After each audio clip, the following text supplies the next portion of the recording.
Mm-hmm.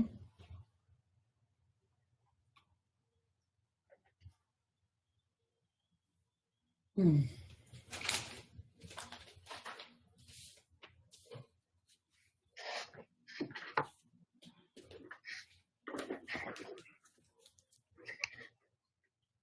We're waiting on staff. Yep. You ready? Yep. Ready to go. Okay, thank you. We're calling to order our regular business meeting for the Buffalo Board of Education, Wednesday, August the 19th. Please rise for the pledge to the flag. On the count of 3, 1, 2, 3, I pledge allegiance to the flag of the United States of the United States of America, the republic and to the which republic stands, for which for which it it stands, stands, one nation, nation, under God, God, indivisible, indivisible, liberty and and justice. justice for all. Thank you. Thank you. Welcome, board members, and our community, our stakeholders, and our staff.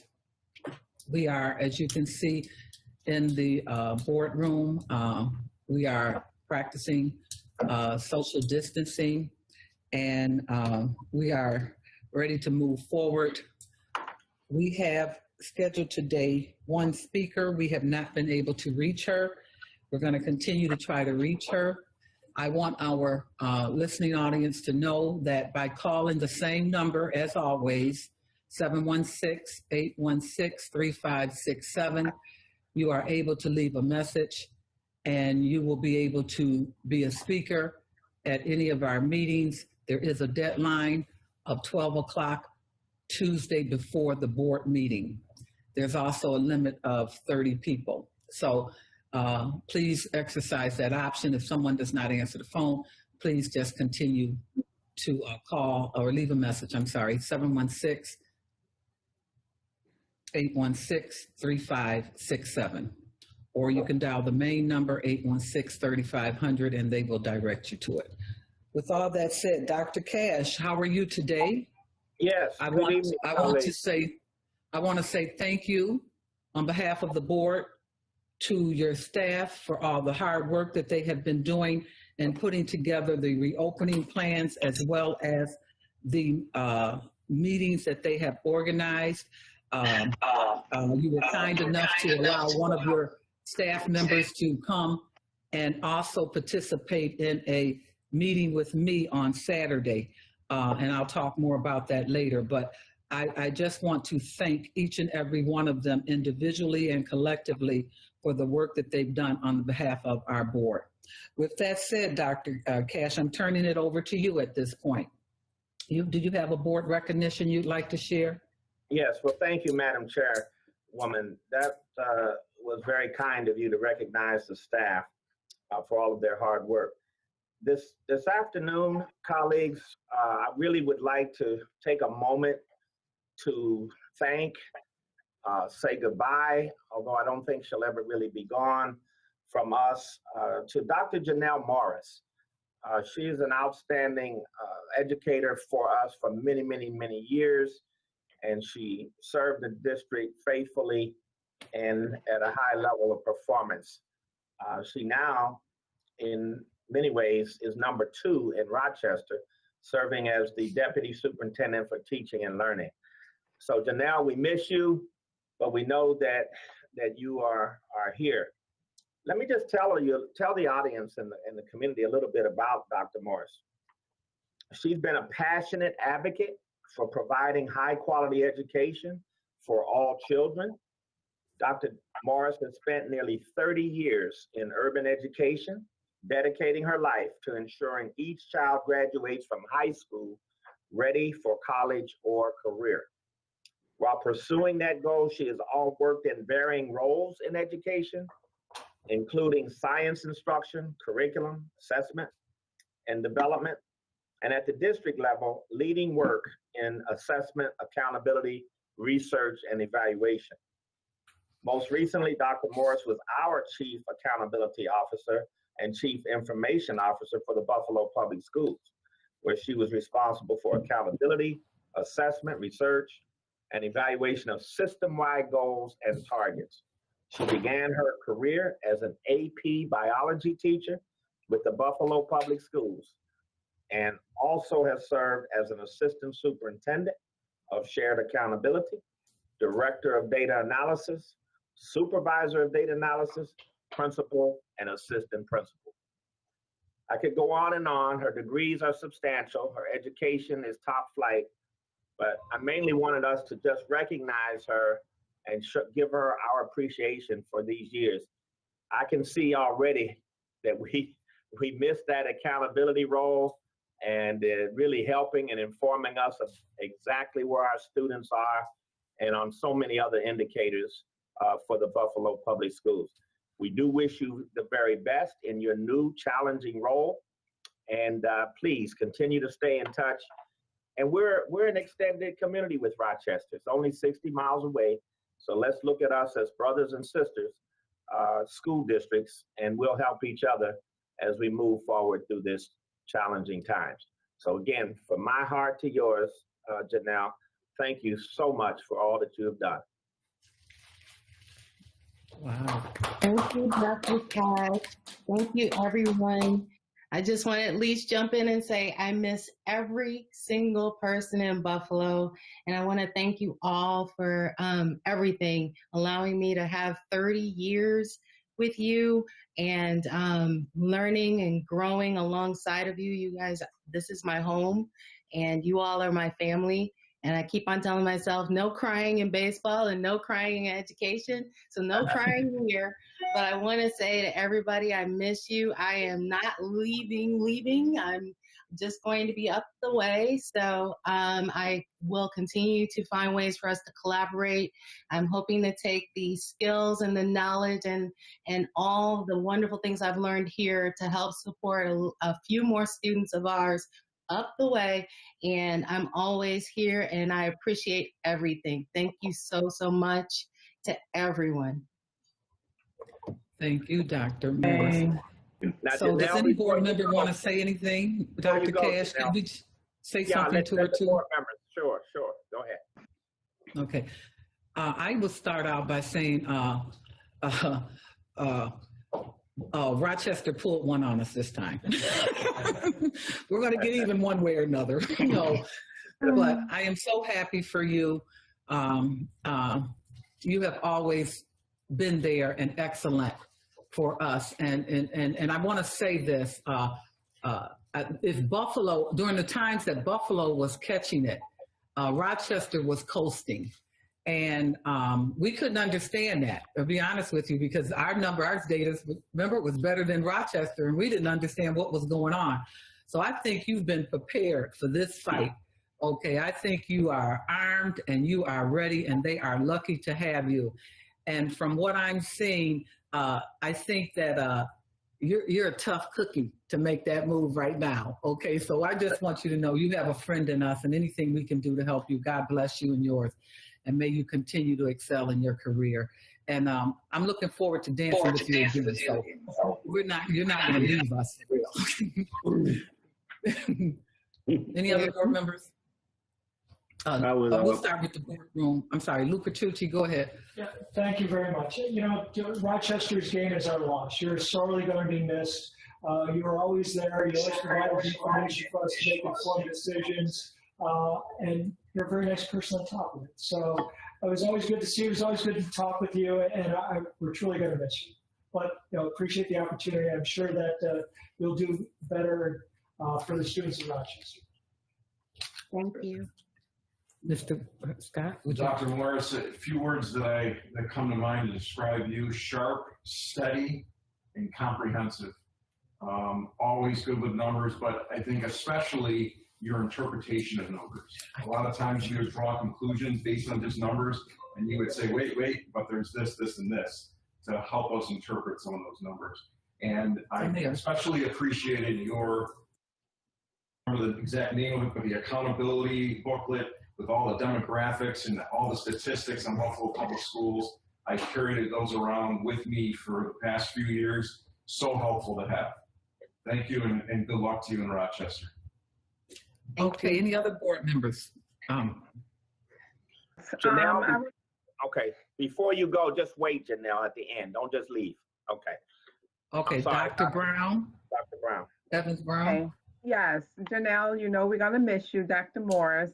This is our data queen that is leaving us. I remember about 8 years ago when I was a PhD candidate, I had to go through this young lady.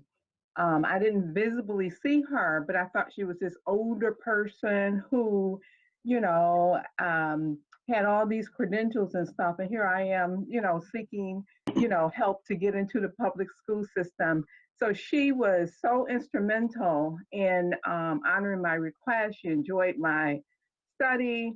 I was looking at dropout rates among students of color, particularly in public education. So thank you, Dr. Morris. You are the data queen. We will miss you and we know where to find you. Good luck in your new endeavor.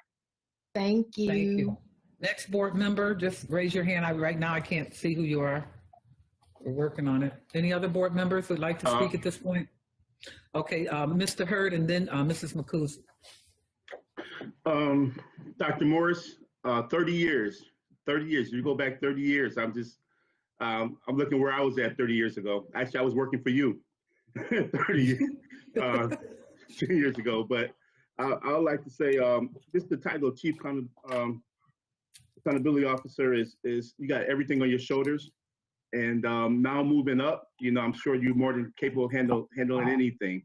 I mean, the new superintendent over Rochester, Leslie Myers-Smalls, know her. She's a very, very inspirational lady. And you two will work perfect together. And I'm so happy for you and your family. And congratulations on your move. Thank you again. Thank you. Okay, board member McCoosey. So yeah, we're gonna be missing you over here, but I will say this: you've made it a lot easier for folks to be able to understand all of the intricacies of what BPS, any school district, has to bring. Those little books that Larry was talking about, man, I had to look at them in order to understand it. And I just appreciate how you made sure that it wasn't just, everybody can grasp everything that had to do with the data for this school. So I know that, Rochester, even though they're going through it, having someone like you that can really break this down and talk to anybody and everybody, no matter who they are, about what's happening, is definitely needed. And then you do that and then you come back and talk to you. Thank you. And good luck to you. Good luck to you. Next board member is Woods. Board member Woods. Doc, Janelle, we're going to miss you. Thank you for all you've done for us.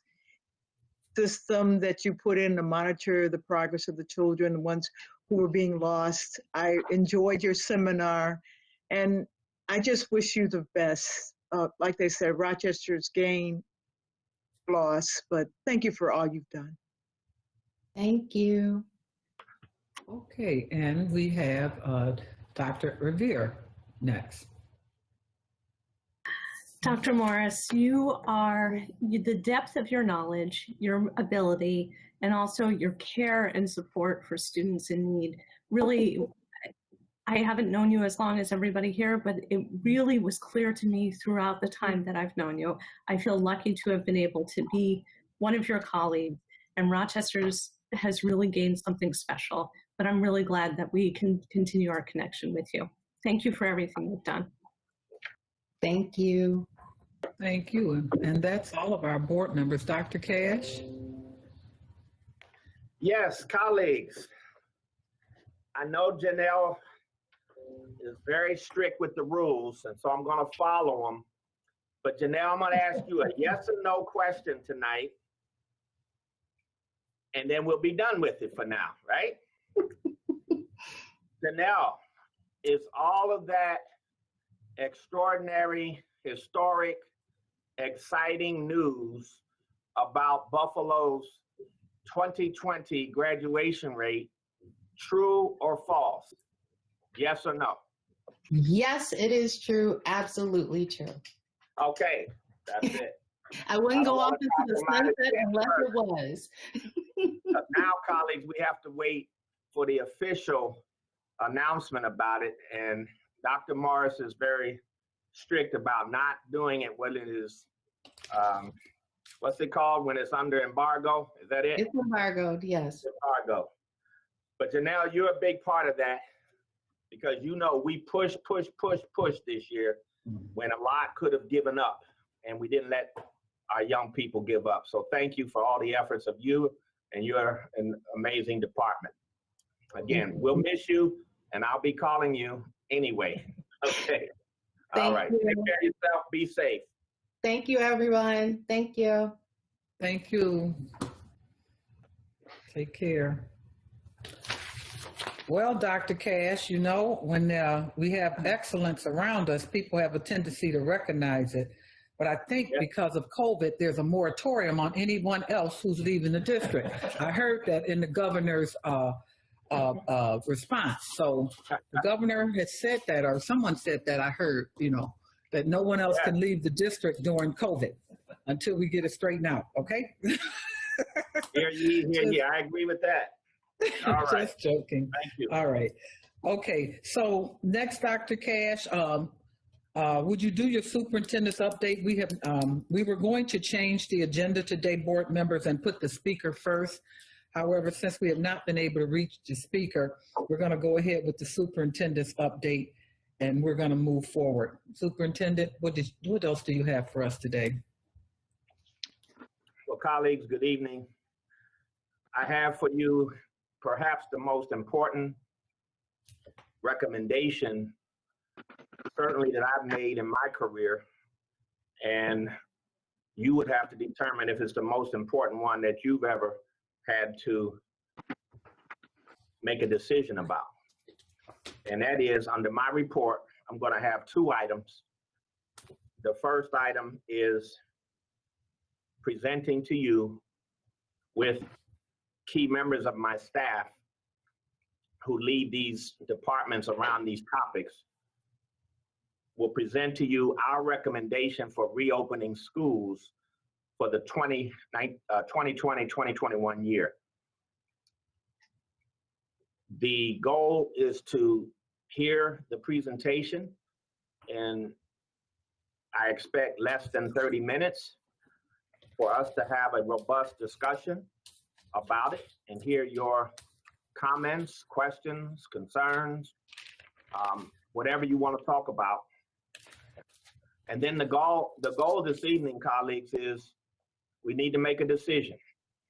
We need to make a decision for the community, for our parents, for our students, for our staff. It's time. And what I would ask is that you hear us, hear our presentation, jot your notes beside the topic. There'll be 7 main topics or parts of the proposal. And then we'll have questions and discussion and so forth after. That way, and again, this is my recommendation to you, that way the community can hear one continuous flow of a presentation, and then they can hear you with your discussion part. And I just think it'll be clearer for the community if they hear us all at once. And so we're prepared to do that if you agree. Agreed? Yes, Okay. Dr. Cash, thank you. We're ready. Okay. Thank you. So colleagues, I have all of the executive team here, and I'm sure because of the sacredness of the moment, we have a lot of listeners this evening. I'm going to be proposing a remote learning only start to the school year, with us examining the progress and effectiveness of that start after a period of about 4 weeks to 6 weeks. The topics are included in the handout that you may have, or Admir, if you could put the slide presentation up so I can begin to speak to it.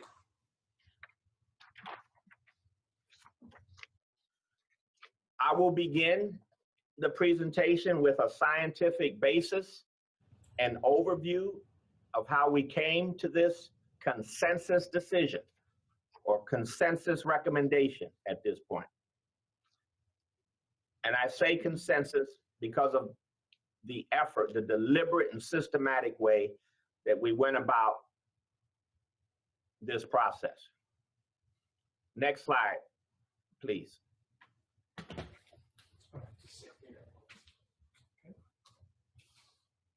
Admir. There you go. Thank you. So first, I'll start with a scientific basis and overview of how we reached the decision. I keep saying that, proposal. My apologies.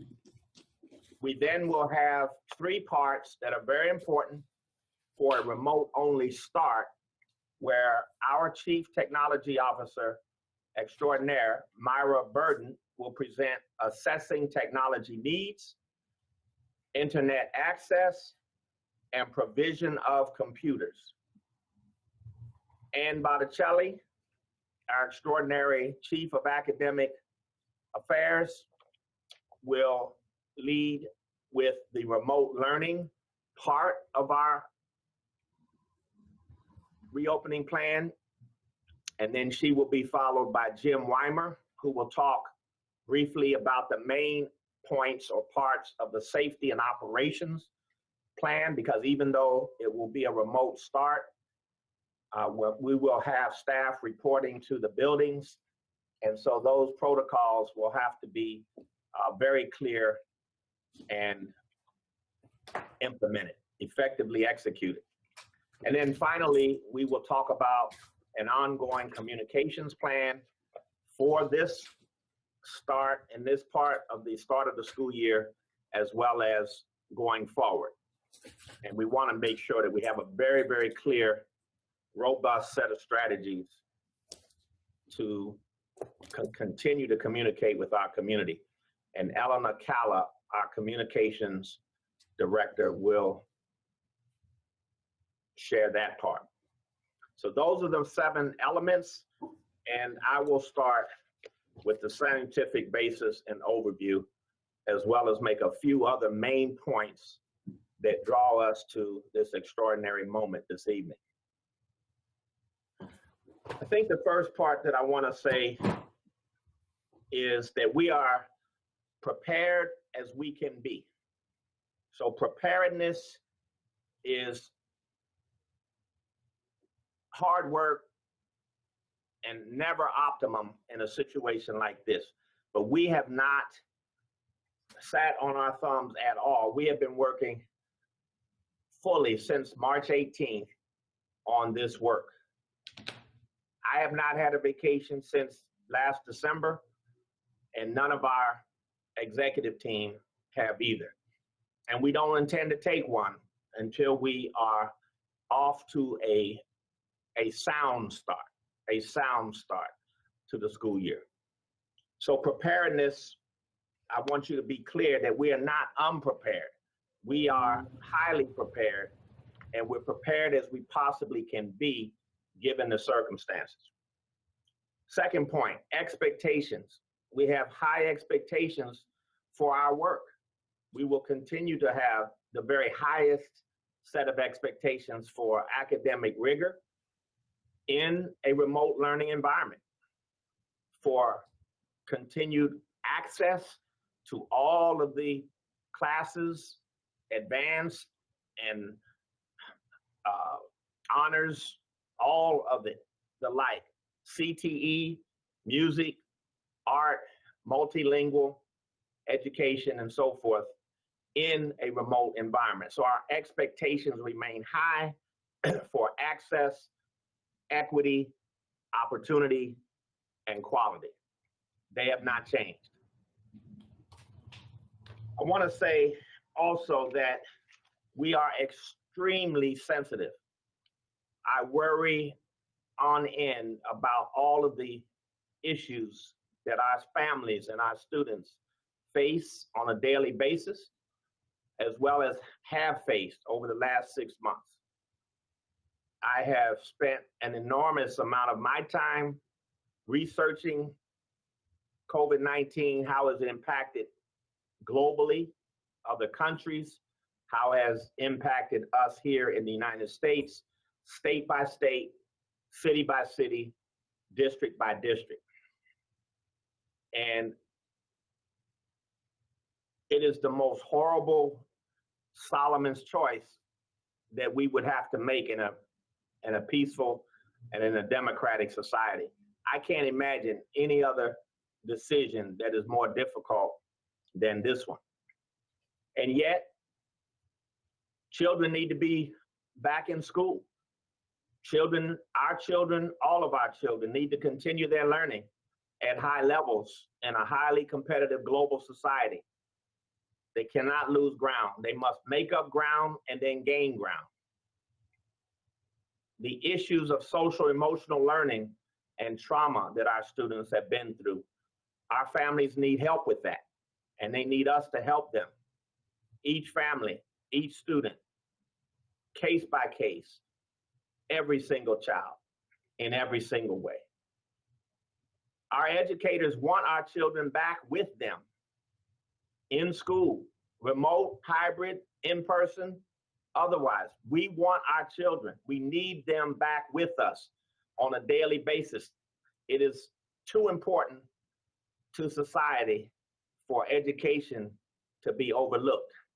And yet, in many ways, during the COVID shutdown period, education as an essential sector has been overlooked, unfortunately. And I think we learned a hard lesson over these past 6 months or so, that education may in fact be the most essential sector in our democracy and in our economy. So it needs more support than ever, not less. More resources than ever, not less, to help our children and our families' needs, particularly in a large, complex, urban education system like the Buffalo Public Schools. Tonight, I want to be clear that Buffalo Public Schools and many of the large urban school systems in the country, we have a different kind of worry that COVID-19 is teaching us. It is teaching us, for example, that while we may be in a county or we may be in a state, Buffalo Public Schools, made up primarily of the zip codes 14211, 14212, 13, 14, 15, 16, 17, and 18. Largely Black and brown children and families in high poverty communities. We are finding that we suffer in our communities at a disproportionate level, severely disproportionate level, from the effects and impact of COVID-19. Not saying we're carriers at all, don't get that mistaken. What I'm saying is that on our workers, our families, people who go to work in this economy, they are frontline and often more exposed than other workers to this insidious disease. And then those effects impact children, impact the families. The data on children is not as robust as it needs to be, but the data that we do have also show that when our children do get this disease, it has a disproportionate, severely disproportionate effect and impact on children of color. So with all of these concerns and considerations, with 83% of our children and families being children of color, and our staff safety being a priority, we have been very deliberate, very systematic in coming to this recommendation that is before you. We have not rushed it. We have not felt like we had to be first. We felt that we had to be deliberate and take the time needed. That's why it's always been a working draft. From July 31st to this date, we have made over 20 substantial additions to the working plan. And last Friday, August 14, we submitted our remote only plan as was required by the governor. And even at that time, we had not made a decision or a recommendation that we would bring forth to you about what we recommended, because we had not completed and still have not completed all of the community meetings and hearings with our parents and our staff and our many constituents to date. We're still continuing those. Now, what we are getting is we're moving toward a consensus, and that has becoming clearer and clearer. So for example, before me, I have data summaries from 4 main groups. And I'll go back to the scientific basis, but semi-scientific, when the survey data is accurate and done properly, it can be useful. And the surveys that we have from our parents, from our students, from our teachers, and from our principals all indicate that they would feel more physically and psychologically safe if we began in a remote only reopening to the school year and then progressed toward a hybrid approach where we began to transition and bring in different populations of students and gradually increase that ratio over time. And by looking at what the conditions were at the time, scientific basis, because that will always be the key to whether we remain in remote and when we move to more hybrid forms of in-person student instruction. All throughout, we have followed the CDC guidelines and the national COVID data. That data has changed and is emerging differently all over the country, as you know, over these recent weeks. We still do not have this very deadly virus contained by any stretch of the imagination at a national level. There are still over 2,000 people dying every day from this disease. Many of us have family and or friends or associates that have passed from this disease. Every 42 seconds, someone is passing away from COVID-related effects. We have been in close contact with the Department of Health, the Erie County Department of Health, and our health advisory consultant team, very esteemed epidemiologists and pediatricians. I want to commend, especially at this time, Dr. Gail Burstein and the Erie County Department of Health, who have been extraordinarily collaborative and helpful to us as we work out the details around testing for COVID and contact tracing for COVID. Very important set of responsibilities that they are going to be our prime supporters of. I had a long talk with Dr. Quo today, and he, in short, supports the recommendation to open remotely. He makes very important points about it and says that any plan is only as good as its execution. And while he concurs with the data that says that the disease is not widespread here at this time, and that we are less than 1% or around 1% in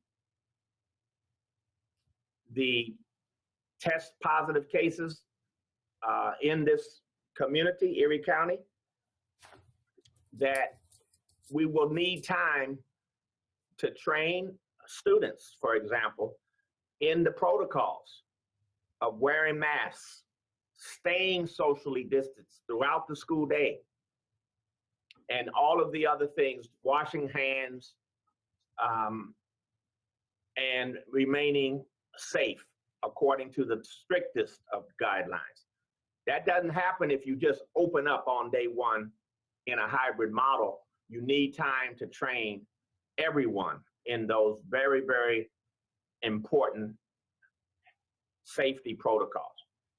He also says that there is a supply chain challenge right now with testing, and that if we start on day one with a hybrid model, that supply chain would be stressed. There would be challenges with the testing and the need for testing, going into quarantine, and all of those associated factors would have a very disruptive effect to the school year, even under the best intentions. So in short, CDC, Erie County Department of Health, and our own health advisory consultants. Dr. Quo will be our medical director for the entire year, and he is going to do a walkthrough. I've invited him to do walkthroughs with me, with our schools in the near future, so that we can see where we stand with following all of these guidelines and where the gaps might be and how we can immediately correct them. So between the scientific basis for starting schools in a remote learning only environment and our survey results from all of our major constituents, we are bringing forward a recommendation to start the year in a remote only environment. And we believe we are as prepared as we can be to do so, and certainly in a much better position than we were in the spring when we had to close down quickly. Dr. Darren Brown now will highlight a few of what a day looks like and when we will start, and then we will continue with the order of the presentation. Dr. Brown. Thank you, Dr. Cash. Good evening, board members.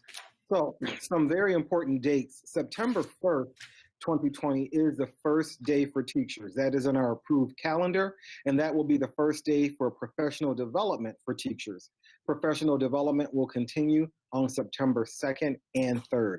So teachers have 3 full days of professional development, really focused around remote learning and how to build the remote learning programs and classes so that they have their Schoology classes set up. They will also have social and emotional learning training throughout those 3 days also. On Friday, September 4th, teachers will have their classroom setup day, because we are going to still ask teachers to come into the building and teach some days from their classroom. So they will have that classroom setup day on Friday, September 4th. But keep in mind, we do realize that many teachers like to get into their classrooms and set up prior to that. So we'll be working with our engineers and our school principals to make sure that's able to happen. With that being said, principals are right now, along with the help from their associate superintendent, building their school schedules. Their guidance counselors and master schedulers are helping, and they're building their school schedules that will also work in the remote learning environment. So these are all things that are important and are taking place now, and those are the important dates that will start the school year. The first day for students is Tuesday, September 8th, the day after Labor Day, and that is when they will begin the remote learning in this proposal. Thank you, Dr. Cash and board members. Thank you, Dr. Brown. Myra Burden will talk about assessing technology needs, internet access, and provision of computers. Myra. Thank you, Dr. Cash, and good evening, board members, and good evening, Board President Cotman. And Mayor, can you change the slide, please? Thank you. So we've taken various approaches to assess technology connectivity within both our student and teacher population. So one of the major partnerships that we've established is with Charter Spectrum to analyze the internet access based on only addresses that are in our systems for teacher and students. So Charter Spectrum took that information, they cross-checked it with their internal records to identify addresses for which internet service is provided and is not provided. They have established a program called the Spectrum Stay Connected program, which is an enterprise program that I'll talk a little bit about in the next slide. But based on the scope of their service area and the eligibility for that program, the preliminary analysis yielded the following results. Over 21,000 locations were submitted to Spectrum for that analysis. 322 of those addresses were found to be duplicates, so we threw those out. 16,000 have internet access. So of all of our student and teacher addresses that we currently have in our database, 16,000 have active internet. 975 are not serviceable for this program. So that leaves 4,208 student and or teacher homes that are ready to be serviced, as there is no internet, and they would also be eligible for this program. We are continuing to take requests for internet access during our device distribution process, as well as the online form and our BPS helpline. In addition to the Spectrum assessment, we are surveying our teachers and will soon be surveying our students to obtain data concerning the availability, the stability, and the reliability of internet access and the extent of students using and or sharing a home computer, as well as the need for a hotspot or computer. So again, the teacher surveys are already in progress. They were distributed last week. And they will continue to run through the end of this week at a minimum. Next slide, please. So to support the need, we're using a portion of the $9.1 million that was approved through Smart Schools to support the provision of internet access. So we have multiple options being considered for this approach. It could be all hotspots. It could be the Spectrum Stay Connected Enterprise Program, which, based on the data that I just shared with you, won't be sufficient because of the 975 addresses that are not serviceable. So more than likely, it will need to be a hybrid of the two. Spectrum Stay Connected program is one that provides internet access to our student households, and then it would bill the district for the service on a month-to-month basis. So that means if the student family leaves the residence, then we would disconnect that service. And then if someone else takes up residence at that same address, we can restart the service, again, on a month-to-month basis. Spectrum provides the equipment and the support before, during, and after the installation. So it's not as labor intensive on the district because of what Spectrum is providing. Next slide, please. So provision of computers. As many of you know, at the onset of the pandemic, since March 17th, the IT team has been absolutely tremendous and amazing about getting devices in the hands of our students.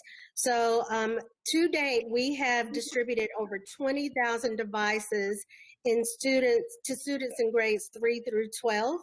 And those devices will continue to remain with those students. We began distributing additional devices for reopening last week on August 12th to those students who may not have picked up a device since March, those students that are newly enrolled to the district, as well as we're facilitating exchanges of devices to students who will be transitioning from an iPad to a laptop. So each household was assigned a specific date. That was included in a letter that was sent home to them. And we also utilized our school messenger auto calling system to send targeted messages to those individual families. And the distribution will continue through September 2nd. In order to support a full one-on-one deployment for our pre-K through second grade students. We're also using a portion of the Smart Schools emergency funding to support additional devices that are needed for those particular students. The team has begun the process of actively purchasing additional iPads for those grade levels. So as we continue the device distribution, we're being intentional about fully deploying devices to a full grade, starting with grade 2. And then any remaining grade levels in the interim will be supported with paper learning packets until we have those additional iPads in and we can deliver and distribute those to those students, to those remaining students.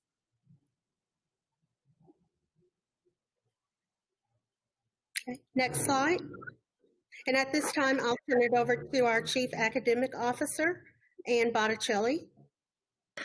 Good evening. So I'd like to talk a little bit about the instructional end of the remote learning process.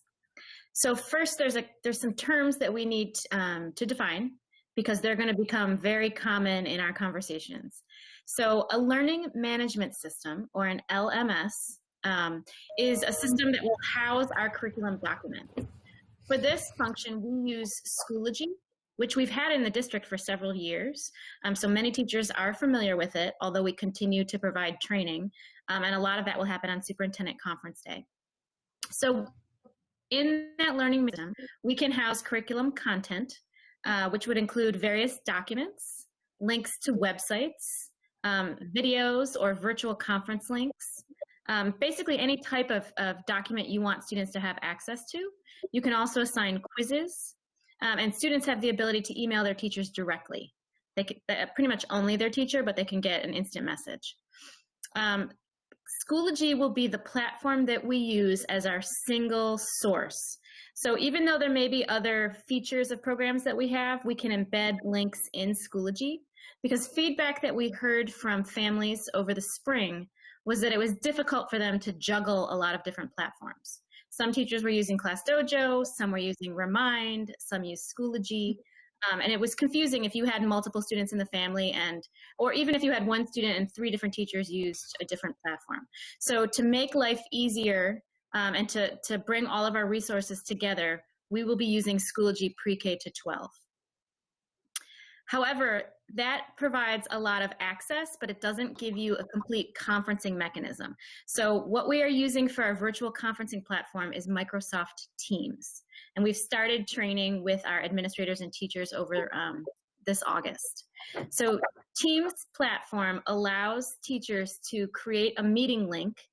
And when students log into Schoology, they click on that link and it takes them directly into the Teams platform. It's similar to LifeSize or to Zoom in the sense that you would see the students and teachers, and the teacher could share her screen, share documents, share lessons with the students while they are interacting together on that platform. So between Schoology and Microsoft Teams, we will be able to provide a single point of access and have students have live classes with their teachers. Again, one of the things that we heard in the spring was that students missed that one-on-one interaction or that group interaction with their teacher, and they preferred to have a more scheduled approach to their work. So between using Schoology and Teams, we'll be able to provide that to the students. So I'm going to talk a little bit about synchronous and asynchronous learning. And these are terms that I don't think any of us ever used prior to the spring of this year. So I define them every time I'm in any kind of session just to make sure we're all using them the same way. So synchronous learning happens in real time.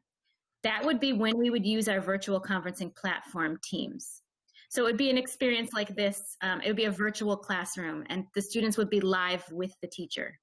That could take a few different forms. It might be whole group instruction, so the teacher might schedule the class all together in one session.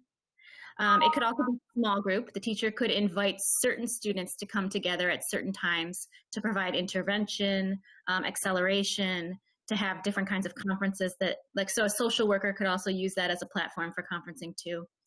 And then we have something called sort of a virtual office hours approach. So the teacher would be able to have a live Q&A session with her students. So if she's assigned work that they're completing independently, she would be holding virtual office hours and they could log in and ask questions. So if they're confused by a particular problem, if they need support with a particular paper that they're writing, if she's holding virtual office hours, they can log in and have a conversation with the teacher. That's also a way that she can schedule the small group interactions. So synchronously would be either a whole class interaction, a small group interaction, or that ability to hold those Q&A sessions where the teacher's holding office hours the way a professor might in a college, and the students can log in and converse with the teacher. There's also something called asynchronous learning, which in a regular year would have throughout the dependent projects, writing essays, doing things that are independent of the teacher, even though they might be in the same space. So when we talk about asynchronous learning, the student who is obviously at home might be working independent of the teacher at that time. So while some students are working with the teacher during virtual office hours, another student might be working independently, either through a program like MobyMax or Zern or another of the platforms that the district provides to teachers. Or they could be working perhaps in Office 365 and writing a paper with a couple of their peers, because that also happens in real time. Kids can work together through Office 365. So there's a lot of different options for asynchronous learning, and many of those activities would be housed in Schoology. So the combination of Schoology and Teams allows the district to provide both synchronous and asynchronous learning opportunities for our students. Can you go to the next slide, please? Thank you. So I just want to talk a little bit about what a teacher's day might look like and what a student's day might look like if we are 100% remote. So a teacher would follow their typical schedule, their contractual schedule. So for example, if I was a 7th grade math teacher, I would still teach 5 periods of math a day to my students. The students would experience all the subjects that they normally have during a typical day. So if you were scheduled normally for your 4 core and a math class, and a music class, you would still experience those. Although some of that interaction would be asynchronous. So in a given day, you might have a synchronous class and then an asynchronous learning opportunity. While I'm working asynchronously, my teacher is holding virtual office hours and other students might be logging in to ask questions, or she might be pulling some of my peers in a small group while I'm home working, but I still have that opportunity to log in and ask questions into a virtual office hours. So the teacher would have, throughout the course of the week, that math teacher would have 5 periods of instruction, although 1 or 2 of them might be office hours. So as opposed to teaching a direct lesson, they might be pulling small groups or they might be running the Q&A, but that teacher is always teaching. The students might be experiencing some synchronous classes where they're with the teacher live, face-to-face, and then some classes where they're working asynchronously on activities the teacher has assigned. But they'd still have that opportunity to log in and speak with the teacher if they had questions. In this model, we want to make sure that we are providing special consideration for students of our greatest need. So the students with disabilities who are currently in some of our smaller special classes, and also students who may be receiving related services, we are looking to phase those students back into the in-person instruction in an earlier time frame than the other students before they come back hybrid. So we want to make sure that we are looking out for the needs of those special populations. And then I've heard a lot of questions from staff members about what the role of a teacher aide or assistant might look like. So the BEST union has been fantastic. They've been working with us, and they've come up with a lot of things that would be appropriate to continue the support an aide or an assistant typically provides in a regular working day. They will be wonderful liaisons to our families. They are going to conduct wellness calls. They're happy to deliver food to families who aren't able to come pick it up themselves. They can assist the families with technology concerns. So in the beginning of the year, one of the things that they can start doing right away is connecting with families that they're assigned to make sure that the student has picked up a device, to make sure that the student has connectivity, to answer any questions the families might have. And teacher assistant lessons, so they support the teacher as she teaches the lesson to her students. I think there's one more slide. Yes. Thank you. So in this remote world, the role of the parent is fundamentally important to us. We need to make sure that they understand our systems so that they can support their students. So a few of the things that we're doing to make sure, for example, that they understand Schoology and Teams.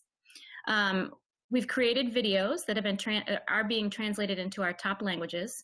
Those are currently available on the website. They were created by the student leadership teams, the technology leadership teams. And so they walk a student or parent through the process of logging into Schoology, no matter what device you're using, whether it's a mobile phone, an iPad, a Mac, a PC, just so everyone's comfortable with the process of logging in. And then they take them through other possibilities in Schoology itself. And we're also hosting live sessions. So right now, you can log in and interact with our technology student leaders, and they will show you live how to use Schoology, how to log into Schoology, what Teams will look like for you, because you actually log into a Teams platform when you join the group.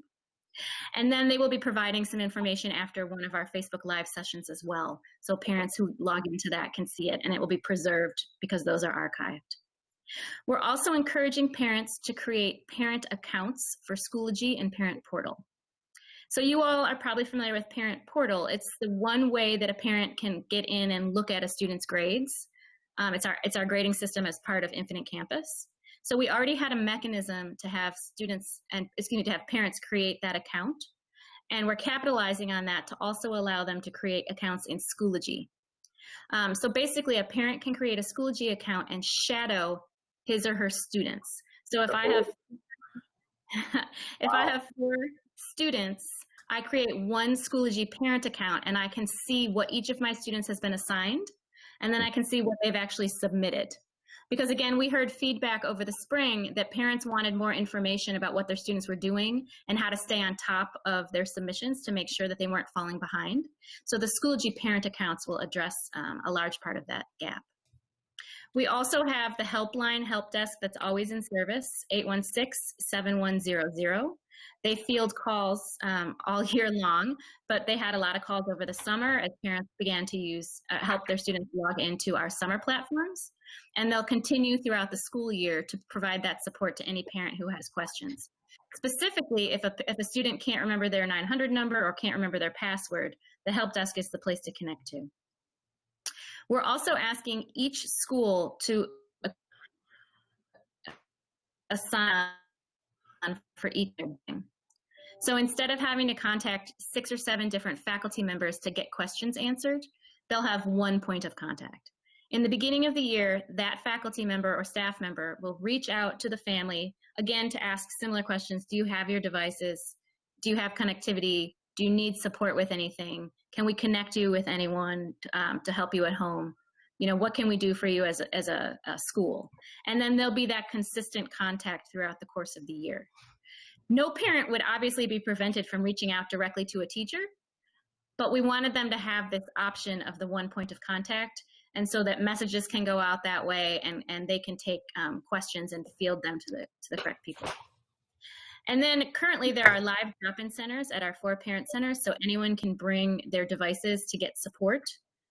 Because occasionally there might be an issue with a device, and we know that, you know, it's better to have a live person looking at it when you feel like you need that level of support. So that continues, and School 28 is obviously our current site for distribution. Thank you. Family liaison, Ann, anything about that? I'm sorry, you know, I think the school liaison, family liaison is really the same thing. Okay. Bless you. All right. Jim Weimer. Thank you. Thank you, Dr. Cash. Jim evening, Weimer, our Chief Operations Officer, just doing an incredible job with all of the responsibilities that he has, especially during this urgent time. If you could hit on some of the main points, Jim, that would be greatly appreciated. Safety and operations. Thank you, Dr. Cash, and good evening, board members. The Next BPS slide, safety. Admir, next slide, please. Thank you. So our BPS safety and operations team has developed plans following all CDC and New York State Department of Health guidelines and continues to adapt as changes become available to us. The safety of our students and staff is paramount. Masks will be required of all students and staff when in school buildings, as well as on the bus for students when they begin to come back to school. The district currently has 500,000 masks in stock for staff and students who may need one, and the ability to procure more as necessary. Social distancing. When BPS students return to school, it will be critical to provide spaces that promote social distancing and ensure the safest possible environment. Signage and floor decals are being installed to show 6 feet of social distance in buildings in needed areas. Main offices are being outfitted with polycarbonate dividers. We have already had many of our central office administrators come back to work in some of our school buildings. So we've had the ability to try out and check out what we're doing and how we can make that better. The district has also engaged Canon Design Architects to assist in the development of our reopening plan. Utilizing our strategic plan data on BPS school buildings to determine building capacities. Canon has developed a tool to analyze square footage of instructional spaces with social distancing requirements, which then determines the student capacity in an instructional space. Our associate superintendents, along with district architects and engineers, are developing plans for schools and offices as we speak. It has been a tremendous tool for us. They did a lot of work in the Chicago public schools, and we're really looking forward to implementing their recommendations. All new alcohol-based hand sanitizer dispensers are being installed strategically throughout the school buildings and facilities, including classrooms, building entries and exits, and where hand washing is not easily accessible. Desktop hand sanitizers have been distributed to all returning central office staff as well. An adequate number of drinking fountains will be converted to bottle fillers. The district will encourage the use of water bottles. Alternate means of providing drinking water will be available where necessary. Hospital-grade disinfectant wipes and HBV high residual sanitizer is in stock and will be used in multiple disinfecting procedures. Facility cleaning. The Buffalo Public Schools Plant Department has developed upgraded sanitation protocols in accordance with public health guidelines. In accordance with these protocols, both the frequency and the intensity of building cleaning will be increased. HVAC and air filtration. The BPS reopening plan provides written guidance on how to maintain adequate code-required ventilation, natural or mechanical, as designed. Specific plans for each building will be incorporated into the Canon plans, as we have buildings with many different types of systems and different ages and sizes. We are reviewing and upgrading all HVAC, heating, ventilation, air conditioning settings to ensure all spaces are provided adequate ventilation. HVAC filters will continue to be changed at recommended intervals with MERV 11 rated or greater filters, depending on the ability of our systems to function properly with them.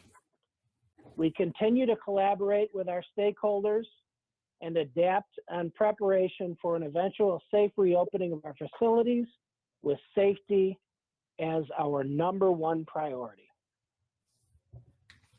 Thank you, Jim. Thank you.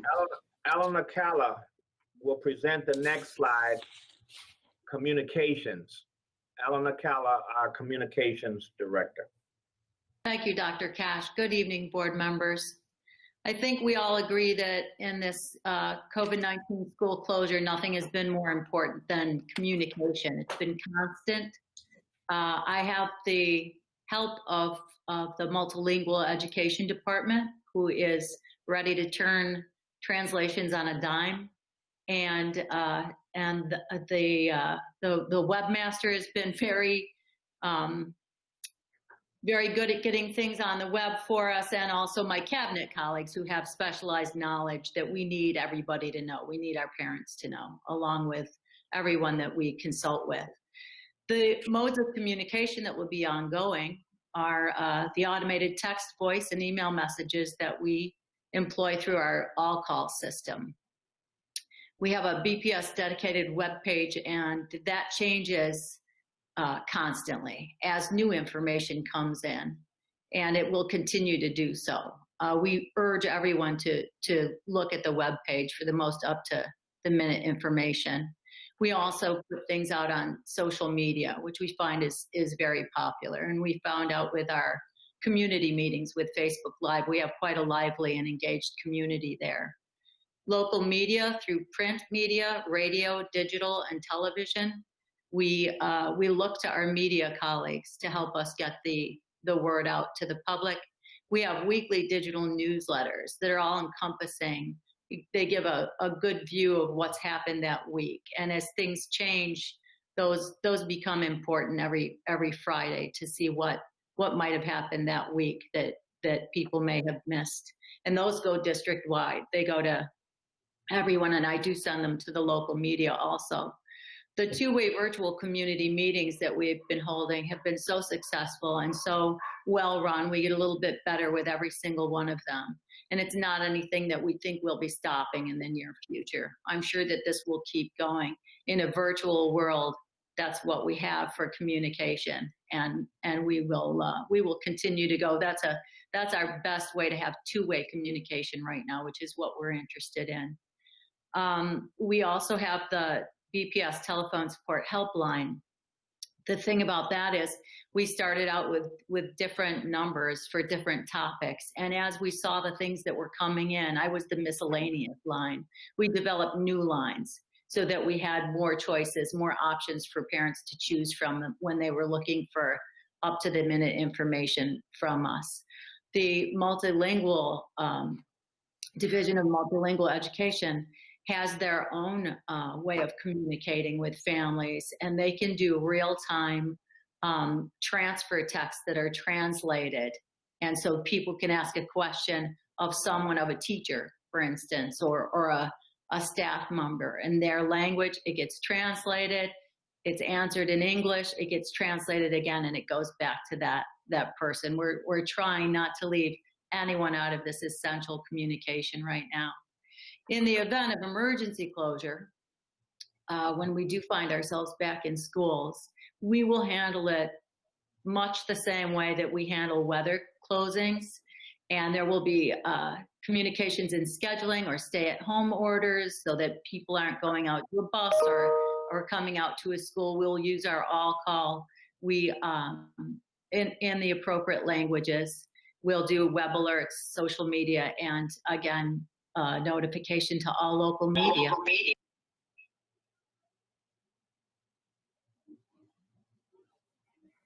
Eleanor? Yes. Did you conclude?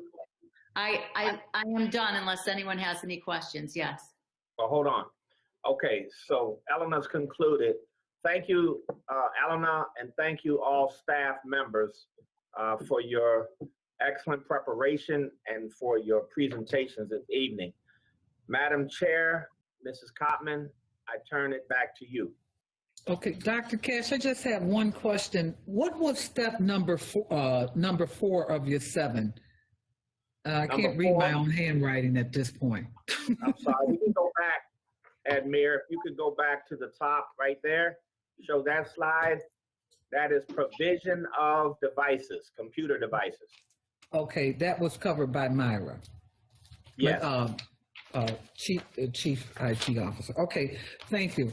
All right, so board members. Admir, if you could leave that slide up, that's a good one to leave up, the 1 through 7. Because then if questions come, they can tell me what it relates to. No, the 1 through 7, there, that one. Thank you. Okay, thank you. So we're going to start. Larry has his hand up, and hopefully the board members will be able to have all their questions answered. All you simply need to do is just let me know that you want to speak up and have your questions answered or have your comments entered into the record. For the record, I would like these comments listed from the board members as a form of the permanent record for this event. This is a very important decision that has to be made, and I feel that our record should reflect specifically what happened in this meeting. With that said, Mr. Board Member Scott, you're up. Okay, thank you, Dr. Cash and all the staff for those presentations, very comprehensive. Seems to take into account the health experts, parents, teacher, student input. I have 4 questions. I'll ask them one at a time. The first is for virtual learning. If, let's say, we've now entered a hybrid model and parents choose to have their child in that full remote instruction, who would be the teachers that would provide that remote instruction?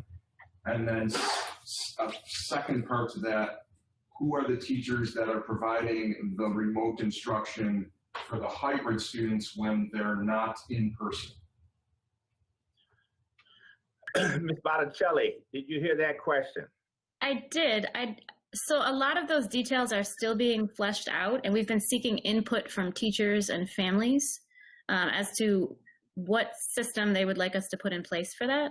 And we've received a number of ideas for the hybrid model. I don't know that one in particular has been determined to be the best. It may be that we do a hybrid of different approaches as well.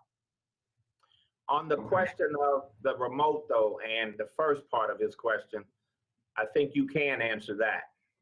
Well, for 100% remote, I think that the concern is not there. I'm assuming that you're wondering who the teacher would be if there's that hybrid option and some students are back in person and others are still continuing remote.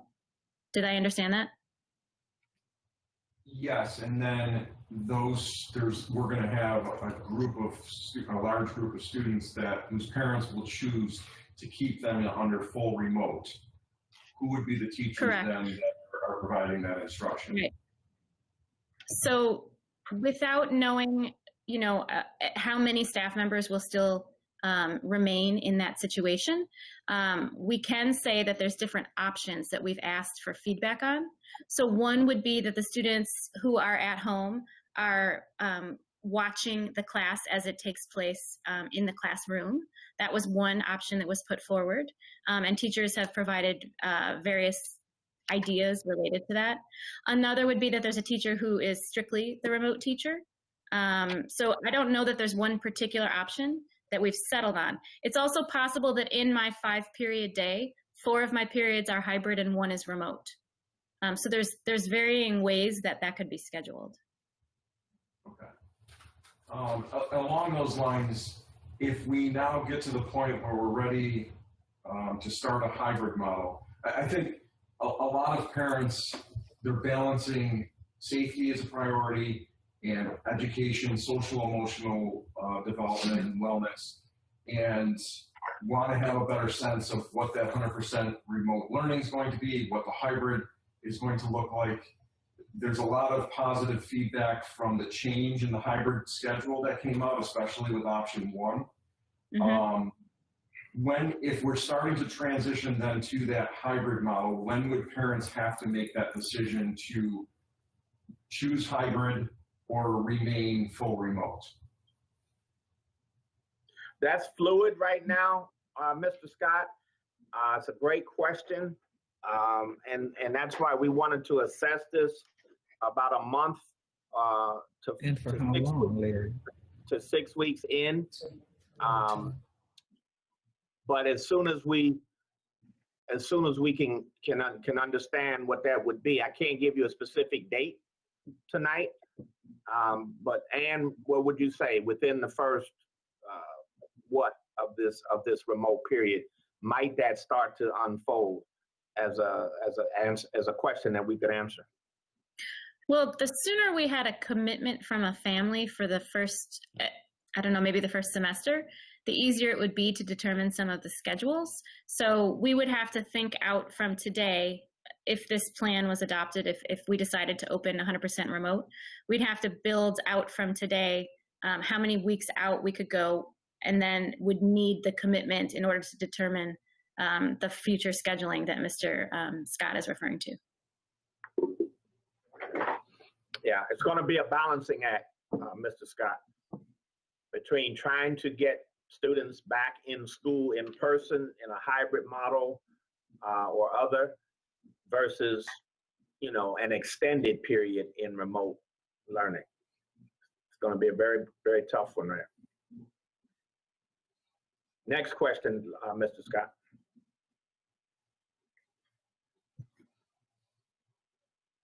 You had 4 questions.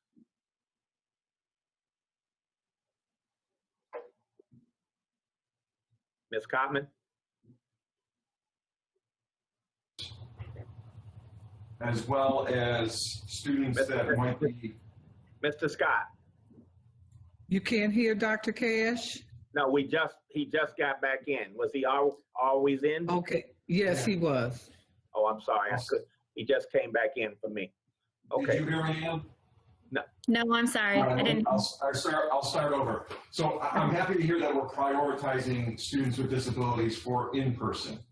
Okay. I'm wondering if there's also a way we can prioritize younger students, pre-K, kindergarten, maybe first grade, as well as English language learners, and maybe also having schools as a hub for social emotional support, counselors, social workers, mental health staff in the buildings where some of our students, small amounts, can access some of that support in person. That's definitely in our calculus, Mr. Scott. Ann, can you say more about it? So I think I've heard other people ask something similar, and it would be wonderful to be able to bring back some of our youngest learners because it's such a pivotal time in their life. So we would have to look at numbers and busing and the availability of services, but it's certainly an idea that I think we should consider. And we are prepared to do it. As soon as we have final numbers, we're prepared to serve quite a few children in that age continuum. All right, and my last question has to do with childcare, daycare. Many of our students, if they're in the full remotes to start the year and going throughout possibly the entire year, many of them are going to be in daycares. And some of our daycares, like Kids Zone Childcare, which I've had communication with, have diligently worked with us in connecting them to the internet, connecting them with devices, and providing some of that remote learning. They participated in the Say Yes Buffalo virtual camp over the summer. Is there a way we can continue that coordination with our daycares if they're essentially spending the most time with these students that are home? Is there a way we can coordinate the service and education with these daycares? Mrs. Cotman actually put us in touch with some of the daycare providers recently, and they sent us some questions and things that we want to try to flesh out for them.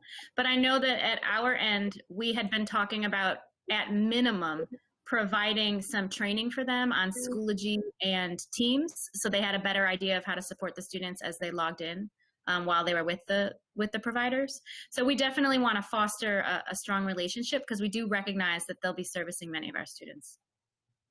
Excellent. And Dr. Karestas, could you say something about how we are partnering with the child network here, child care provider network, and what implications that may have for the question that Mr. Scott just asked?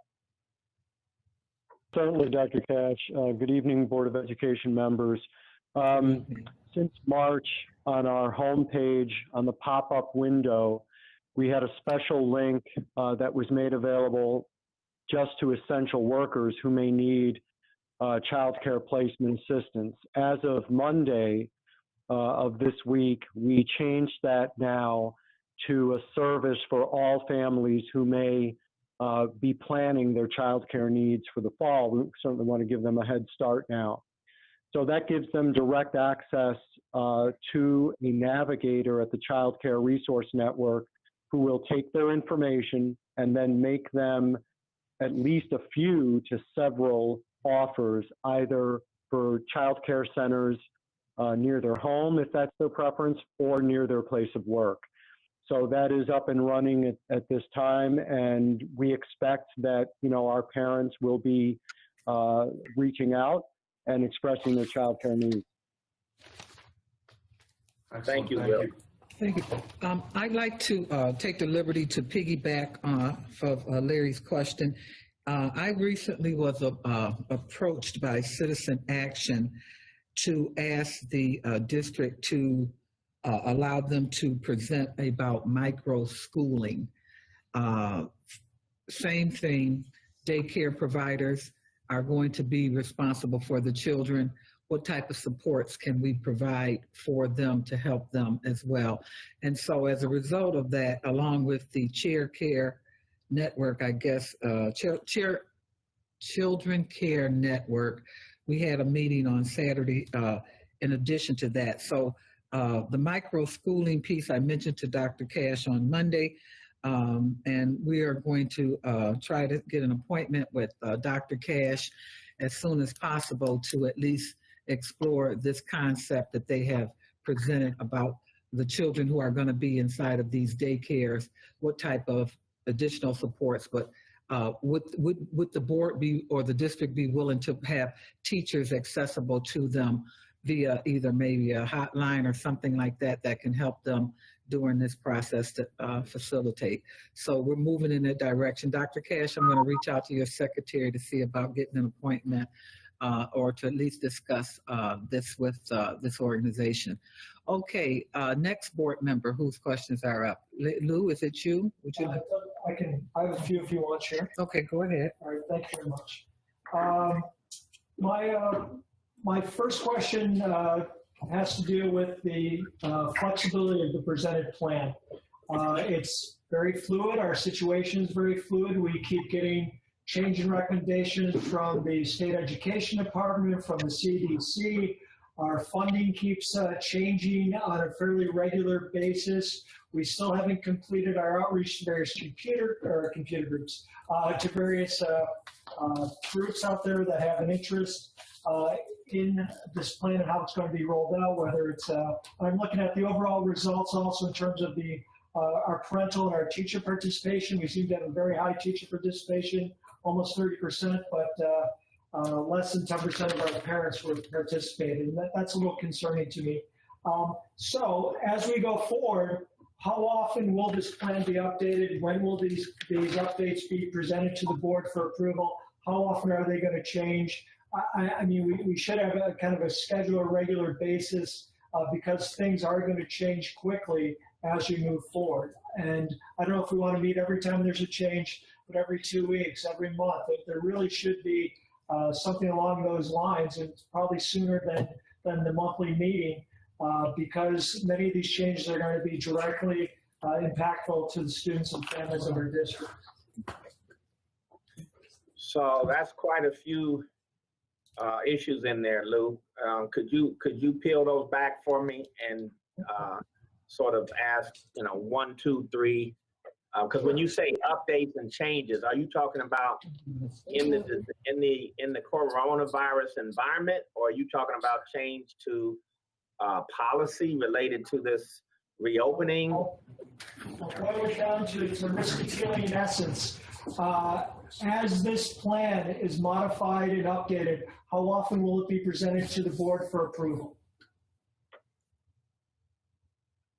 For approval. Darren, has this come up with you? Could you help a little bit with that? I'm not sure I understand fully the question. Darren, you've been Well, I think, yeah, what Mr. Petrucci is asking, if the board approves the plan tonight, that is actually in the board docs item. If they approve the plan tonight, knowing that it's a fluid document and changing, we sent a new update to them today. When they know that it's changing, how often will they be approving the new document, knowing that it's changing and we're adding specificity as we go? That's your question, right, Mr. Petrucci? Correct, correct, Dr. Brown. All right. Okay. My recommendation. Oh, go ahead. Okay. And I'm not sure, since we won't change it away from this direction, colleagues, you can weigh in certainly. I'm not sure you should meet every time. I think there could be a ongoing communication from Chief of Staff, Dr. Brown, and you know, about we were able to get internet access for all of our kids at this price. If they wanted this price, now we're at this price. I mean, those kind of changes we can send out to you, and you can weigh in, and then the chairperson can determine whether you have a meeting or not. But you can certainly weigh in through email and so forth, because I don't see the changes changing any kind of direction. They change in terms of bolstering or making more robust each of these aspects. And that's a different kind of thing than having to approve that. What that means is we're improving the plan. So what do you think, Darren? What are your thoughts about this? And then we'll hear from the board. Right. So what I would maybe suggest is that we send updates very similar to what I sent today and what we post online. So anytime we change a section or part of a section, we send that update to the board. And then what we have at each board meeting, for example, at the September 16th board meeting, it will be a new updated working draft. We approve what we have at that time. So we can do that at each of the board meetings, knowing that it will be fluid. And by the board meeting time, there'll be another plan which may have had significant updates to approve. Right. Now, I will say, colleagues, that if we go from remote only to hybrid, for example, absolutely you should be back at the table. And we have another presentation like this for you in a special call meeting if necessary. That would be my recommendation, because that's a significant shift in direction. Does that make sense? Absolutely. It does. Thank you. Thank you, Dr. Bell and Dr. Cash. My second question is dealing with the iPads for our younger students. Do we have an estimate of how many devices are still needed, and will they be able to be distributed prior to school beginning, because we're 2 weeks out? Absolutely. Great question. Myra, I believe the answer to that is yes, but go ahead and answer, Myra. We believe maybe about 5,000 to 6,000. I'll have to get the firm number from the staff that may still be needed, but specifically it's for children in grades pre-K through first grade. We do believe we have enough to fully deploy to all of our second graders. The devices are on order. Based on our last estimate from the vendor, it was about a 6 to 8 week lead time before we get them in. So we're hopeful that we will get them in before school starts. But as you know, due to the pandemic, everything is backlogged at this time. We didn't get the approval to do the spending from state ed until July 16th. And we immediately entered a requisition for that on July 17th with approval from Dr. Cash to pursue it as an emergency purchase. So we're moving as quickly as possible, but to some degree we're at the mercy of the vendor, and we're checking with them daily or weekly or regularly, I should say, to see if there's any swifter motion on getting those devices in.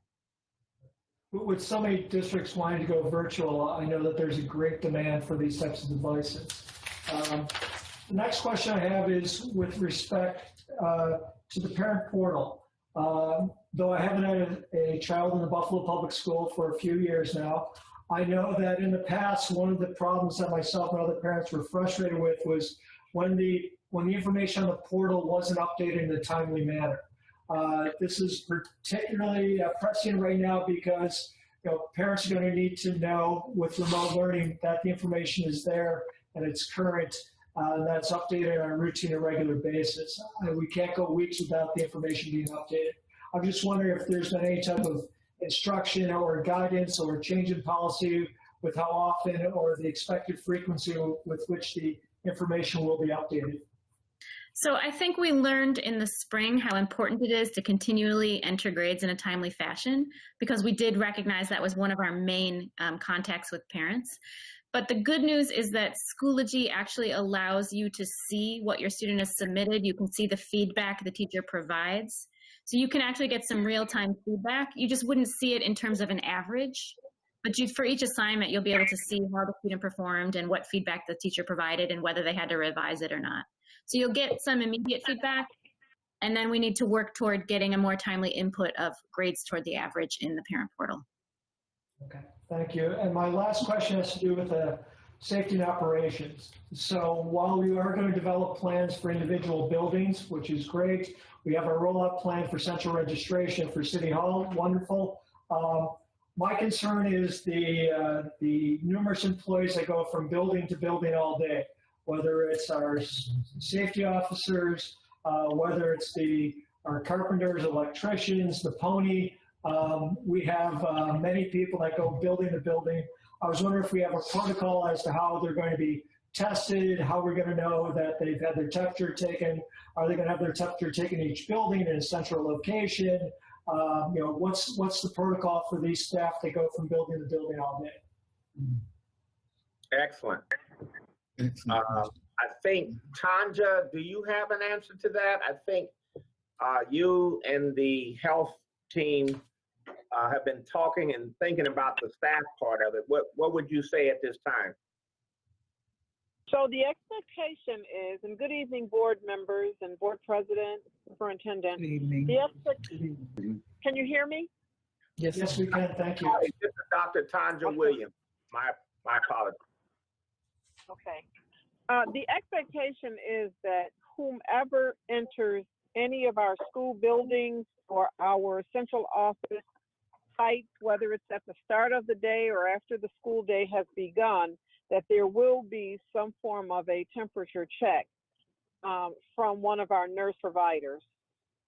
So for those folks that go from building to building, those folks would need to have a temperature reading each time that they're entering a new building.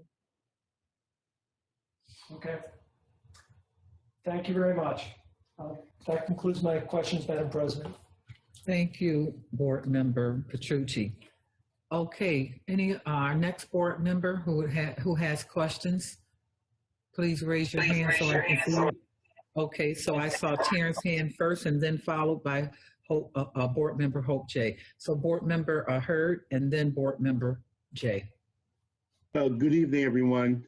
Superintendent, administrative staff, you did a wonderful job displaying this information and working hard to get this information out to the public. We did a lot of forums, listening to the community and their concerns, and I believe that a lot of their concerns, most of their concerns and my concerns have been addressed in this plan. I believe in education, I believe in health and safety. One of the things that I didn't hear that's a huge concern is counseling for the parents. The parents are, throughout the beginning of the COVID virus and dealing with the stresses of the COVID virus and dealing with the, things that happen to them, their families, their children, and also the learning aspect of it, the educational piece of it. Are we supplying any type of counseling for the parents or anything like that in the work with the stresses and training how to use the digital type technologies? That's one question. Excellent question, Board Member Hurd. We appreciate it. Those are very important issues. Tanja, if you could speak to the first one. I know we've talked about training for our parents in the social emotional learning environment and spectrum of needs there, and then for the technology piece, I can certainly say yes, and we'll have Myra talk more to that. But Tanja, again, if you could start with the first part of Mr. Hurd's question. Absolutely. So we're meeting with more than 100 community partners that work alongside the Buffalo Public Schools in another week or so.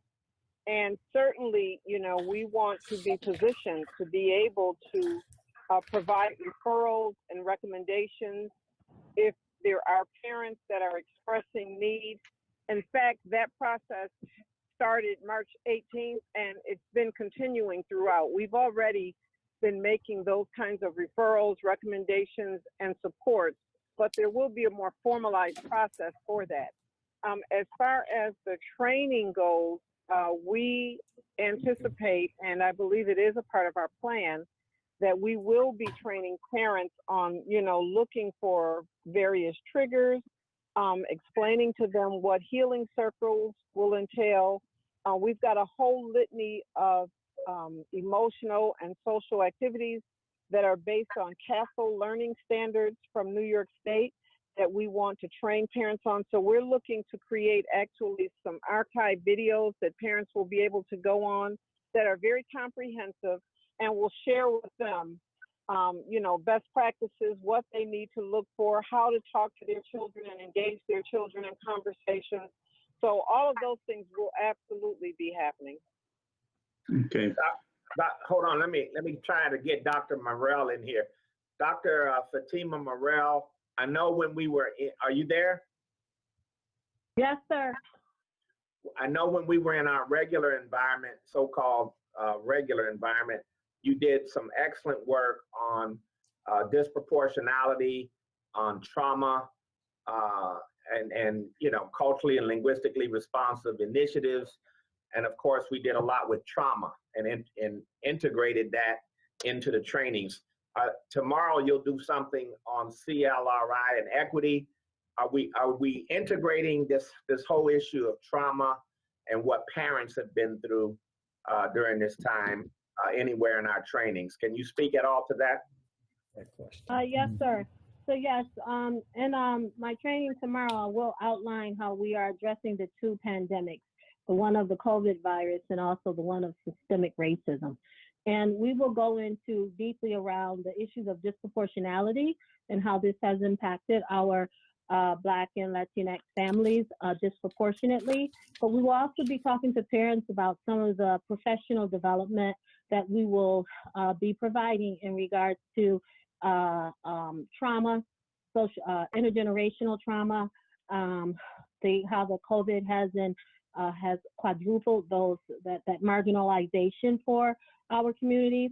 But we also want to talk to parents because we were very prepared for remote learning or a hybrid model. We want to talk about, because I think Dr. Williams mentioned how much we are going to be dependent on our parents when they're in that home environment learning. So we're going to be training parents on the use of our systems during Superintendent's Conference Day, our platforms, our instructional learning platforms. So we're going to add to that a layer around culturally responsive teaching platforms for parents so that they can also support at home. And yes, absolutely, we'll be bringing in the mindfulness activities that directly link to social emotional learning and addressing traumatization. Absolutely, we will. Excellent. Thank you so much for that. And Myra, Ms. Burden, if you could answer the latter part of Mr. Hurd's question. Yes, sir.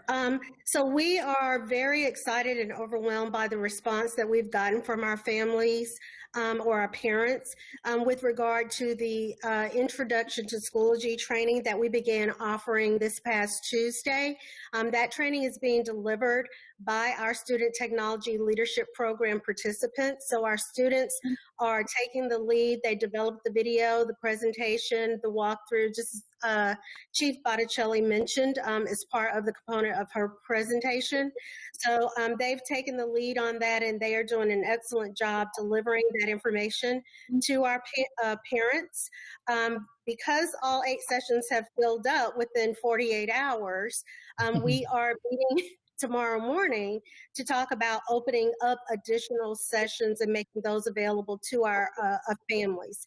Our principals and other leaders are promoting that for us, so I suspect that has a lot to do with the overwhelming response that we've received. The form to sign up for this training is on our website, and as soon as we get additional sessions outlined, they can submit their request to participate in those sessions as well. Additionally, I've lost my train of thought. Oh, we have a video that will be recorded and put on the website that will be accessible at any time, any place by our parents as well. So we're in the process of editing that, and that will soon be available on the website also. What does that video show? It's an introduction to Schoology. So it shows, or the Student Technology Leadership Program participants talk about what Schoology is, how to log in, how to use it on a PC versus an iPad, how to look for assignments and courses and groups, how to message their teachers, how they use Teams to facilitate that interaction. Excellent. Thank you, Ms. Burden. Okay, I would like to thank you for your work and working with the parents, because they had a huge dilemma that they face, you know, along as our teachers, trying to get an understanding of this new development of virtual learning, and the kids also had a hard time, you know, adapting to it. Also, it's not just here in the city of Buffalo, but it's been shown to be all over the country. So we're not alone in this, and with this new type of technology and 100% remote type learning, I think that we came a long ways, you know, from our work this summer. Also, my second question was about special needs students. I understand that we may have a separate plan for special needs students who may need the one-on-one or 8-on-1 type classroom training with the teacher, who need that type of approach, a different type of approach than other children. So is there anything that we can report on that? I think so. You can respond, or if Kim is available, and I believe she is, she can speak to that. Kim is definitely also on the call. I would say that it's a priority for us to serve that special needs population. And so Kim's committee has been meeting regularly to try to discuss what the best options are, because there's a number of factors involved. But we do recognize that if you're in a self-contained classroom, you're automatically in a smaller group of students. So assuming that you're in a full-size classroom, it would be easy enough for you to socially distance. If you're in a smaller size classroom, it might take a little movement to a different room to make that happen, but it's still possible. So that would be one of our priorities, to try to make sure that those kids had the first option of coming back. And then I know Kim has been trying to flesh out what it might look like to also provide related services. Will there be an option for you? Kim, when you answer, because I don't want it to be confused that while we're in remote learning, that students with special needs aren't getting a robust instructional set of services, because I know how hard your staff has been working, even in the remote learning. We've been doing this since March. So could you say something about that as well, Kim? Sure. Thank you. Hello, everyone. We have been working diligently since March, making sure we're meeting all the needs of our special ed students. We delivered over 20,000 sessions of teletherapy and had amazing responses from a lot of parents who felt like that was a very effective way for their children to receive their related services. Additionally, we've been working with the teachers to make sure that they are delivering specially designed instruction, which is the regulatory requirement that we provide for our students with disabilities. We've made sure that accommodations have been delivered, as well as any assistive technology that students may require. So we are going to continue all of that in the fall. No matter what model we are under, we're going to make sure that we are delivering specially designed instruction, that students are receiving their teletherapy, and that they are that they're getting the support that they need from all of our special education teachers. As Anne said, we are prioritizing and working on plans to look at how we can support students and make them priorities for returning. Okay, thank you. Thank you for that. Just a couple more questions. The next question is, I'm happy to see that we simplified our programming to Schoology, and also working with Microsoft groups that we can actually narrow it down for the parents, so that when selecting apps or classwork, that district have worked hard on that. My one other concern I have, and parents have also, is that coming up is allergy season and flu season. How we disseminate the difference if a child have a runny nose or itchy eyes, if we do return back to a hybrid learning or in-person type learning. How can we calculate the difference just by not, targeting that child and sending them home or to a medical facility, to the Erie County Department of Health to get tested once again? But if it's something that a parent may see or a child may see, and I don't want to see a child sit in class, and get looked at funny because he sneezed or she sneezed, or they may have an itchy eye. Is there any type of plan we have for that? Well, it's a fair question. And as I said, we have Dr. Dennis Quo, who will be our medical director, and he will be providing immediate consultation around issues so that we don't get into this overly sort of panicky environment as we approach these seasons. And then I think Dr. Williams, Tanja Williams, with the training that's going on with our nursing staff, we also will be able to address some of that. So can you say something there, Dr. Williams? Sure. I think with, this COVID pandemic, some of the symptoms certainly do mirror a lot of other illnesses. The nurses in the schools will not be doing any testing or anything. And so if a person presents with, any kind of symptoms, we certainly will be conferring with Dr. Quo, so they don't, as Dr. shared, just jump to a panic state, but that we do take seriously if there are symptoms that are flu-like or that, look like COVID symptoms, that we immediately so that we can follow up with the appropriate medical care.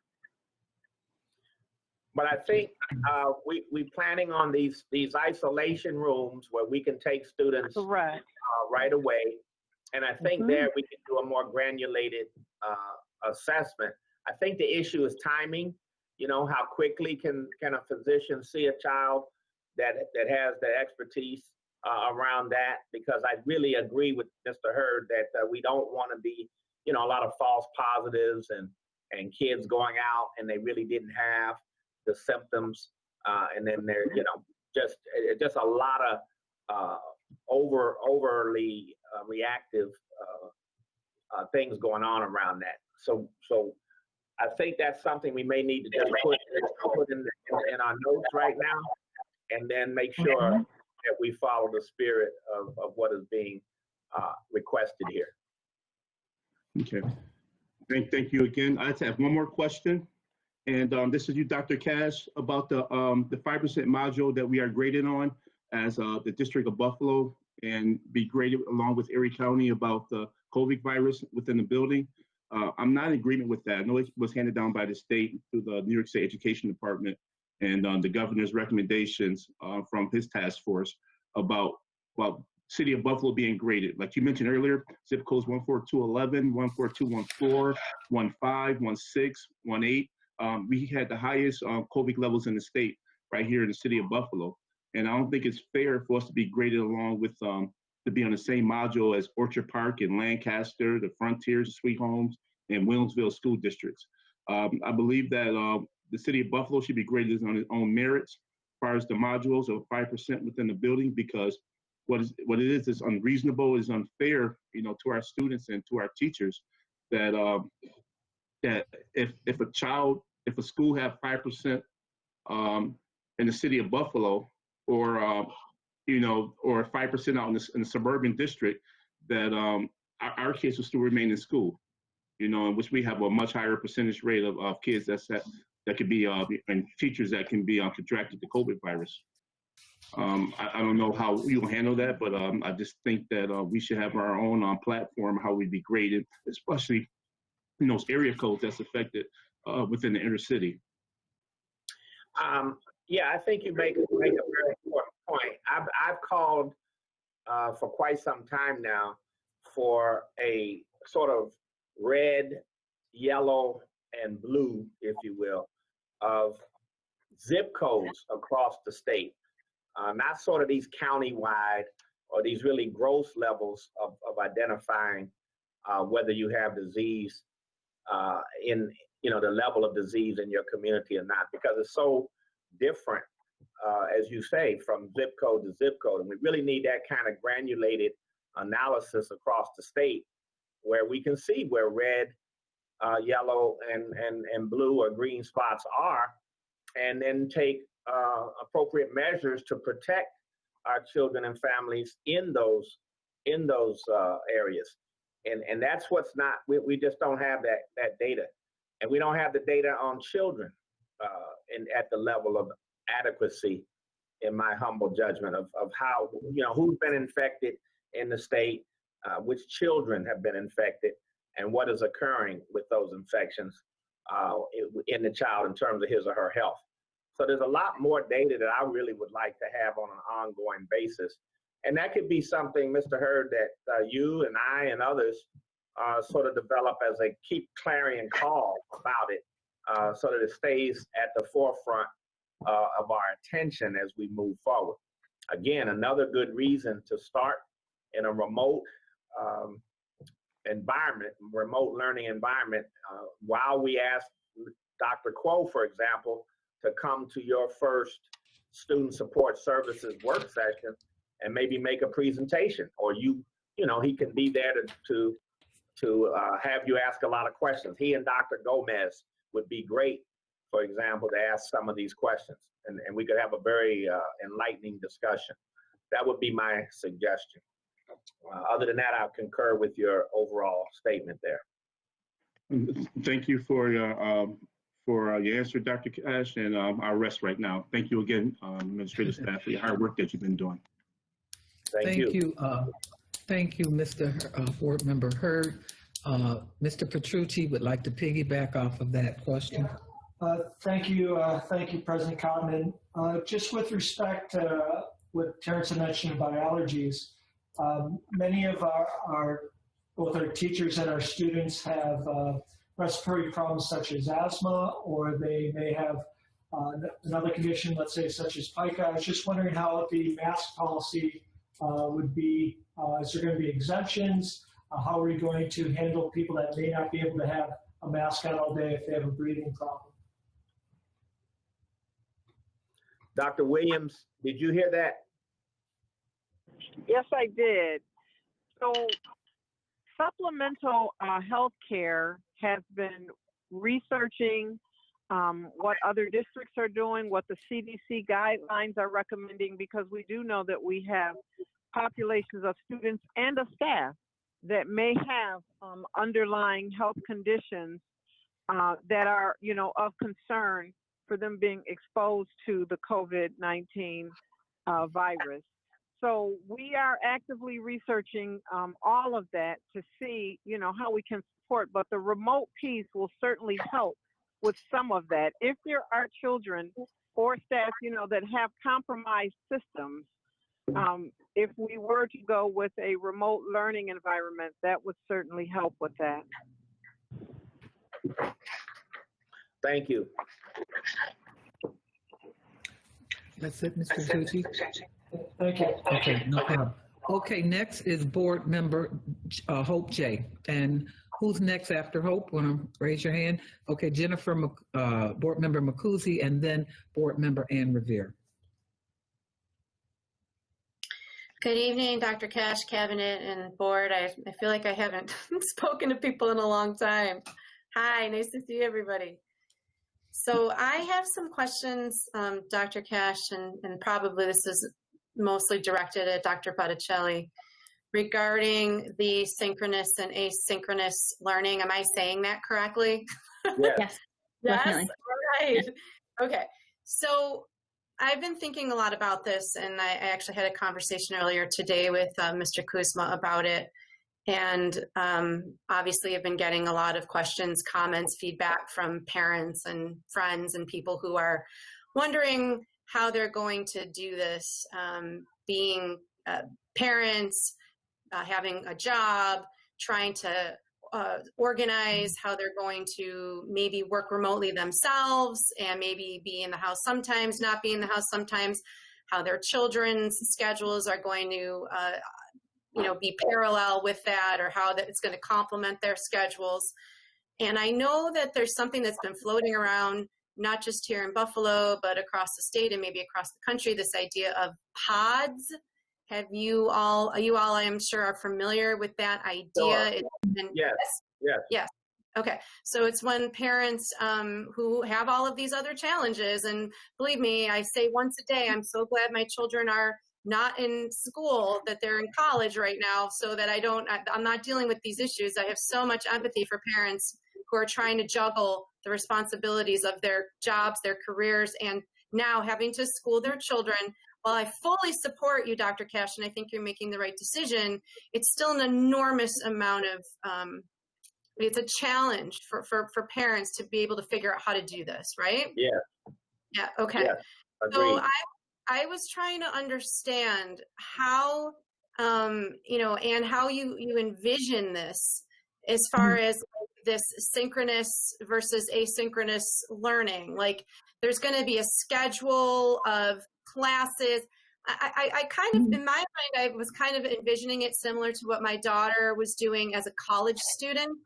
So she was, before, when COVID first hit and she came home, all of her classes were, I guess you would say, synchronous, right? So she would get on the computer when the professor was doing the class in real time with all of the other students, and she would sit through that class as if she was in the classroom. But because in college, classes are only twice a week or sometimes 3 times a week, it was much easier for her to do that than it would be to have her have to be sitting there at 9:45 to 10:45 5 days a week, which is how it's done in the high school or in the middle school, right? So I'm trying to understand how we are envisioning providing this kind of education, this synchronous education, which I'm interpreting as the teacher sitting in the classroom, the teacher being in the classroom without the actual students physically being there, but yet they're all going to be participating via their computers, their laptops, their iPads. I placed an order, but I just ordered it. Do you sell sodas also? I'm sorry, is somebody else on the line? Darren? Please mute your call. Let I think Tanja somebody know. needs to mute. We'll find out. Let Tanja know to turn that down, okay? All right, I'm sorry, Hope. Okay. Go ahead, finish your question. So really my question is I'm familiar with Teams, by the way, because that's what we use in court. That's the same interface that we're using in court, so that a number of people can participate in these meetings, and it occurs the same way as this meeting is taking place, very similar to this. So if we're moving to Teams, I think that's great because it provides for a lot of people to be there and participate and be able to ask questions and do all of those kinds of things. But I guess I'm trying, if I were a parent right now, I think I'd be just at the end of my rope, trying to understand how am I going to set my schedule when I have to go to work and my children are going back to school? When is the school going to provide me with a schedule of synchronous learning, as when are my children sitting in front of this computer? These classes are going to be provided for them. Can I organize this with other parents in my neighborhood, in my community, so that we can have a pod? We can have a group of maybe 5 kids who are going to be in the same classes. Okay, I feel like I've said enough, but maybe, yeah, maybe I've said too. That's exactly the question that many, probably thousands of parents have. So it's a perfect question. Thank you for that. And if you could start, and then any other team member will join in the conversation, and I have some things to say about it. And absolutely. So yes, schools will provide an actual schedule. So in a normal year, you would have received a schedule that said what your child was doing first period, second period, third period throughout the day. You will still get that schedule, but it will indicate whether the period is an asynchronous period or a synchronous period. So each day we want somewhat of a balance, maybe 50-50, 60-40, depending on the age of the student, for the amount of synchronous versus asynchronous instruction that'll take place. We're asking schools not only to create a schedule, but to coordinate between teachers and departments so that they don't overload students with work. One of the things we heard in the spring was that because it happened very suddenly and schools didn't have that opportunity to coordinate schedules, many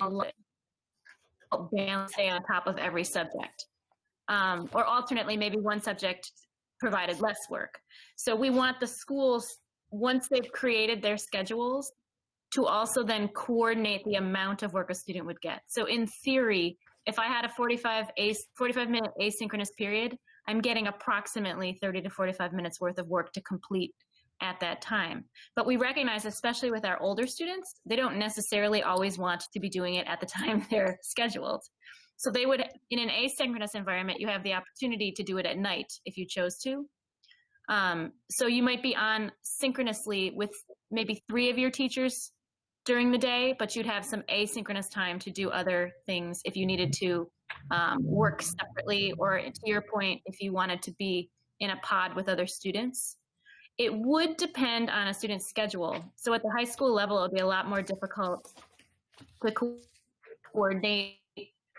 You'd say, this group of students, our families are friends. We are all in Miss So-and-so's algebra class.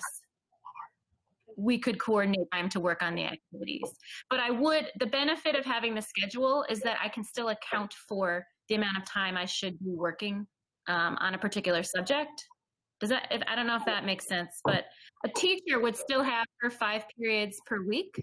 So she'd have all her algebra periods.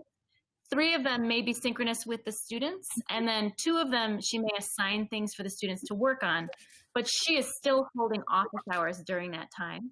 So if I'm perhaps in a pod with 3 of my friends, and we're all stumbling on question 2, we can actually go into the teacher's virtual office hours and talk to the teacher about that particular problem.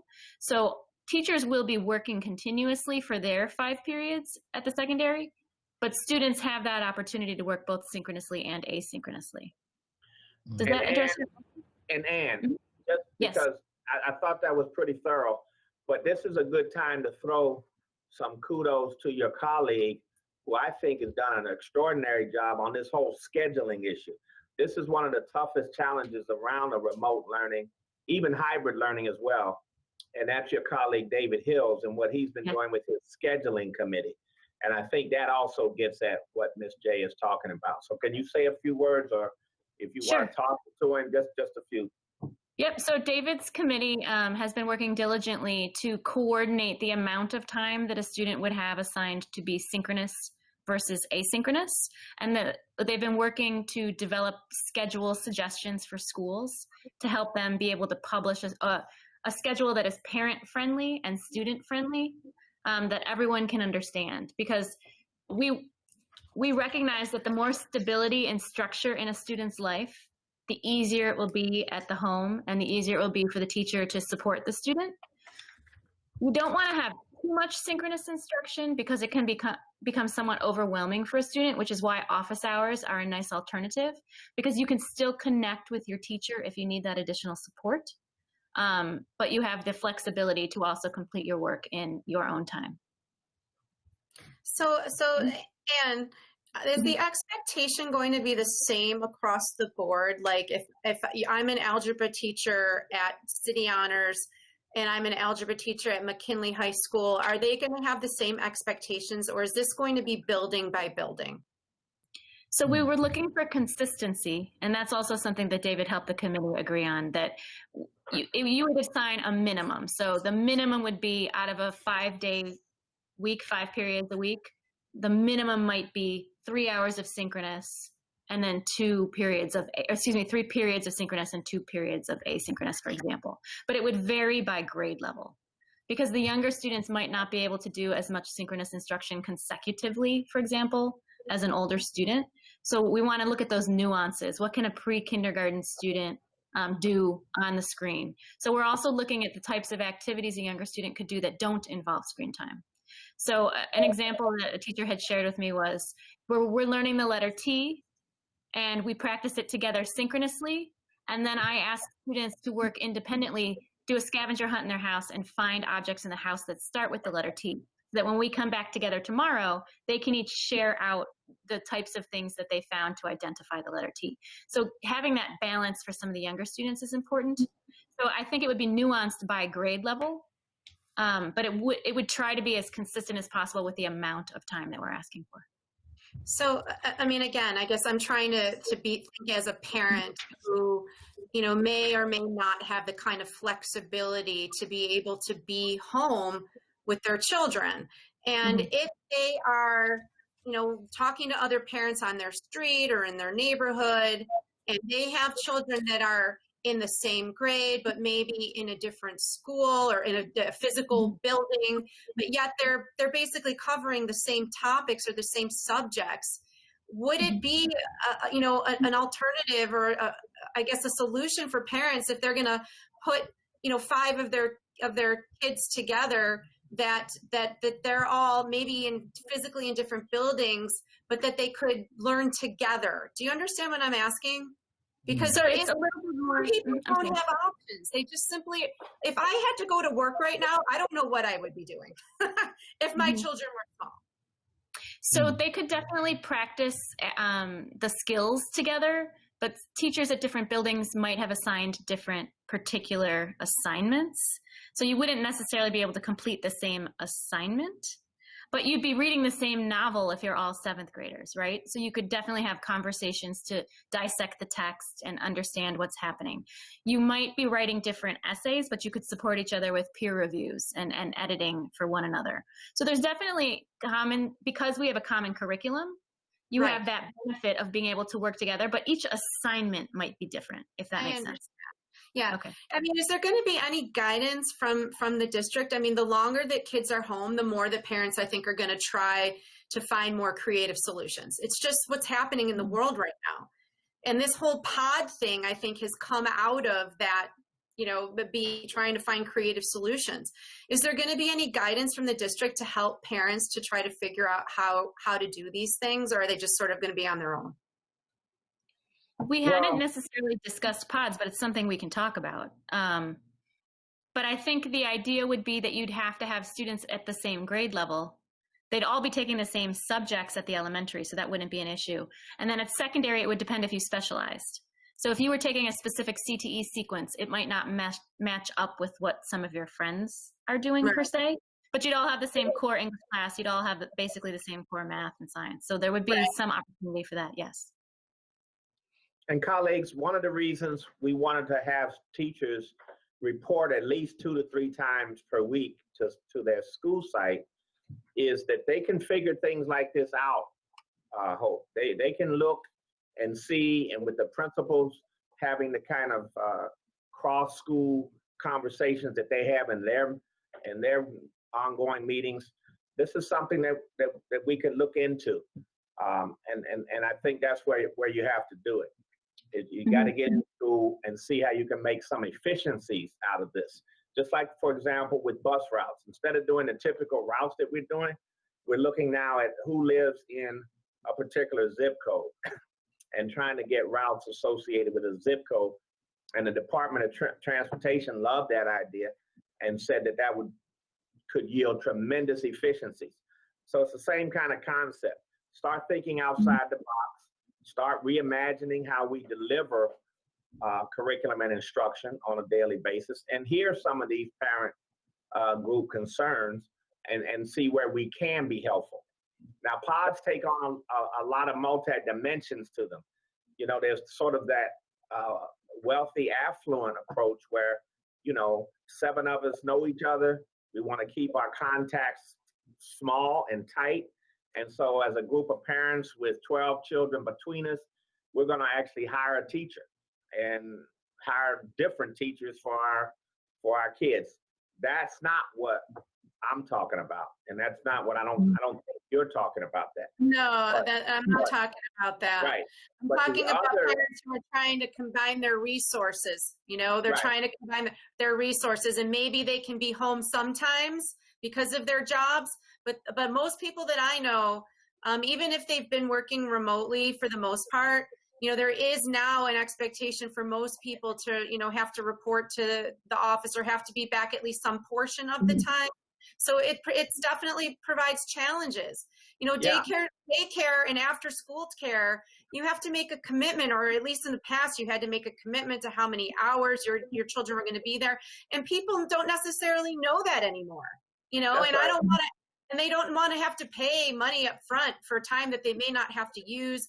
So again, I'm just trying to think of creative ways to help parents who are living in this completely new world to try to you know, I mean, now more than ever, Dr. Cash, you talk about the, you know, the new education bargain. This is the new education bargain.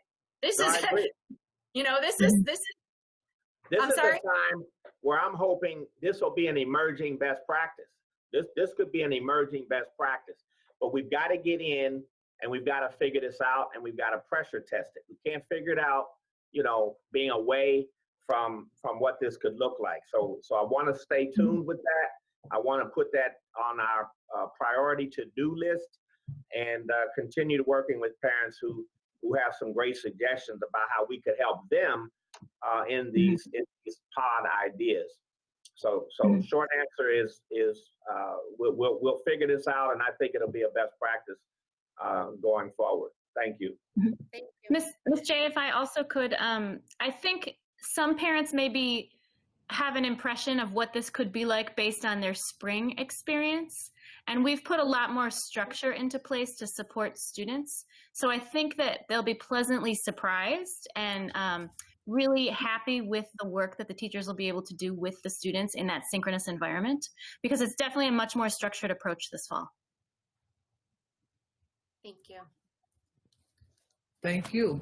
Next, we have Board Member Macuzzi, and then following her would be Board Member Revere. Hello, everyone. And again, thank you, Dr. Cash and staff. This is great. I think it's really saying to the community that you have been listening. And this is really concise.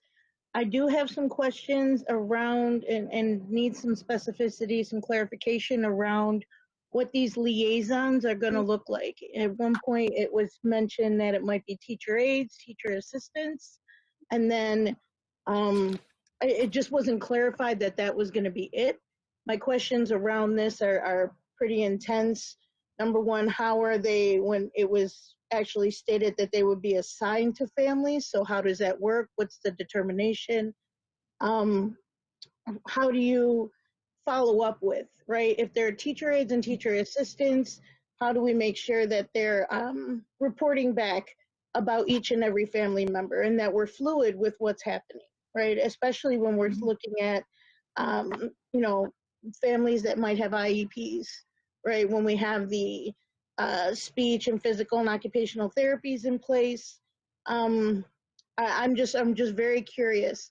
And then when you have teacher aides and teacher assistants, knowing that we also have teacher shortages and the whole nine, that we didn't have so many of those to begin with, what is our other avenues to make up for those, like, so that we don't have one teacher aide or teacher assistant responsible for how many families, right? So are we using our CBOs and our connections and our hundreds? You know, it's been mentioned we have 100 partners, over 100 partners.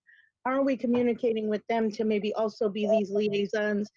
And then if they're providing services in any way, shape, or form, how are we associating them with these specific families? So I guess what I'm saying is, how do we make sure that the families that we're tracking, we're really on top of what they need, right? We all know that that might have been, not might have been, but was a huge concern, you know, how we were communicating. So that right there is one major question. Another one, I'm really kind of big on how we look into physical education and making sure that if we have remote learning, that we're really looking to make sure our students from pre-K on up are getting some sort of physical activity during the day, so they're not just sitting in front of their computers, so, doing this remote learning? Are we doing like some type of circle time where you got them running in place for a minute before each class, or something that just gives them a little bit of energy boost, maybe some, close your eyes and see what type of, make sure they're in the right space mentally and physically to even take on what they're about to take on. I just want to make sure that that's in place.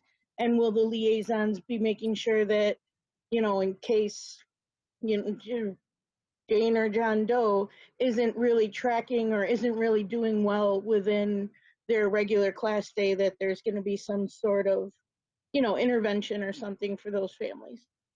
Sure. I'm just going to throw them all at you and then I'm going to stop. Okay, I'm probably going to forget what they are, so you might have to read them back to me at one point. I have them, man. I have them. Because they're all right around. They're all right around kind of the same thing, right? Are we? We know that we have to get everything in place and all the programming. And what type of purchasing do we need to do still to have a lot of this remote programming? Like, do we have all the programming that we need remotely for physical education? Do we need to look into? Yeah, are we up to date with all the programming for everything, for music, for everything? Do we have everything in place? What are we, what type of report can we get to say that there's some things we still have to look into so that we're 100%, not now, like 100% before we move into the hybrid model, right? Mm-hmm. And the only other thing I want to state is, I think it's critical that we utilize these CBOs to also get the word out about how we communicate. We have all of these avenues to communicate, whether it's the, social media or however we've been doing it. People are, the board members are out there doing this. We need to put some deliverables on the folks that we work with and we pay in order to work with our students to make sure that every single one of their bases have all this information and are constantly being checked upon, like every week. Did you reach out to such and such? Did you make sure they had this? Did you make sure your constituents have that? Like, to me, that kind of checklist for everybody would just ensure that everybody's getting the information that they need. Okay. Hey, Myra, I'm coming to see you because my son's iPad won't keep a charge. Okay, I'm done. Thank you, Jennifer. Are you ready? Are you ready, Jennifer, for the responses? Yes. Jennifer. Okay. Okay. So, colleagues, in that first group of questions was about our liaisons and reaching out to make student contacts, how they'll be utilized, how they'll follow up if some of the needs and services are falling in the gap. So who among you is best prepared for that? I know, Ann, you've been doing a lot, but it seems to me that some of this is in Tanja's wheelhouse. Darren and Nate might be able to help out as well if I didn't quite interpret Jennifer's question perfectly. So anyone who feels they can assist with that whole issue around liaisons to families who have special services needs for their children. For everybody, but especially special needs. I got it. Okay. So that communication mechanism is something that we determined was necessary because it is sometimes overwhelming to know that your student has 6, 7 teachers and you want to stay on top of everything. There's messages coming from the schools, there's district level messages. It can get a little overwhelming. So we wanted to establish one point of contact, but we also did not want to micromanage the schools in assigning that one person. So Cassandra might want to chime in. They've been working with their principals on ways to best designate who the liaison should be. Hi, this and is what their Cassandra. role is. Dr. Wright. Hi. Hi. So this role is fluid and it takes on a different look depending upon the spirit of the building. So in some schools, we have principals who have divided their kids into crews. So one adult takes care of 10 kids and make sure that they mentor those children through the school year. In other buildings, they're divided into houses. And you may have matriarchs who are teacher aides and teacher assistants who have been in that building, who have a tight-knit group of kids under their care. So whatever works in a particular building, that's what it will look like. What I do know is that parents, principals, children, they've all been meeting already. I'm really proud of the work that the principals are doing in having their family meetings. They're having small group meetings with parents, small group meetings with children, and the teachers have been coming as well. We are all concerned about each other, and they're figuring it out building by building. I'm not able to give you a one-size-fits-all response to your inquiry, but I can let you know that the principals are very, very concerned and want to become connected and remain connected with their kids, and they're doing everything possible to make sure that that happens. Thank you. Thank you for that. Jennifer, are you satisfied on that question at this time, or did you have others for that question? For that, I mean, I'm satisfied at this time, but when schools actually put something in place, I would love to know, you know, just even if it's a overall synopsis of what schools are doing. I think that'd be key for us to be able to connect with community and let them know that these options are available in case they don't know. Okay. So yeah, for that question, as of right now, yeah, I'm fine. Okay.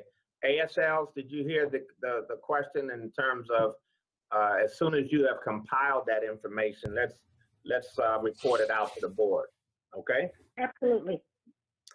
All right. On the second bucket of questions from Ms. Nicosi, I heard something about how do we stand? Like my watch says every 10, 20 minutes stand, it's time to stand. And of course I never respond to it. But the kids have to they have to get up, they have to move, they have to at least have 60 minutes a day of activity and movement. We have in our remote plan a clear part that talks about PE and scheduling of PE. I don't know, Cecily, are you on the call? Yes, I'm on the call. Can you guys hear me? Yes, we hear you. So, yes, hello. and did you have a communication with Cecily? Are you on the same page around PE instruction? Because it's my understanding that we can do PE remotely and intend to do PE remotely. Mm-hmm. And teachers could do it in the spring as well. So they have some foundation to understand the best approaches. And we learned a lot from the summer programming because they did offer a course at Middle Early College. So I know Cecily got a lot of important feedback from the staff there that conducted it remotely. So yes. I imagine it would vary by grade level, but I'm sure she can address that. There you go. Yes. Ms. Owen. Yes.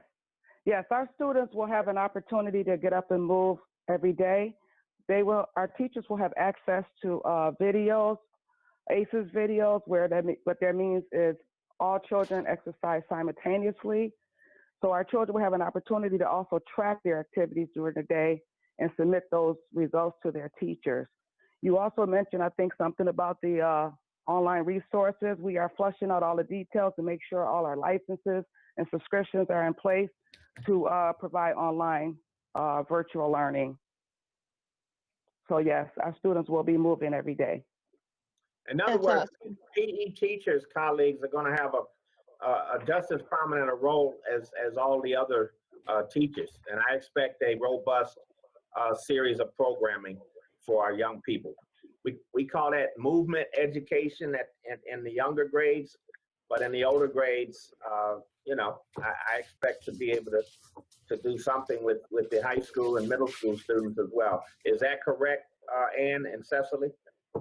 Yes, the students get a credit in high school, so they have to take a phys ed course, and as opposed to the biweekly or daily at the primary. So the high school PE teachers are planning their schedules accordingly. Yes. Even in the remote learning environment. It would be scheduled into a student's schedule just the way a core period would be. So you have English, and you might have phys ed. It depends what quarter or what semester. But it would be built into their schedules is what I'm asking. Correct. Yes. Okay. All right. Ms. Nicosi, is that adequate for you for now? It is. I do have, so the PE teachers also are health teachers, correct? So like Yes. health education, physical education, that will all be tied into that one PE kind of class, right? Where we'll be addressing kind of mental health and things along those lines too, correct? Yes, the teachers will be Okay. expected to start with social emotional learning activities and how to stay safe and precautionary measures and things of that nature. Yes. Well, and following that whole school, whole community health model, that whole student health model that we have in our schools, we'll be following that curriculum within Yes, that. Yeah. Yeah, the whole child. Beautiful. Yes. Mm-hmm. Okay. Thank you for that. Okay. The third You're welcome. question that Ms. McCosey had dealt with programming within the remote learning environment. She was basically saying, well, kids get the same array of robust courses that is offered during so-called regular curriculum and instruction day in the remote learning environment. Art, music, PE, so forth and so on. CTE, if you're a CTE student, will that be offered in the remote learning environment? So yes, so those are so those are required courses. So we would still be providing music and art and CTE and courses like that. But I think you also asked about materials. Yeah, I think it's more along the lines of I know that we were thrown into, what we were thrown into in the beginning, but what type of, are we all set, or did we identified everything we need as far as materials for online purposes that maybe we didn't have to use, when we were in person? Are we all, are we in a good place, I guess is what I'm saying, that we're, for all of the, we know what we need to do in order to graduate and have those requirements, but I'm saying for these, what parents and constituents have been saying, your art, your music, your physical education, things like that, just making sure that, the community hears that we are diligent in making sure we have all our materials and tools that we need. So in terms of materials, for example, we still purchased our math module books. Those will be distributed at some point in the beginning of the year for students to use at home if we're 100% remote. But we also purchased a computer program that kids can use. So you might use your math module book while you're in class virtually with your teacher, but then during your asynchronous time, she can assign activities through a program we called Zern, which mirrors the lesson you just learned from your teacher, but reinforces it with a little mini lesson that's taped online, and then additional activities to support that learning. So we tried to parallel where we could. We have MobyMax, which is an online program for math and science. We're using that platform for our diagnostic testing in the beginning of the year.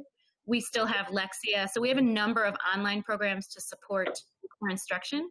And then this year, we also purchased our new social studies program, which is 100% online. So there's a hard copy book that the student, not hard copy, like workbook style, soft copy book the students would get, as well as the online components. So we still continue to order materials that we know students would need, whether they're virtual or in person, they'll still have access to those materials. And then the fourth question, I believe Ms. McCosey dealt with utilizing and integrating our CBOs to help us communicate some of the issues around social emotional learning and other needs of our students, and just making good use of all of our partners.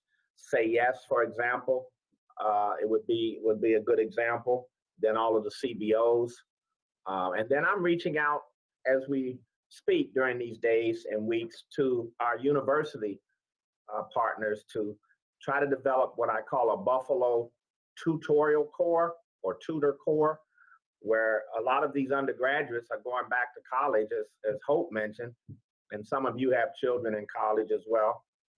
And they'll be doing online learning in many of their courses. I want to recruit them and develop a program where hundreds and hundreds of undergraduates can provide small group, one-on-one support to our students who may be behind, and give them that extra attention, so that we have a whole core of people helping with, especially with those students who've suffered from summer learning loss, COVID learning loss, spring learning loss. Tutors can help them come up to speed rather quickly if we have a very structured curriculum that's side by side with what they're learning in school to help bring up their numeracy and literacy skills or wherever they've fallen behind. So I'm working on that with Dr. Karestas as we speak. And those kinds of ideas, you know, if we hear from you as well, to help bring a community-wide effort to this. It's not just a school issue. This is going to take everybody helping us to get the results that we're after. So thank you for those questions. So answer the one about CBOs. Darren, who do you think would be good to address that issue? Well, right now we have been working with SAS and our CBOs, but we right now are at a standstill to see what we're going to be providing and contracting with the CBOs in the fall. But it's a good thing we have this as a suggestion because we can add it to the list when we begin talking with them about what we're asking them to do and expecting of them in the fall. Yes. I believe too, it's one of the main things Can I is just grab a plate now? communicating our website. Can you bring it to me? Just communicating the website, just communicating, making Can you sure put people soy sauce refer on to my- it, things along those lines. So thank you very much. My only other suggestion based on text messages that are coming in is if we can put on our website pretty clearly or keep explaining the difference between homeschooling and remote learning. That seems to be a difficult transition for some folks. Some people are actually pulling their students out of school believing that homeschooling is what we're talking about. I just heard that. And also to decipher, and I think, Anne, this is you, that screens in daycares, there's a narrative that screens are not allowed in daycares for small children. And I just looked it up. It is allowed as long as there's education provided for opportunity, just not during nap time or meal time. If we can make sure that that is something that's out there when we're talking about daycares and we're talking about remote learning. So there was concern around that synchronized learning with no screens allowed or it's illegal. So I just wanted to point out that, you know, that's not the case and it's got to be looked into. And I wanted you to know that folks that's a narrative that's out there. And I'm done now, I swear. Thank you for that, Ms. McCosey. That was helpful. You're done? You don't require any response to that last part?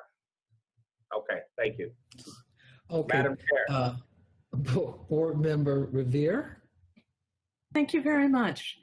I appreciate your taking the time to go into such detail, and I want to thank my colleagues who have asked questions already because they hit quite a few of mine. I do still have a few. First, I'd like to start off with, you had mentioned when you began talking about remote learning that you would examine our progress after 4 to 6 weeks. What are the criteria or the data points that you're looking for to determine our next steps as a district? Darren, you've been doing this a lot with the community, and then I'll add a few. So if you could start with what do we be considering after those first few weeks of school? Absolutely. So what we are considering, our reopening committee and our reopening subcommittees will still be working because we want to develop a plan and a timeline for when we assess after the first weeks of school what a gradual phase-in hybrid model will look like. What groups of students will be returning first? What do we have prepared for those groups of students? And then how will we phase in the next groups of students? So I know there's initial discussion around the special education self-contained classrooms coming to the building first because they can possibly social distance in their classrooms, followed by the younger students, the pre-K, K and 1, followed by then 2 and 3. So we're going to be developing a progressive phase-in model, phase-in hybrid model after we really see what's happening with the remote learning and we reassess after 4 or 5 weeks. So let me answer some of your questions from my branding point, Dr. Rivera. To me, there's a number of key indicators that we would need to look at. One is what families and students feel they have adequate learning devices and learning peripherals to be able to participate successfully in remote learning? Do they have a computer device? Do they have internet access? I think that's sort of a base indicator that we've got to get clear about pretty quickly from the start. Number two, what kind of engagement is occurring? I know one of the lessons learned coming out of the spring was, you know, teachers still do need a lot of support and training to understand that teaching remotely is not the same as teaching in a classroom. It's a very much more sophisticated and nuanced, and you have to be all day really ready for the preparation that's involved in following up on students and contacting students, and when you hold your office hours and you teach your lessons and so forth and follow up with assignments so that students don't get overwhelmed, so students don't feel like they just got a pile of assignments stacking up, but they haven't been able to get in touch with their lead instructor. So those kinds of fluid contacts and interactions we'll be assessing on a regular basis. That's important to me. Staff, what do they need? What are they saying about what's helping and what's hindering them from being successful in the remote learning environment only? And then, of course, our principals, who will be sort of our point guards, if you will, Mr. Hurd. The leaders out there who are going to be running the plays. They're the ones that are going to have to execute school by school by school what this remote learning environment is and how effective it is unfolding for each of their students and families. So we'll be asking principals to give us their feedback around this, and we do meet with them regularly, right, Darren, in a principal advisory group. We meet with principal advisory on Fridays, and then the associates meet weekly with their principals also, the associates of school leadership. There you go. So weekly input from them around this. So that will be important. And then following the curriculum, Dr. Rivera, we are unlike a lot of school districts. Some districts you can't find where the curriculum is and what it is. Our curriculum is well posted online, is very clear. And what our expectations are, you know, parents can follow along with that. And that's what we'll be looking at, whether they're getting behind or whether they feel they're on track, and how they're being supported in that curriculum, which is one of the more rigorous curriculums in the country. Outside organizations who study these matters have told us we have not only a really good curriculum in most of our subjects, but it's also one of the more rigorous. So all of those things we'll be tracking so that students don't fall off pace too soon in the year, because once you fall off pace, it gets worse unless you check in frequently and often. So those are some of the indicators I'll be asking staff to track and keeping me informed, and then I can keep you informed. Thank you. I have a follow-up question with that, because what you're pointing to is equity, and the equity, ensuring that there's equity with students. I was wondering, so you indicated that there were a couple places in which, and quite a few data points that you would be looking at to see whether or not students are falling behind. And I'm curious to know, how soon will you start tracking those, and what kind of plan you have in place to identify and mobilize support to those areas? This speaks to some of what Ms. J was talking about as well, in terms of the kinds of struggles that working parents may have. Students may very well get off track, in part because they need some more support. Absolutely. Ann, you want to talk a little bit about what you and Myra have been working on together? This is certainly a team effort in a lot of these issues. We do that in the so-called regular environment anyway, but I like some of the developments that I've seen in this plan, in our plan. Could you speak to those? Sure. So, during the first couple weeks of school, we're asking teachers to administer sort of a diagnostic type assessment to get a handle on students' learning from the previous year. So up to algebra and math, and then up through 8th grade in English, they'll be administering some online assessments at the beginning of the year so that they can pinpoint exactly what standards they want to target with students. So there's first a benchmarker from the previous year, and then skills checks throughout the fall, provided through our MobiMax system. And then that program will also automatically assign activities based on a student's placement. And the teacher also has the ability to assign particular activities and lessons based on a student's placement or whatever standard they're working on. We also have Lexia, which is another opportunity for asynchronous instruction. The students take that diagnostic when they first log in, and then they'll be placed appropriately and given activities and lessons to align to their needs. On top of which, we also always do RTI. So we'll be administering DIBELS. We're training our coaches to administer it online this year. So we'll have that immediate information in September. And then we administer that again as a benchmark throughout the course of the year, once in the middle of the year, once at the end of the year. And teachers can administer progress assessments for DIBELS as well. We also have STAR Math, which will give us a handle on where students are. It's an adaptive assessment that you take online, and it will tell a teacher which particular math standards a student is struggling with. So a lot of that information will guide teachers' instruction during the course of the year. Thank you. That's helpful. My second question so you gave me a good sense of the academic side. Now I'm curious about the engagement side. So you mentioned response to intervention, RTI. And one of the things that response to intervention does, right, is it identifies students and then mobilizes supports. Can you give us a sense of what that might look like if a student becomes disengaged and how early they'll be looking at it? Thank you. So at the beginning of the year, we recognized that we couldn't approach instruction the same way that we always do, right? You can't start the first day this year, open up your textbook and do problem one. So a committee comprised of a number of different members who are on this call.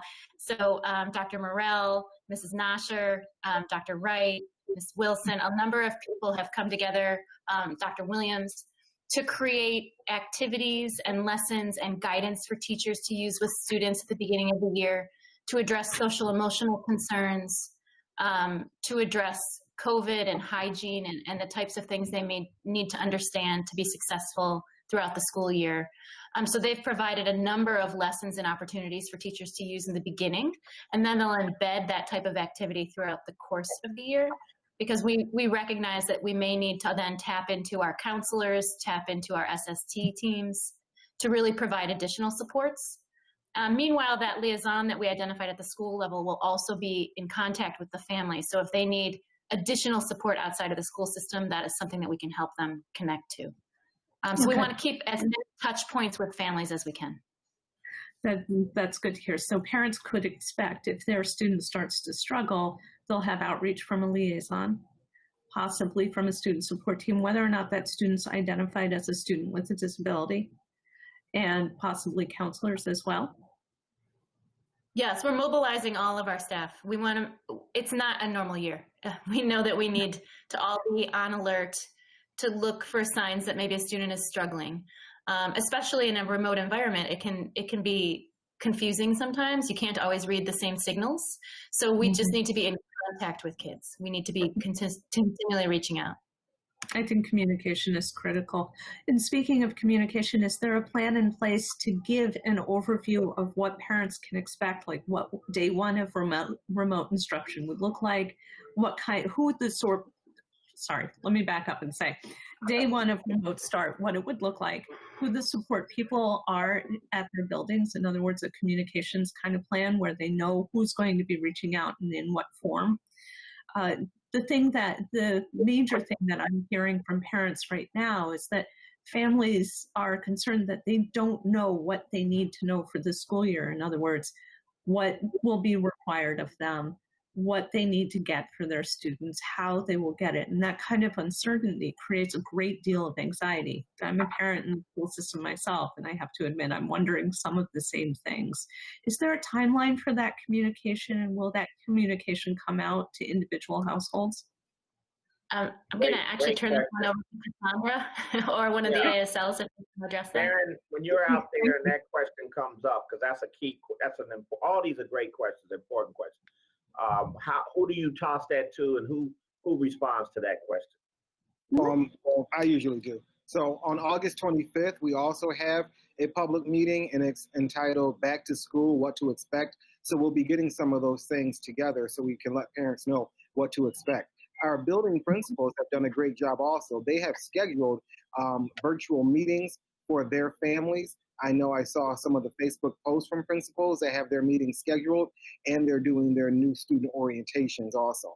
So what they are going to do is they are going to be able to contact each of the families by one of the various means to let them know what to expect on day one. As I said earlier, they're building schedules right now too, and so those will be given to the students by a method, and then they're able to, at that time, provide additional information to those families too. So before the start of school, that will be going to the families, and the schools are hard working on that now.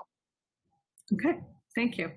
And then my last two questions are actually interrelated. The first one is a comment on the need to build capacity, because that's a lot of what all of these questions have addressed, is that we need to build our capacity to support families in remote learning. We need to build capacity for childcare, for having technology and access. We need to build capacity in our community to actually engage in this kind of instruction.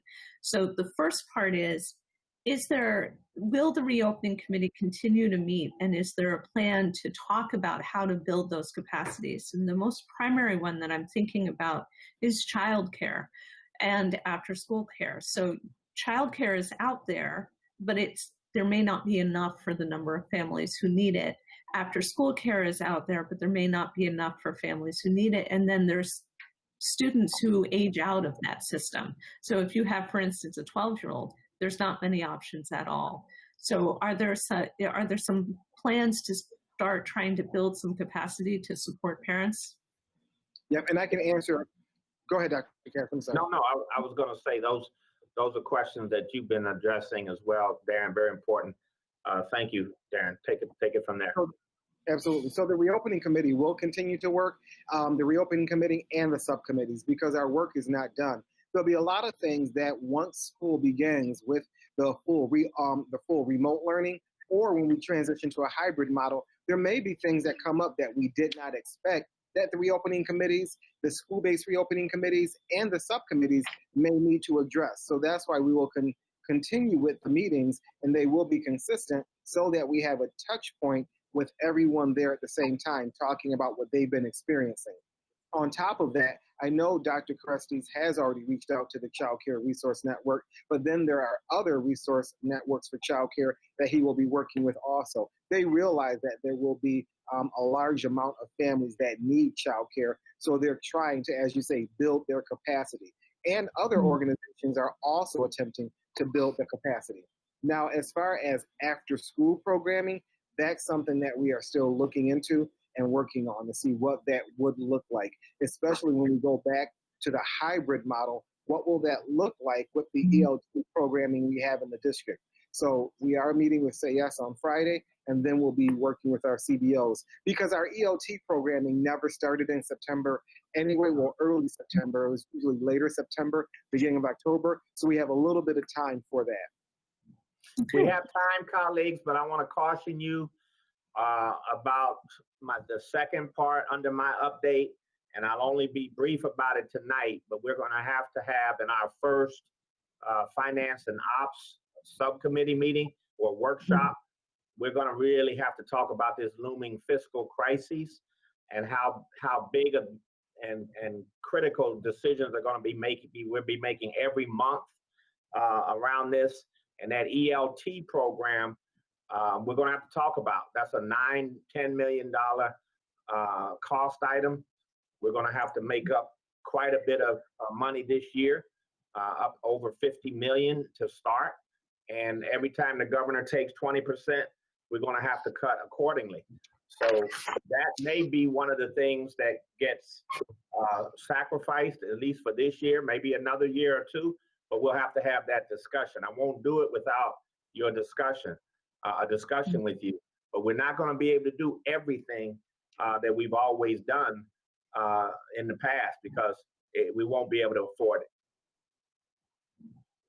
I'm glad you brought that up, Dr. Cash, because that leads directly to my last question, which is that with this proposed remote learning schedule, school building and facilities will be utilized at least 10% less than normal. Can we expect a similar size reduction in some of our costs and contracts? And second, can we look at negotiating some of the consultant, vendor, and contractor costs to be rebudgeted or reduced by that 10% since we're not in buildings and we may not be using it? Why are you saying 10%? Did you mean 20%? Well, I'm thinking after 1 month out of the 10-month instruction period. That's why. Well, it's actually a lot more than that. But I understand the spirit of your question. You understand the gist of what I'm saying. Yeah, I understand the spirit of your question. So the short answer is yes. I mean, we're going to have to look at cost efficiencies, cost cuts, try to do them intelligently while still, putting an emphasis on giving children the service and the support they need. And it's a very difficult conundrum that we're in. They actually need more to make up ground during the COVID pandemic than what then is happening on the left hand. We need more resources. You all know that in the main. But on the right hand, our resources are being cut every year. Every month now. As our cities, the Buffalo, Rochester, and Syracuse are among the most imperiled cities in the country, in the whole country, as far as the drastic cuts that are coming and what the impact is going to be to those cities. And of course, we're hand in hand integral with the fate of our city and in our school district. These are very, very serious conversations. They're to be had up ahead, but that when you ask your questions, I may not be able to give you a definitive answer tonight until we understand what the impact of that of all of that is. But I still make a note of your question. Okay. Part of my question is because we do have a couple items that have lease and other pieces in our board packet tonight. Should we look at tabling any of them? No, not at this time. Okay. All right. Could I do something, President Kottman, to clear up something that Jennifer McCosey asked that I think is important, and I don't want to forget about it and then not answer the parents. She brought up, is that okay, Ms. Kottman? Yes, go ahead, sir. Okay. I think the question was, some parents are confused or think that if they homeschool their child, that they don't have to register for remote learning, and vice versa. If they're on remote learning, it's the same as being in homeschool. That is not accurate. So Darren, who would answer that question best among our staff? Clear up the two. Darren. Right. Either Tanja could answer that, or I am able to answer it if Tanja's able to answer it. Thank you, Tanja. Okay, Sure. Dr. Williams. Sure. So when parents make the decision to homeschool their children, that means that they, for all intents and purposes, de-enroll them as a Buffalo Public School student. And they then identify whatever curriculum they approve as the parent to implement with their child. We have no say-so over that, but there are some steps that parents have to adhere to in order to homeschool. They have to send us an individualized plan to share with us how they plan to educate, but we don't approve or disapprove any of that. So that's homeschooling. Remote learning means that the students are still considered as Buffalo Public School students, and they're still receiving their instruction from Buffalo Public School teachers. And they have to be enrolled, though, right? Officially enrolled. They have in to be the Buffalo officially Public enrolled. School. So can you say something about what did they have to do to get enrolled? So right now we're in the process of enrolling and registering new students, upwards of close to 2,000. And there is an application packet that has to be completed. There are specific documents that parents have to accompany the application to prove parental guardianship, birth of the child, age of the child, and those kinds of things. And we're able to do that remotely. We put a system in place so that we're able to do it in a way that keeps our family safe and it keeps our staff safe. Okay. Ms. McCosey, did that answer the distinguishing features between the two? I mean, I just wonder if what you're getting back, you think that will be helpful to our listening audience? I think that's very helpful. And again, I just, it's just the concern of many folks coming at us and saying that they're pulling their kids because they're thinking it's homeschool. Wow, that car is very loud. That's a car, people. Sorry. But so just having that distinction and maybe some bullets on all of our, correspondence, it's actually a bigger conversation that I've had to have more often than not when it comes to this reopening in general. I don't know, I'm quite sure the other board members feel the same around this, but thank you for clarifying. That was wonderful. And again, if we can just bullet point that, that would be great. You're welcome. Dr. Williams, make that a special note. We really want to amplify that difference on an ongoing basis through our communication vehicles, okay? Absolutely. Okay, thank you. I'm sorry, President Comment. Return it to you now. Okay, so Dr. Revere, your questions have been answered, right? We're moving forward. We have two other board members who have not raised their hands, Dr. Kep Evans-Brown and Paulette Woods. Do you have any questions or concerns? My hand has been up. Raised. Okay, so It's been up for a while. Well, I didn't see it. Go ahead, Paulette, and then Dr. Evans, you can Brown, you can finish. You can go next after her. Well, first I want to thank Dr. Cash and the staff for all of the remote meetings they've had, twice a day. They've been answering a lot of questions for the parents, and you're doing a tremendous job. To my colleagues, you've asked an awful lot of good questions about equity and targeting the students who have fallen behind. Those are a lot of concerns that my parents have raised. But I only have one question that I need a lot of clarity on, and I think the parents want a lot of clarity on, and the teachers want a lot of clarity on. And that is the cleanliness of the buildings and the safety buildings. The parents are saying they're not sending their children back until they feel it's safe. And the teachers are saying not willing to come back until they feel it's safe. And a lot of the safety that will get our students back into the building and have our parents be comfortable and bring our teachers back, it has to do with getting the information to them about the cleanliness of the building, how we're going to clean it, how frequently, what areas are going to be cleaned.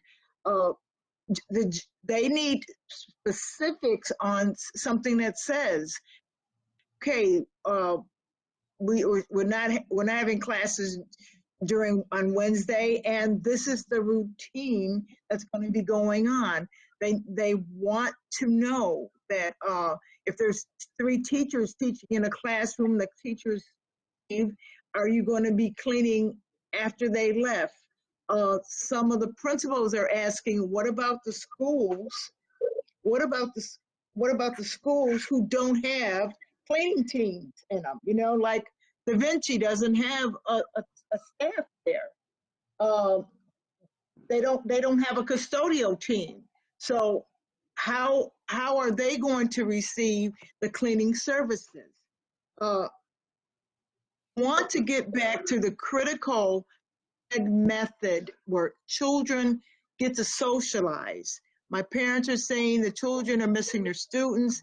They need and they want to come back into the schools, but they will not send them back until we can communicate to them and the knobs are being cleaned or they can just feel safe. So I want to know how we're going to give the answers to that to these parents and communicate it that it's okay.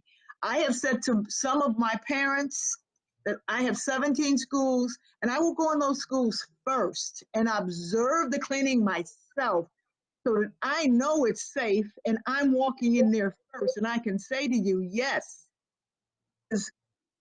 and the doorknobs and the air conditioning, this is happening, and I will come back and monitor that so that my community feels safe, because that's the only way we're going to get back to a hybrid learning, which is crucial for these students. So that's my question. That's the biggest question I have. So thank you for that question, Ms. Wood. That's the top of the order question for all of us. I'm going to start, and then I'm going to let Jim and Darren and a few others respond. One of the things we did first, Ms. Woods, is we looked at this building we're in right now. You see President Coppin sitting there. You see Board Member Scott, Board Member Petrucci. I think General Counsel Kuzma was there earlier. I'm here in this building in my office, and we really worked. It took us 6 weeks, 6 hard weeks of pounding on everybody to say, look, this is one of the oldest, most historical buildings in the country, maybe even the world. It's beautiful, it's iconic, but quite frankly, it's not very clean. At least it wasn't very clean, college. You can take that how you want. But I wasn't going to come here until we really, really worked out some protocols that made sure that this thing was in tip-top cleaning order, that people were wearing masks when they were out and about in the building, that we put up all of the plexiglass that we needed. We had all of the hospital level cleaning materials. We had signage. We had temperature reading. We had the elevators, not with, piled on like they often are at 3 o'clock or 4 o'clock, with no more than 4. And that's too much for me. I only want 1. If there's other people on it, I say you go ahead. So we're all of the same mindset about what it takes, and I want us all to be finished. We're not the end all to be all of what that looks like for everybody, and so I'm gonna be doing what you're doing. I didn't come in here until that was perfect. And all of these high touch areas are wiped down every morning, and then several more times during the day where I live and work. My staff is very respectful about it. They don't just come walking back here. They come back here with masks, and then it allows me to put my mask on. Okay? So we have to pound all of that and work all of that out. That's why we need to report to the schools, and we need to get a small group in and then larger groups of staff so that they can make their determination about that, and they can give us further suggestions. And then we'll bring our doctor, our Quo, and our HAC in, and then you can come in. But we intend to have it the way we described it in the plan. That's my intention. And Jim, I know you and your team have been working night and day. We just met with them this morning to try to get this to the level that it's satisfactory to everybody. But until we all talk about it, until we all work on it, and Will goes every day out to our 12 non-school sites. There's 12 sites. That's why we're asking you to approve that item tonight. It's on a resolution, I believe. It was tabled last time, but that needs to get approved tonight as well. And that's the level of standard that we're going to expect for all of our school sites. And we work with all our unions on this that are down here every day, and we're starting to come in now, and gradually, and more of us. So this is the process. This is how we do it. And I don't have an answer. I can't reduce the risk to 0. I can tell you that. This is a very, very tricky disease. We're learning something about it every day, about how it's transmitted, about what works and what doesn't work. Temperature readings was a big thing a week ago. Now we're having some second thoughts. So all we will do is our very, very best, and then you can continue to critique us as we roll this out in the future. That's my answer. Now, Darren and Jim, did you have anything to add to Mrs. Wood's question? Thank you, Dr. Cash. We spent quite a bit of time today working with Mr. Kirker and our school engineers. Somebody's pouring water. There's something going on. Okay. Okay, can you hear me? So we spent quite a bit of time today with our school engineers, with Mr. Barry Kirker, who directs them. No one is more concerned about safety and has been working harder than our building engineers. They've been in our building since we closed down with their custodial staff, cleaning and learning new procedures and using new types of cleaning supplies and all of these things. We're extremely concerned about that. We consider our central office reopening as somewhat of a dress rehearsal to see what we can do better. How can we fix things that didn't work properly? It is something that we're working on tirelessly, and additionally working with building principals and associates and everybody else, HVAC, air filtration through Mr. Kirker, who is something of an expert on that. It is at the forefront of everything we do, and we know that all of the work of all of our colleagues goes nowhere unless these buildings are clean and safe. Number one priority. That's right. Well stated, Jim. Thank you. Ms. Woods, any other response or any other part of your question that we could answer for you tonight? The other question that the parents are asking for clarification and more details on is the collaboration with the health department. Testing. Hate to sound like Como, but no, it's somebody who's going to do the testing, and what happens if somebody tests positive. They really want more information on, does the school get closed down or quarantine, the isolation. That's the other biggest fear that we need to address, and they want to hear about if we're going to move to a hybrid model, which is what they want. So colleagues, we have up on the home page of our website right now, up top, the top row, you have the working draft of the whole plan that we released on July 31st. Then next to that, you have the remote learning only proposal and plan. And then next to that, you have a short document that's called Health and Safety. And in that document, it's only about 8 pages. There's 2 really helpful flow charts that the Department of Health, Erie County Department of Health, has prepared for us in clear, succinct form. I thought it was very helpful. That basically says what happens if you test positive and it's a yes. What happens if you test and the results are a no, a negative? And then you follow that flow chart down, tells you exactly what we do and what we have to do. Right on to school closure, which is a decision that they say is made by the superintendent. But I certainly will consult with the health department first around those issues. But refer your parents to those flow charts. Elena, we can pull those. We can make those flow charts available to anyone, anywhere.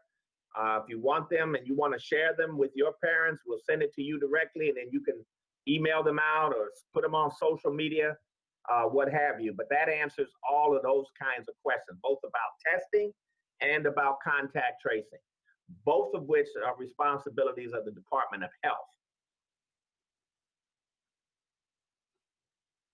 Thank you, Dr. Cash. All right, thank you. Thank you. My apologies that I did not see your hand, Board Member Woods. And Dr. Kathy Evans Brown, do you have any questions or concerns? Yes, good evening, colleagues. Dr. Cash, Dr. Brown Hall, we're doing a wonderful job in spearheading the reopening committee. You're welcome. I have attended some of the committee meetings, reopening meetings, and there still continue to be a lot of uncertainties. with this virus. This virus is real, and whatever model we use, we have to use caution. I like the idea of the pressure test about Dr. Cash that we're talking about now, 100% remote, initially for about 5 to 6 weeks, because parents need to know what they're doing. I mean, they have to work. I know a couple of my friends' kids have quit jobs because they want to be able to help their students with remote learning. They don't have the options of having childcare part-time. Teachers also want to know doing and what that looks like.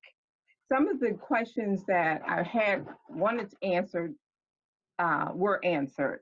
And Ann hit it on the nail in terms of grading, engagement, and attendance.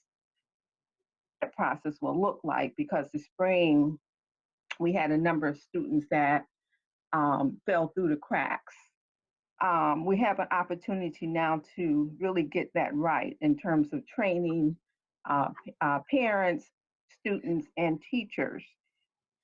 The question I have is, when we talk about phasing in a hybrid model in roughly 5 to 6 weeks, reality is that the experts, Dr. Fauci and others from CDC, are saying that there will be a second in the fall.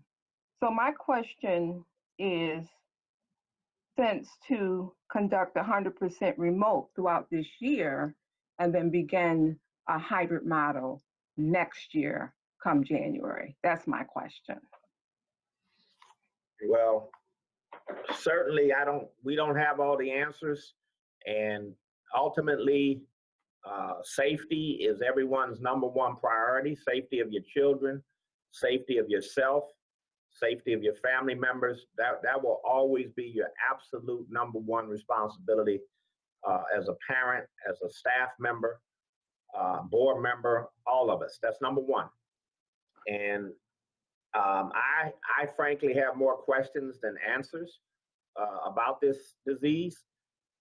We're in a country that leads the whole world in infection rates and in the deaths of people from the disease right now. And we have not, by any stretch of the imagination, brought it under control as a country. While I'm encouraged by the data here in New York State and in Erie County, I remember what it was back in February and March. And if we do have a recurrence, I think we ought to be very humble about talking about leading the country and controlling COVID and so forth. This disease has proven that it's in control. We're not in control. And we won't be in control, especially we won't be in control if we don't, every single one of us, follow the basic rule of masks and social distancing, and then keeping our contacts small. A small group of people that we are in contact with on a regular basis. I can count on this hand the number of people I'm in contact with on a regular basis. So that's the challenge before us. I would rather follow science on this, but I started the meeting with this horrible decision that we have to make. The learning needs, the continuing loss of things that are happening with our children and families. I know that if there's trauma and issues going on inside the household pre-COVID, those have probably become more acute in these last 6 months. And I just worry about our children and what's going on with them. But we have to balance those critical educational, social, emotional needs and learning needs with this monster public health crisis that is not gone away. It is here, and it likely will resurge. As you said, vaccine is not nearby. Even if you say we got a vaccine, you still have to put it through a whole lot of tests, particularly on humans. So that takes another amount of time before that becomes good to go, so to speak. So we got a lot of things to consider. I don't have all the answers. And when I said 5 to 6 weeks, we start the hybrid. No, I said we'd look at it again and see where we are at that time, given some of these challenges that we may have with remote, given what the current science is saying, and where we are. So I don't want to mistakenly suggest that when you approve of this plan, or if you approve of the plan, that you're saying in 5 or 6 weeks we'll be going hybrid. That's the optimum of all worlds, and we'll see where we are. But that we may not be ready even at that time for reasons outside of our control to just start going hybrid in 4 to 6 weeks. So that's kind of my response. I thank you for that, at least thinking about that and putting that on the table, because that is on the minds of a lot of people as well, Dr. Evans Brown. Thank you. Thank you, Dr. Cash. Dr. Evans, do you have additional questions? Okay. All right. So I'm going to ask a couple of things quickly, and then one other board member has an additional question. I really want to put out there the question, and maybe you know it and maybe you don't. You know, what are the challenges that we're going to face dealing with the teachers union in regards to full remote at this point? Are they going to be pleased that we're going to a remote model, or what are your findings with them? Because I'm concerned about the conversations that are out there. It appears as if, you know, we have BEST Union working with us and trying to assist us, and then we're getting so much pushback in other areas from our other union partner. And so I'm trying to figure out, what are you anticipating so that the parents will know what the conversation is going to be, hopefully, in regards to this full remote? Is it a safety issue? What is the concern?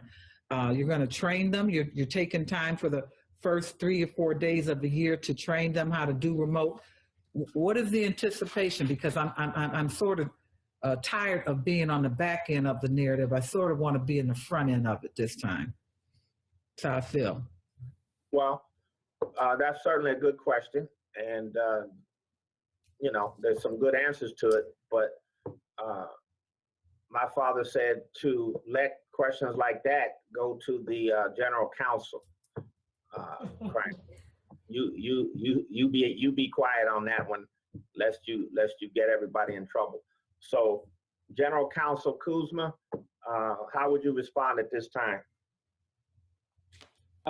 Well, I think I'll take it generally and talk about all of our labor unions. You know, everybody, for the most part, has really been waiting for a decision, which will hopefully happen tonight. And then we'll have an answer in terms of the direction that we're going to go.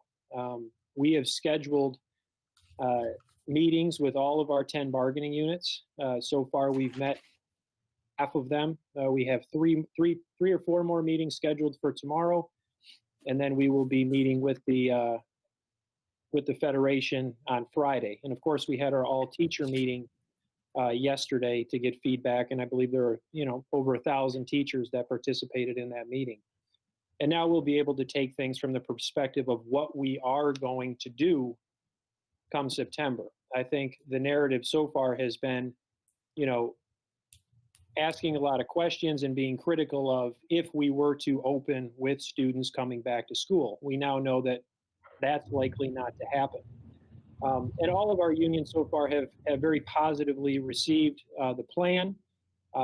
They're very positive in terms of us opening remotely. I think that's what all of them have requested so far in terms of who we've met with. And, you know, a lot of them are anxious to get back to work and assist in any way that we can. And what we're encouraging is that we're in this together. We're open-minded, we're flexible, and we're willing to have feedback. You know, our expectation, you know, for our teachers is going to be that they're going to provide instruction to the extent that's required by their collective bargaining agreement. They're required to work a 7-hour and 15-minute day. And we are going to ask that they show up to school buildings to deliver remote instruction for 2 to 3 days per week, so that that instruction can be delivered from their classroom to the students, and that there will be accountability that's involved in that as well. I'm sure we will get a lot of questions from the Federation about that, because we have to be compassionate as well when we deal with these types of things, because we do understand that that teachers and support staff, administrators in the school building have families as well that they need to deal with. And I'm sure that the Federation is going to ask and want to negotiate some changes to what would be a standard workday for teachers to allow for some flexibility on when instruction or work may be performed, because they have their own families to deal with at home. And when they ask those types of questions, of course, we will be open-minded, flexible, and compassionate in having those discussions with them.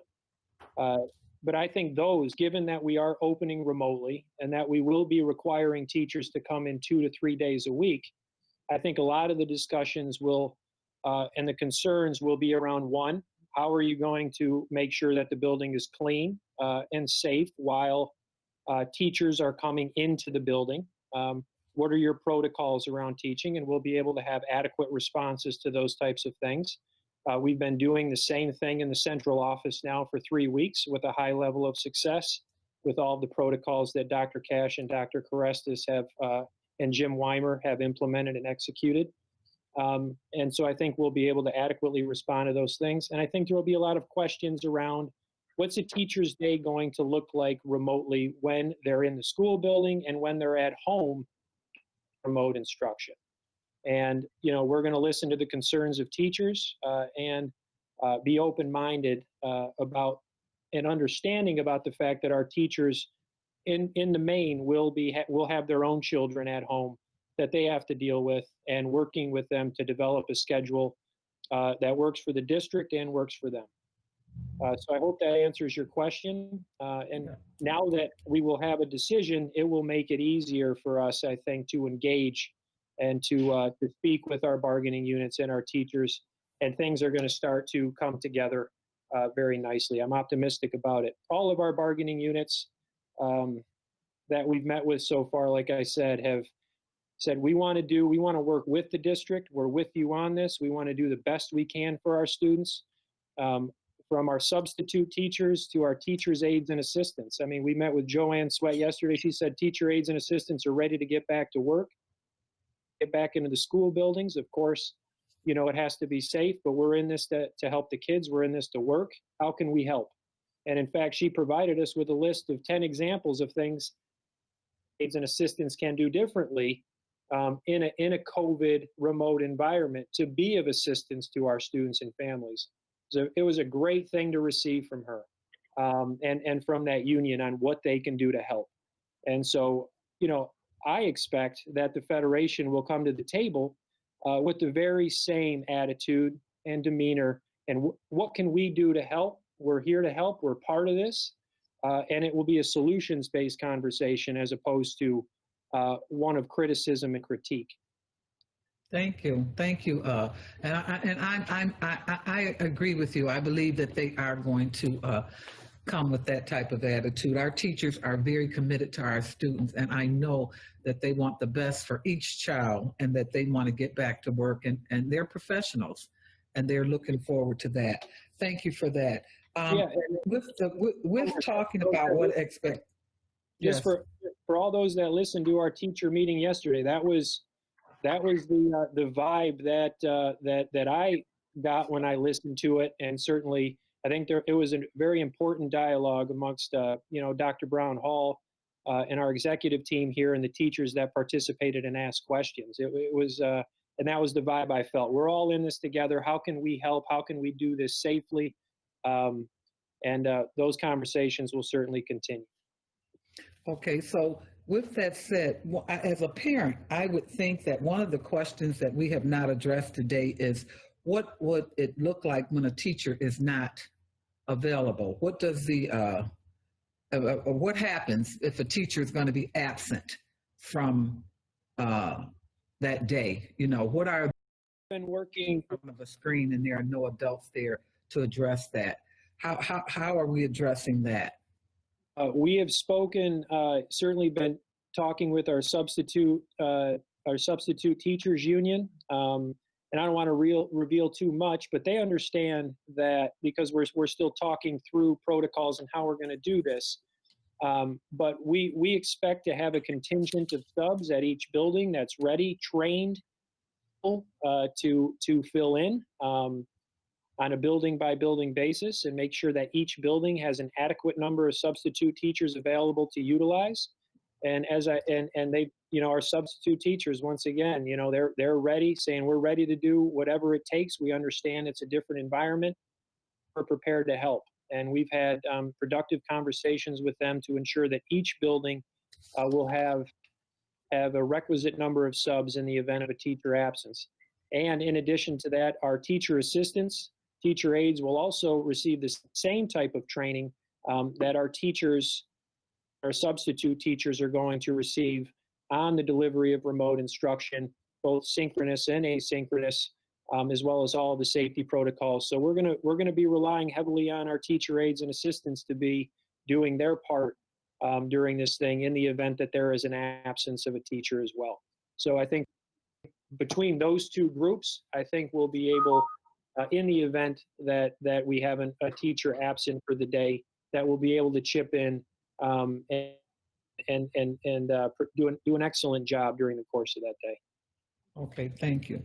So we have done surveys for our community, our parents, and I would like to recommend that we do a survey involving our children, to create one where our students tell us what we need to know, whether it's done once the remote learning starts or however we address it. But I really would like to have a survey provided to the board from the mouths of our children. Okay, I think our children have opinions. They are very intelligent, and they are certainly capable of asking and coming up with some ideas. The reason that I'm recommending that is that you talked, Dr. Cash, about reinventing education, recreating it, doing the best practices. One of the things that I found out recently is that one teacher decided to start having his classes in the evening, and he had 100% participation.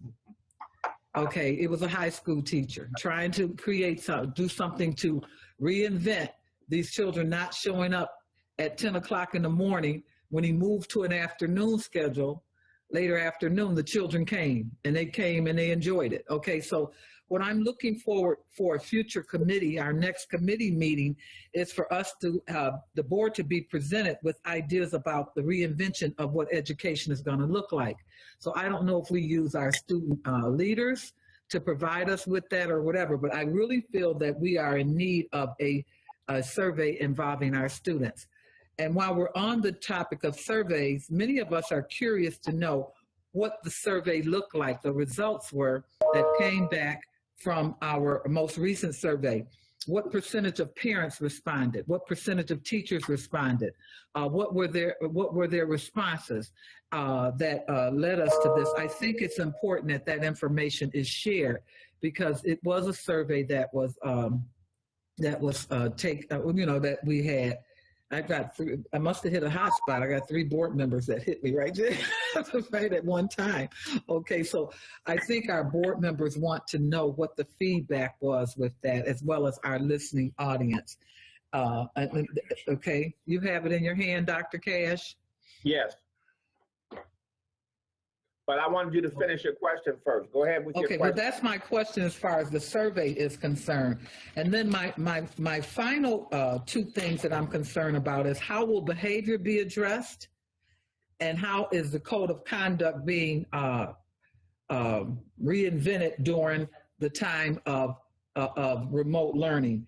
I am concerned about our children and their and participation in the remote session, and I don't think, I think our children have been traumatized. And you had talked earlier about making sure that we provide that our children are given, our staff are given tools to assist our children in the issues associated with dealing with trauma. I want to make sure that our code of conduct is reflective of that as well. Okay, excellent. So I have your first two questions, President Cotman, I believe we addressed, right? The conversations with BTF and the teacher absence issue. I thought General Counsel Kuzma addressed those. On that leaves the student survey and student feedback, and then the behaviors and code of conduct. Okay, let me say something about the student survey because certainly the idea is very good. I like it, and I think it should be ongoing. I don't think it's sort of a point in time survey. It should be ongoing feedback that we get from students. And I'd like to commend Dr. Cassandra Wright because she has been excellent at taking the lead of meeting with students. And she's had 3 meetings with students, she and other of her colleagues. And one of the things that they said is that they worry that the teachers would be more focused on COVID-19 than on educating them. I think that's powerful, coming back from those focus groups with students. And they want assurance that that won't be the case. They want the teachers' full attention. They said some teachers were not always responsive during the spring shutdown, and that some would pile on work with very little communication and contact. They would like teachers to work with them just as hard during the remote environment as they did during the regular school environment. And they had other feedback also, but these are some of the main re-emerging themes that were coming back. And certainly we would concur with that. They were also concerned about cleanliness and safety, maybe more than you would imagine. They said, look, we want to bring our own cleaning materials and our own supplies. We're going to make sure that we're clean and our area is clean. And we're going to do it every day, every minute of the day. And so they wanted to bring that, their own masks, their own, they were very detailed about how they wanted their workspace and their spaces clean. So they have the same concerns about that as the adult mentors and educators do. So I think we don't want to underestimate students on that. Now, as far as another idea that Dr. Wright has been leading for us is she said that the principals, is to your point, President Cobb, the principals are very excited and willing to come to future board meetings or future board work sessions and bring their students. Bring their students, not all, obviously, but some of their students, and have a conversation and update with you about here's what's helping, here's what they like, and here's what's hindering their education and their development in their minds. So those are very real kinds of conversations that I think we should schedule in to your meetings. And I promised them that we would, Dr. Cash. I promised those young people we would. Right, but it's, you know, it's something we have to figure out and get it done. But that's important. And then in terms of surveys, that's easy enough to do. Darren, I don't know. I thought we maybe had started some of that, but what do you think about that, Darren? Those of you who have been developing the surveys for teachers, I'm sorry, for parents. Right, for parents. How would that happen with students? Could we do it? Same way, absolutely, same way. Same way. All right. So I think that should be done, and let's start that. Let's begin that. Let's look at it, make it age appropriate, and start getting those surveys out now would be great. And then last, I would say, Mrs. Cotman, that the behaviors and the code of conduct we've talked about before. I'm going to let Dr. Williams talk more about it. But we've said from the start that we want to err on, look, let's be real. When we start an in-person environment, and even when we start the remote environment, kids are going to be all over the place.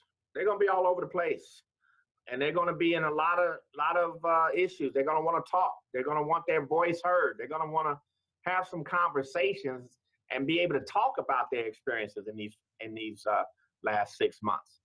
That's why turning to page 57 and just starting on day one, that's not a good idea.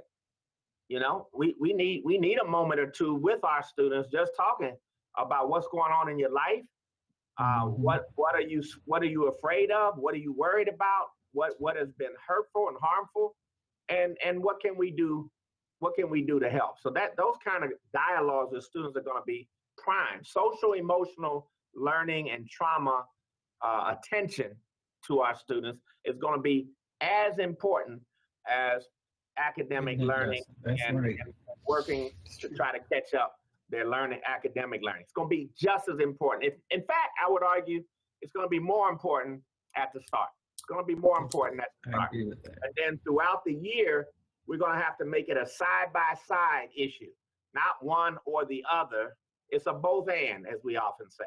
And so social and emotional learning, and that's why all these trainings are important. It's not just how to get on the computer and do remote learning, but how to gauge where your student is when you say good morning in the morning, just like you so expertly do. Our teachers and staff are expert in the regular environment, and they know right away when Paulette comes in that door, this is going to be a good day, or I gotta talk to Paulette. You see, so that is what's going to happen now, and we're going to have to put a lot of that effort on the front end around these behaviors. And I've already directed staff not to be in an overly reactive or in a punitive only mode. We've got to be in a very de-escalation, help, conversation, talking through the issue mode. And if you can't do that because it was too personal or too direct, then get help to do it, because that's where all of our support staff come in. They may be able to do that with a student better than you would at the time. So that's what we're talking about, erring on that. I do think we need to take a fresh look at the code of conduct and maybe bring you something a little bit different than what it is for the year ahead. And I know Tanja and her team have been thinking about that. So Tanja, I want to let you respond to President Cottman around this issue of behaviors and code of conduct. Sure. So we just about a week ago began meeting in focus groups with some of our building leaders and parents and community partners surrounding the code of conduct, and making sure that, because we are in a space in our country where there is social unrest in addition to the pandemic. And so we know that the timing is probably right to start looking at, the narrative that the current code that we have presents. And so rather than talking a lot about progressive levels of discipline, talking more about progressive levels of support. We know that language matters, and we are embracing restorative practice methodologies and trauma-informed care trainings.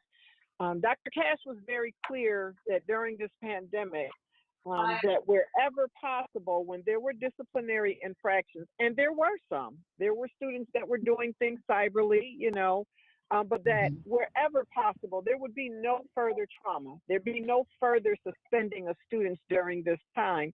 And I'm proud to say that during this time, we have not had one suspension, although we've had some issues that we've worked through. We've worked with Fred Wagstaff's office. I've worked with Nadia Nashir, Ann Botticelli. I've worked with the ASLs, so that we're able to work with parents and try to find workable solutions. And we want to expand that once the school year starts. We want to continue as much as we can with that.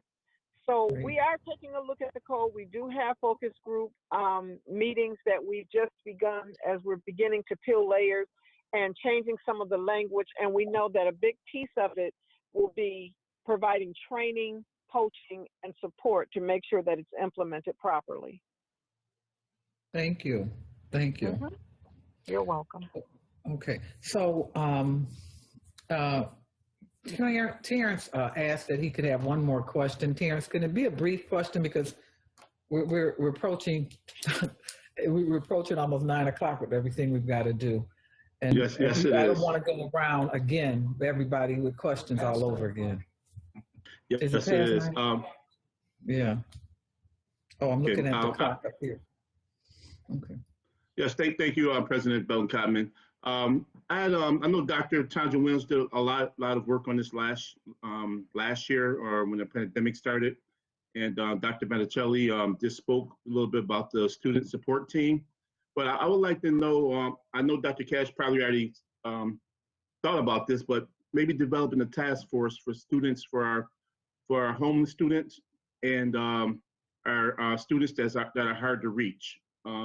We had a lot of people that fell off that was hard to reach. And I know Dr. Chajaman spoke before at our Educational Support Committee meeting about how hard they've been working and reaching out to these students, 1 and 2 or 3, making contacts with them or their families. But we have students that still, even in public schools and charter schools and across the country, that was hard to reach. And with our homeless kids, and I'm not quite sure what our attendance teachers, our security officers, our the temporary teachers, or even RSOs can become involved with this. It's possibly do some door knocking, reaching out to the children and the families and see what their concerns are, but having a task force to address this throughout the year because it's going to be a long year.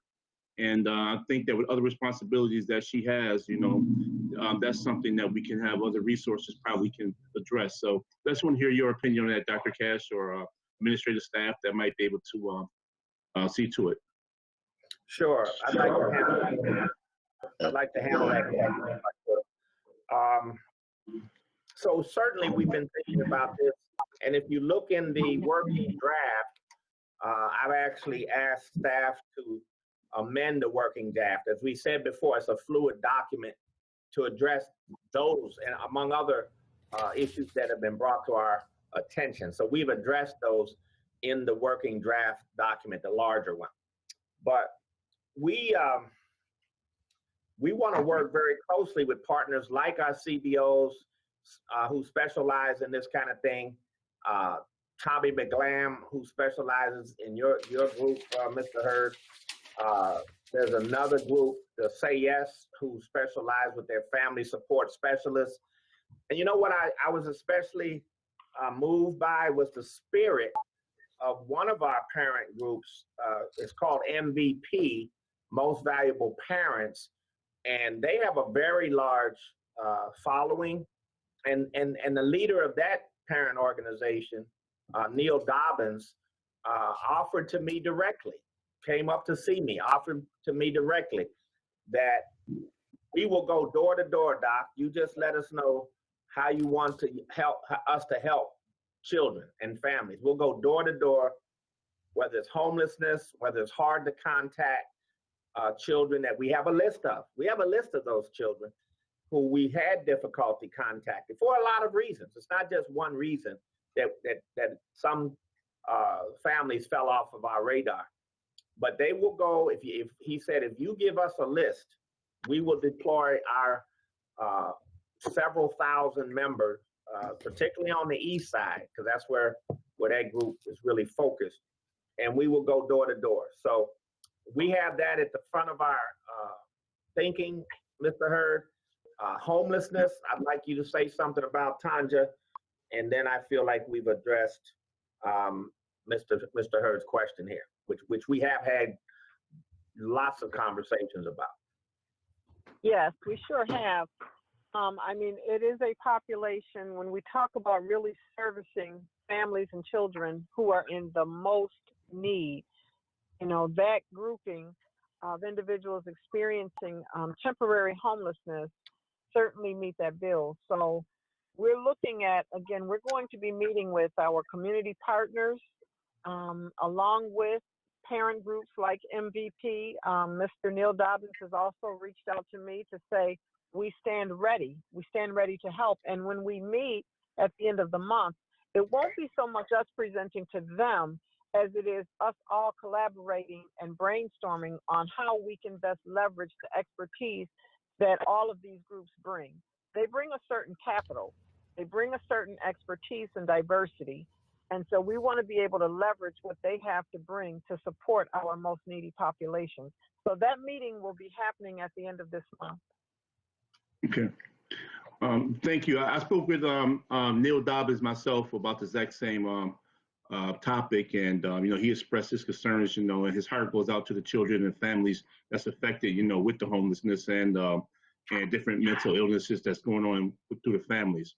But I'm not quite sure what our attendance officers and security officers will be doing during this time period, during the remote learning phase of our education.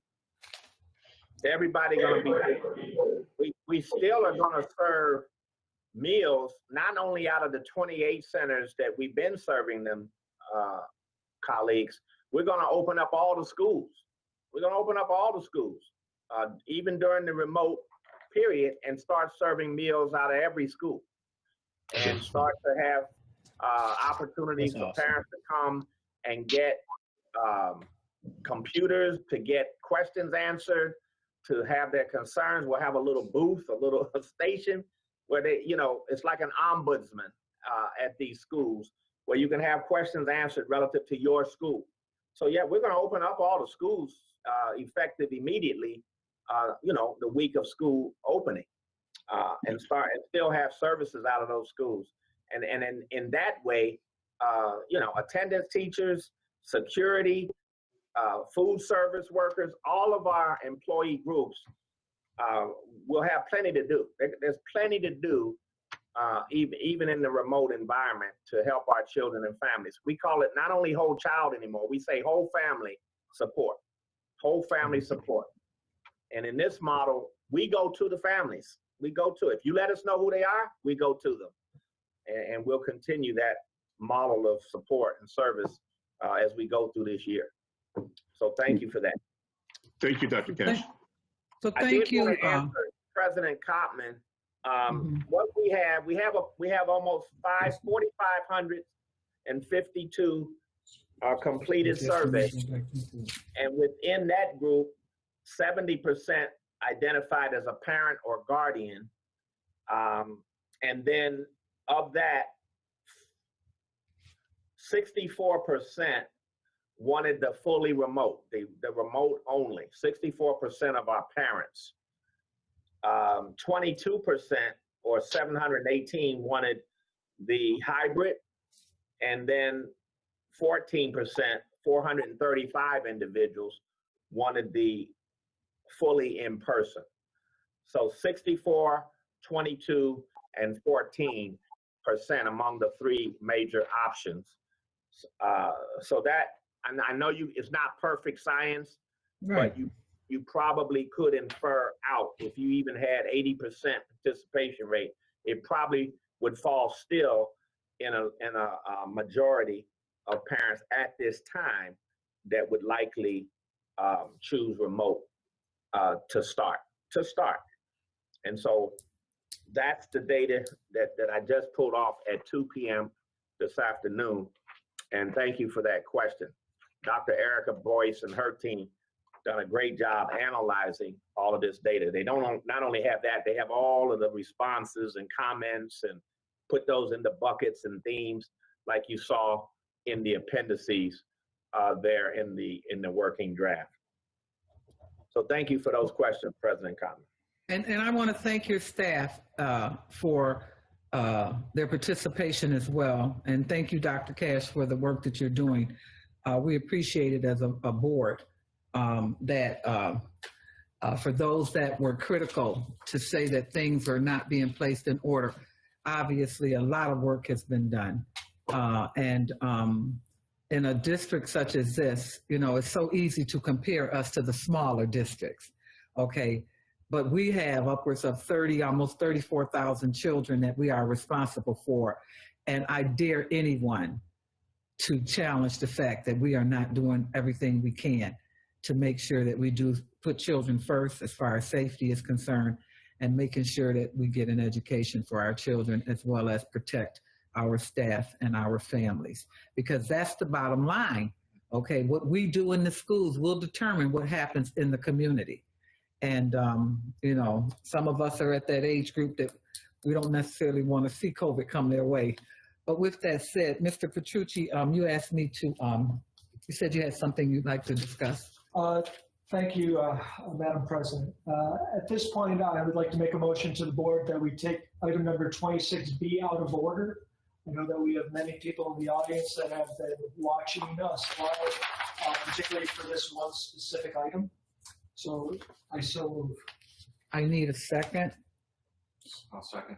Mr. Kuzman, making sure that we're following proper procedure. A board member has requested that we move an item up to the top of the agenda. Board members, I need, does anyone have an opinion on that or discussion? If no, are you in agreement with it? Anyone that's opposed to it? No one is opposed to it. So Mr. Kuzman, are we in order to move forward on this item? Yeah, so it's been, when you asked the board, you were asking whether they were opposed to moving it, and nobody's opposed Right. to it. Okay. No one is opposed to moving it. Yeah, with the consent of the board, then 26B is on the table. Okay, I think we've spent the last 4 hours discussing it. I don't believe there's any more additional discussion, is it? So I think we'd like to move to a roll call vote, Mr. Kuzman. Okay. 6B. How do you vote, Dr. Evans-Brown? Okay, my button got stuck, but it's unstuck now. Voting on? You are voting on the reopening plan. Yeah, it's BPS. It's the remote. Fully remote. Recommendation. Fully 100% remote? Yes, the recommended plan. To begin. To begin. It's a yes, no contest. Hear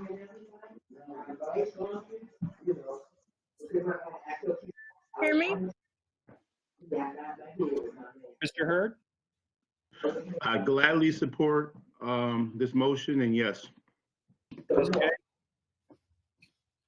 Yes. Posey? Yes. Mr. Petrucci? No exceptions, or yes, sorry. Wrong Thank part. you. Dr. Rivera? Yes. Mr. Scott? Yes. Ms. Woods?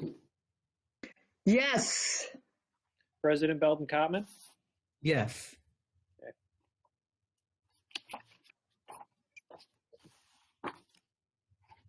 Okay, the 26B passes unanimously. Thank you, board. Thank you. And thank you, Attorney Kuzman. Moving forward, let's move forward and continue with our consent agenda. President Cotman, Yes. could I Yes. make a quick proposal at this Yes. time? Yes, sir. I would like to propose, colleagues, that we have a press conference to invite all of the media tomorrow morning at 9 a.m. sharp. We've looked at all of our calendars. We have meetings all day with more, of our groups. And so Darren has informed me that the best time is either 9 a.m. tomorrow or late in the afternoon, around 3 o'clock. My concern is if it's late, it'll be a little bit old news. If we hit it early and we do it all together and invite our parent groups, invite the BTF, all the union group leaders, whoever wants to participate in the spirit of unity, we do this tomorrow morning at 9 a.m. and Elena can set that up for us. It's a proposal, fairly strong one, because I think it's time to go to our community with this and be together. So I really appreciate your vote tonight. That's a vote of confidence in all the hard work that my staff has been doing, your staff, our staff, and all of the people who participated on these reopening committees and subcommittees. I think we go out now together and do this. What are your thoughts? Well, I think that's a great idea, and I certainly like the idea of inviting all the press to a press conference. I'm sorry? Parent groups? as well as our parent groups. But I particularly like the idea of the press being invited and having the opportunity to ask questions and to move forward. I also would like for us to reach out to our bargaining units to see if they would like to stand in unison with us. Okay? Yep. All Eleanor right. can do that. Colleagues, I want to add a caveat. It'll be about reopening. This reopening plan. That's what it'll Right. be about. That's all it's about, reopening. Board members, do we need to, Attorney Kuzman, do we need to vote on that, or can we just do an agreement? I don't think it's anything that we have to formally move forward. It's on consent and understanding. If anybody has any feedback, I'm sure that's welcome, but there's no vote necessary. Okay. I have All right. a question. Yes. Can we do this like outside on the steps and not in the building? That is where Like, we're going to do it. Yeah, I was gonna say, I just want to make sure we're gonna be outside. You just invited everybody. We're going to do it outside City Hall on the steps. You just invited the world, so I'm like, oh God, we're not going to 801. Okay. We already got the decals are already placed. So if the board members, certainly we want as many board members who can attend to come as well. And I'm looking forward to moving this, opening up this new chapter as we move forward with our school year. So that's a great idea, Dr. Cash, and the board members are all in agreement with it. Okay, so with that said, we're going to move forward with our consent agenda. I need a motion to accept the previous meetings minutes. So move. I have Lou Petrucci and Paulette Woods. Thank you. All in favor? Aye. Any opposed? All hands are up. Any opposed? No. Are you opposing, Mr. Hurd, or you? No. Okay, all in favor, everyone, no opposed. Okay, thank you, making sure of that. All right, I am wondering if the board will allow us to overlook the committee reports for this meeting. May I have the permission of the board to waive the reporting of the committee's reports due to the lateness of the hour? Is that acceptable? Is there anyone that disagrees with that? Okay, so we're in agreement. Thank you. All right, next item, motion to accept the consent agenda. So move. So moved by Lou, second by Dr. Evans. Okay. All right, in regards to the consent agenda, we have item number 11A, International Network of Public Schools contract with Lafayette International, number 207. Mr. Hurd. Yes, I read through the document, and it stated that last year that they had results and that they had to meet their objectives. I would just like to know what the results were and what their objectives that they accomplished over at the international network. I believe that for programs like this, and I'm going to take a stand that we start getting feedback from these programs to see what their course of action is, how they work with our students and our schools and our administrators, so that we can understand what's actually going on with the programs and how it's benefited us in the district. So I was just wanted to know from their wording that they had to meet their objectives and get results, and I would like to know what those results were. It can be given to me at another time if you can email it to me, so I can read them over. Would so you're receptive to having that sent via email form to you and the board? That'll be acceptable, yes. Okay, all right. So thank you, Mr. Hurd. Okay, so I had a couple more that's not highlighted on this report. Darren, are you still there? Of course, Dr. Cash. That's good to know. You got that marked about following up with Terrence Hurd on this? I don't know that. Yeah. International Schools Network, and so we will get that to Mr. Hurd, and we'll send it to the entire board. Absolutely. Right. Okay, thank you. Thank you. Okay. So I have a comment in regards to number 17 IJK. Again, Allstate General Contracting has won the bid, which it's it's almost as if we have ownership in the company. They're always in our mix. I would like to have a conversation, or the district to have a conversation with Allstate General Contracting. It is amazing that we have students who are painters, who are working in construction, and we have someone who is receiving mega money from this district for mega years. And we have not had a conversation with them about providing an opportunity for our students. They're under, of course, no obligation to do it, but it just does not happen like that in other school districts. Someone who is a major contractor of our district, and I would like for the finance department, Paulette Woods under finance and ops, if you would get the report to show our top contractors, as we normally do once a year. That report is generated. I ran across it not too long ago in doing some filing to find out how much money we are giving to certain vendors, and to look into what options are available for other people to get involved in this. We really need to understand why almost every package, certain names are listed. So that's my comment. And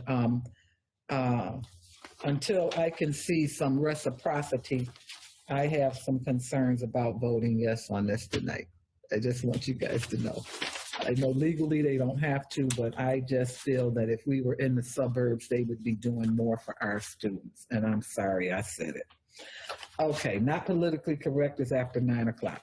Okay, I also have down here number 22B, which I have quite a few people who have requested some information on this. I have, I had my records, I had Hurd, Petrucci, Revere, and I had Macuzzi as well as myself. And Larry Scott's hand went up as well. So, Mr. Hurd, do you want to start the conversation in regards to this item? Yes. I'm going to end it with Jennifer. Mm-hmm. I have concerns about 22B. For those who don't know what it is, it's repurposing athletic funds.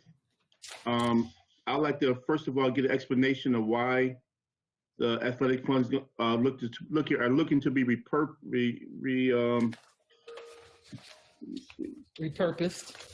Yes, repurposed. I was just pulling it back up again. I'm sorry. My first question is, was House asked to look into budget cuts for this department, for the athletic department for our children? Who? House. When I read through the document itself, it said that Michael House. Oh, Michael House. Yes. And I would like to know, was a question asked to him about cutting athletic programs for children in our community? Or was he asked to do this? Was this something that was asked by the district of him? Yes. My direction to the athletic department, who inherited a mess in expenditures in that department, was to go through line by line, dollar by dollar, and start to look for efficiencies and look for ways to combine and make more efficient our athletic program and our expenditures, because we need to save money wherever we can and put it into programs that will be to our best advantage for our students. This to me was a recommendation that came forward after studying the trends over the last 3 years, showing the decline in these sports, and made a recommendation. I had heard often from you, Mr. Hurd, through Darren and others, that you were interested in that athletic ad hoc committee that you have, interested in what's called modified sports. I believe that's what what I used to understand as intramural sports when I was growing up. If that's the same, if it's not, I would like to know what it does mean. But anyway, in order to do that, colleagues, in the environment that we're headed into, we need to, if you want a new idea, you got to make room for it. We can't add on and add on and add on to our programs in the city or in this district. We cannot. We can't afford it. We're going to have to make tough choices. This is actually the least tough of all the decisions and recommendations that I'm going to be bringing forward to you in the months ahead. So this was one that Michael House and Cecily Owens agreed. I had a meeting with them, and rather than just doing it, I said, let me bring that before the board and have them weigh in on it, and then we'll go from there. So short answer is yes, and I just gave you the explanation of why. So are we looking for more recommendations like this in the future for other sports and athletic programs to be cut from the district? If they come up to reassign or realign and make recommendations and propositions, absolutely, where we're wasting money. For example, girls sports, girls swimming is taking place in 2 seasons now. Boys golf is misaligned to where everybody else plays golf. We do it in the fall. Most other teams do it in the spring. I mean, those are just things that are coming up. We have 2 seasons for spring. I'm sorry, for women's swimming, back to back, fall and winter. And the athletic staff didn't understand that. Had a lot of questions about it. We start digging into it. Some very interesting things, not unlike some of the things that Ms. Cotman is concerned about over in plant. So we can talk about those kinds of things at a student support services meeting. I don't have a problem with that. We can even talk about this in a student support services meeting, but it's that kind of thinking that I wanted to get the board into the mindset of, and we'll provide our data and our explanation, and then you could have a conversation about it, and we'll go from there. Okay. We don't have to spend a lot of time tonight on it. We can bring it up at your first available student support services. I don't have a problem with it, but I did want to get out in the public my rationale and what I'm thinking about it. Okay. I mean, your opinion is very valid. I believe that this should really be moved to the Educational Support Committee meeting, because there's a lot of challenges, that our district face, but there's also a lot of instruments in sports that help guide our children, and give them the mentality, for making good decisions, good decision making, keeping grades up in schools, coming to school and have an interest in classwork. You mentioned wasting money. I don't think, for one, that these programs that's been put together for our children is wasting money. I'm more concerned about our advertising it to the children, our looking at children, these programs that they don't even know about that exist in the schools that will benefit from joining these programs, and not just cutting programs. I think that our children are very disproportionately been governed throughout the years here in the Buffalo public school systems. Our kids are considered to be undervalued. And I believe that these type of programs, if the kids knew about them, the parents knew about them, they will support them. And these programs actually lead to college scholarships. And our intentions are for our children to go to higher education, if it's some form of collegiate opportunities or if it's some form of career technical opportunity. But these things are very key, very tool for the future of our children, and keeping and maintaining these programs. Now we'll remain strong on that. Also, in your belief of cutting these programs, are the instructors or teachers still getting paid for the coaching services? Has that been decided? Will they still be over the programs for it, or will the program be cut and there'll be no instructor or no type of instruction going on? For the bowling. No instructor, no payment, none of that. Have a study been done about maybe, let's just look at the track program, about track programs in districts in Erie County or in the Big Five or across the state of New York? Yeah, we wouldn't I mean, cut the track program. This is the indoor track program. Right. And, It's and, the and indoor that- track. yeah. They have to get ready for that. And so it's limited. So I don't, like I said, we should present to you the case. We present the case. We presented a little bit in this item. We're going to have a lot of items like this through the year. This is just a relatively small one. They're going to get bigger and bigger and bigger. And we should talk about it. But fall sports is coming, and we should get this onto the agenda sooner than later. For example, whether we should have fall sports or not. I'd like to have that conversation sooner than later. To me, it's appropriate, just like we're starting remote learning, it's appropriate that somebody should make the decision that we cancel fall sports for this year at this time, given the condition of the virus in our community. I'm certainly prepared to make that recommendation to you. I wouldn't do it on my own, but I would bring it to you. So those are the kind of conversations that we need to have sooner than later, because a lot of questions are out there around that. And of all the things the governor didn't do was he didn't make that call. And to me, that was one of the earlier calls that he should have made. Mm-hmm. So those are the kind of things that are out there.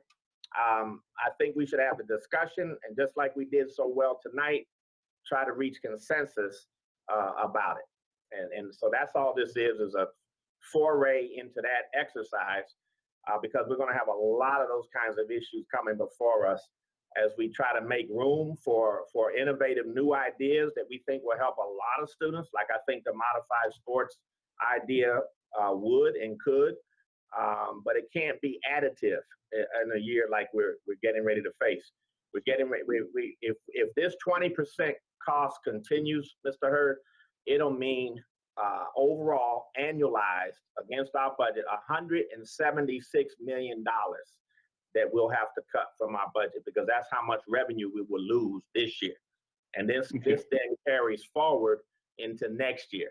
So $176 million, colleagues, is going to mean cuts in programs. It's going to mean furloughs. It's going to mean layoffs. It's going to mean cuts in personnel, on and on and on. It's just devastating what's coming. So Dr. Cash, apologize. Get a sense of our thinking, and then let's keep talking about it. Dr. Cash, I'm not trying to be rude. I'm just trying to stay on topic here with the two programs that's been well, that is part of brought to our attention. But I would like to do is that because I just received this information as a board. I can't speak for the board, but I just received this information the other day, and I think that we need to have time to sit down and talk about 22B before we make any decision on this. And I'm not prepared at this time to cut out a sport and not getting any statistics about how many kids are actually participating with the sport, how long it's been going on, and what schools are actually been invited to participate in these sports also. I haven't received any of this information, so I'm not really prepared to go on until we can try to sit down at the table and talk about it. I'm going to yield my time. Okay, thank you. Thank you. Does any other board member want to speak on this? We have 6 board members that have concerns about this. Is there any other board members that would like to speak? Jennifer, I was going to save you for last. So that's what I was going to do. So Jennifer, I just want to say, and then I'm going to let Jennifer speak on this because I feel she's done a lot of work with the sports in our district. What I'm going to say about this is that, and I wrote it in an email, I'm real serious about this, that this is, it's very important to me to see legacies continue in our district. And I feel that when the track program 3 years ago was set up, it was set up as a pilot program, and it was supposed to be expanded to the entire district, and it never was. I don't know if it might have even been more than 3 years, and it never was. Children were not given the opportunity to participate in sports throughout the entire district. In track indoor or outdoor. And this is typical of what happens for our children. If our children, there are some children who can run if they can't do anything else, who can excel in that. And I am not prepared for $50,000, $50,600 to cut off anything that impacts children as far as being physically active and being involved, particularly with the amount of waste that I am seeing going on in this district at this point. So this item either is going to be voted down today, or it's going to be, more than likely it will be voted down, or it's going to be pulled to be discussed at a later time. But the conversation needs to be that it is understood that we are working on doing things in an equitable way. And children from other schools were not even given the opportunity to participate in this sport. You picked 3 criteria schools and allowed them to be the only participants in a school in this district. And this is unfair to children. And I'm very concerned about this mentality that it's okay to X things out as far as sports is concerned for $50,000 and the waste that is being going on in this district. So, you know, for the sake of my mind, please don't ever send anything like this before me again, because I'm not going to be civil. I'm not going to be civil the next time. It's unacceptable. This conversation is just unacceptable. And if people who are making these decisions do not understand what the board wants or what the board feels that we need to do, we need to have a conversation about that, what the board expects for our children in our district before you start making decisions. President Cotman, with all due respect, that's not what this is about. That's a twisted view of what this is about. That's my opinion, and I'm entitled to it. Well, and I'm going to respond. This is something that is just twisted. Is telling me what twisted is for Buffalo. Listen, you said don't ever bring it again. Don't bring anything like this to No, you. I said don't bring anything like this without discussing it with the board first. That's what I'm saying. That's what committees are for. That is what working committees are for. You bring stuff before the committee and you find out the opinion of the board before you present it to the board to vote on. And that's the piece that's missing here, Dr. Cash. That's the piece. You can refer it to the committee. I thought, frankly, this was an easy one. I really did. This was an easy one because I'm going to be bringing you so much more difficult decisions than this. You're going to save a lot of money if you cancel sports. So this one should be this fall. So this one should be an easy fix. Hold on. Cecily, are you there? Yes, I'm here. Yes. Is Michael House there? Yes. Okay, I'm here. Okay. What was your mindset behind bringing this recommendation to me, which then I asked you to bring it forward in a board item to the board? What was your thinking? High level, basic summary without going into all the facts. Okay, I'll start. We brought this forward because we're working on reimagining athletics for Buffalo Public Schools. And we looked at some data and we saw that the numbers were decreasing in these sports. And that's why we came forward with the recommendation to try to repurpose some monies into the modified intramural program. Michael? Yes. Good evening, everyone, and thank you for this opportunity. Cecily said it very well. With the decreasing participation, there were high costs, and so we did a cost analysis. We also took into consideration the conditions of the bowling facility and the internal business that occurs there. We also looked at the inequities of the track. So there's a lot of details and data that we do have that we would be willing to sit down and share with everyone.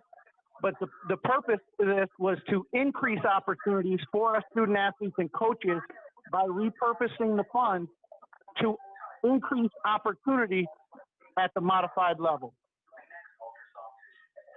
So colleagues, this isn't something to really argue over. If you want to move it to a committee, that's fine. But I'm just trying to say to you that we didn't just randomly bring this to you. We believe in equity as much as anyone here does. And let's move on and let's move forward. I mean, you can speak to it. Go ahead. but I'm going to be bringing you stuff like this all year long. And so my recommendation is that you bring it to the committee first, and let's have a conversation before the appropriate committee before you bring it to the board. Because maybe your staff and you don't realize how serious people are about bowling in Buffalo, but what I'm being told is that children just have not been given the opportunity with what was going on with the dysfunction in the athletic department, that the whole department suffered. So if you're using data from the past year and a half to sustain your decision, okay, then that's not a fair assessment, because there was too many voids going on in that department. And so I think, Dr. Cash, for me, I'd rather just go ahead and vote the thing rather than move it to a committee, but it's the will of the board, what they want to do. I'd rather send it to vote myself and have it wrapped up than to continue to play games with it. But that's the decision of the board as to what they want to do as far as that's concerned. Anybody else have an opinion? Jennifer, you can, Jennifer, I'd like to hear your comments now. Thank you. Hi, everyone. So I did a little bit of my own digging around this, and I was finding out that, again, I believe this is not finger pointing. This is nothing like that. What I believe that these are, both bowling and track, are lifelong activities. It's a little different than being, a football player or a basketball player, because you can take this into anything that you do moving forward. There was a cost analysis done. I respect that. I also, I'm getting feedback from folks that students had to actually be cut from the bowling teams because there's only 8 students allowed per team.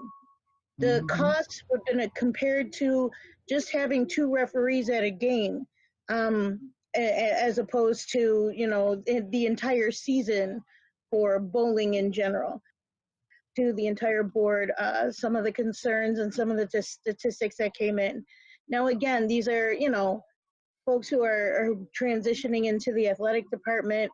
I really feel like there might be, considering we have to wait for a state decision. I know we can't just vote on whether or not we don't do sports no more. It's a state decision. And if Section 6 decides, if they decide we're going to play sports, does BPS stay out of it with all the Section 6 stuff going on? I just really think that we need to look into, because we have the time, where the costs are, considering what the sport is, considering you have an immense amount of feedback from many folks around these 2 particular sports. So I think it's more than just a matter of who thinks it might be a good sport or not a good sport. I think some of the data and the analysis can be seen on both sides. I believe it needs to be a discussion, because Dr. Cash, if you're serious about bringing bigger things this way, then maybe we need to look into this, if this is a smaller item to folks, we need to look into even the small items can become big ones. And we need to pay attention to how this is affecting everyone. So I would like to see this tabled and talked about in a session, so that when the bigger items come down the pipeline, we're doing our due diligence to make sure we have everything in place. We have not many. I understand bowling alleys have, bars attached to them. That's not a good look for our students to be, going and practicing in.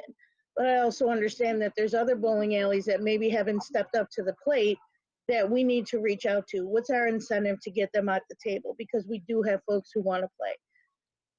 Considering hundreds of thousands of dollars that I know that we've looked at and we have issues with, this $50,000 cost, I think we can work on this. So my whole thing is, please give it the due diligence. If we do have this much concern around it, let's look into it. And I would like to table it. If we vote it down, then we don't talk about it, but we need to talk about the little stuff before you bring the big stuff, Dr. Cash. Okay, you've stated that well, and I would concur with your recommendation. Madam President? Item 22B, yes, Mr. Hurd. I did talk about the bowling program with the other acting representative for the athletic department, and I understand that the bid went out to 3 different bowling alleys in the city of Buffalo, and the bowling alley who gave us the lowest bid, was only utilized for the playoffs portion of the bowling.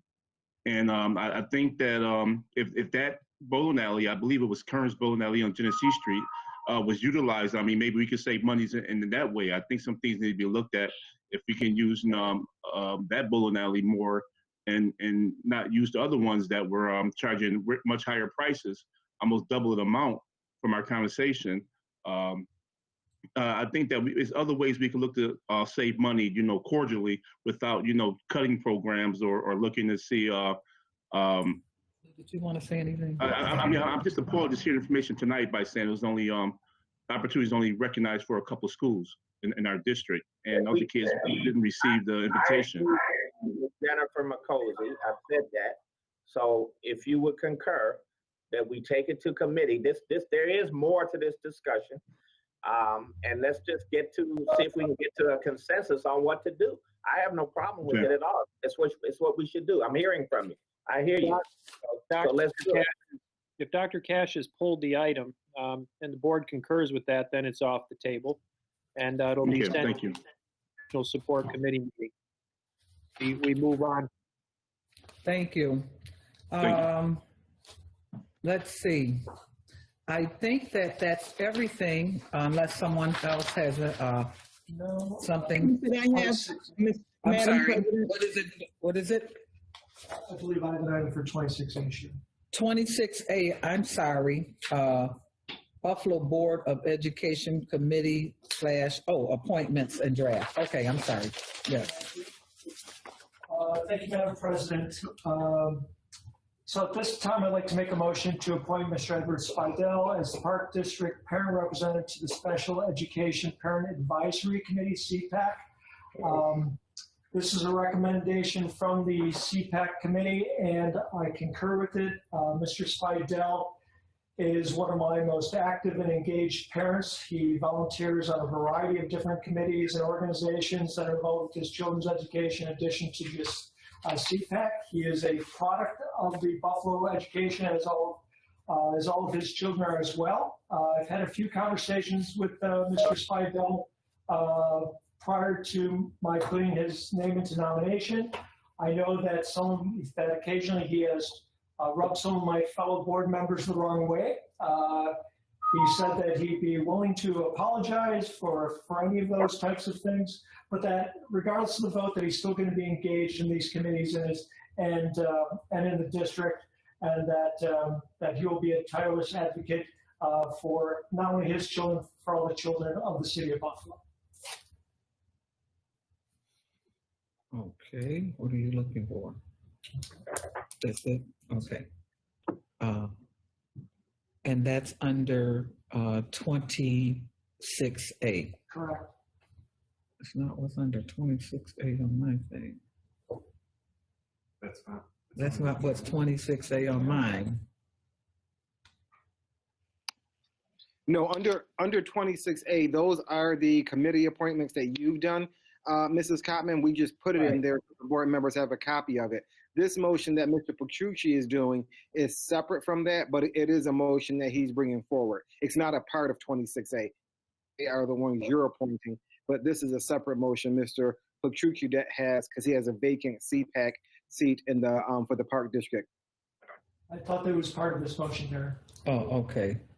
All right. So why don't we, wouldn't proper protocol be, Mr. Kuzman, that we vote the consent agenda and then we add that in at the very end? Okay. Well, we should vote the consent agenda first. This isn't part of the consent agenda, correct, Mr. Petrucci? So we need to vote on the consent agenda, take that off the table. I have 2 items on the consent agenda that you did not address. Well, you can raise that with the board president. I didn't know you had those questions, but we should clear Mr. Petrucci's issue, save that for unfinished business. If you have remaining questions, Ms. Woods, then I'll turn it over to you and board president Cobb. What items do you have? It's not on this sheet. What are they? 17N.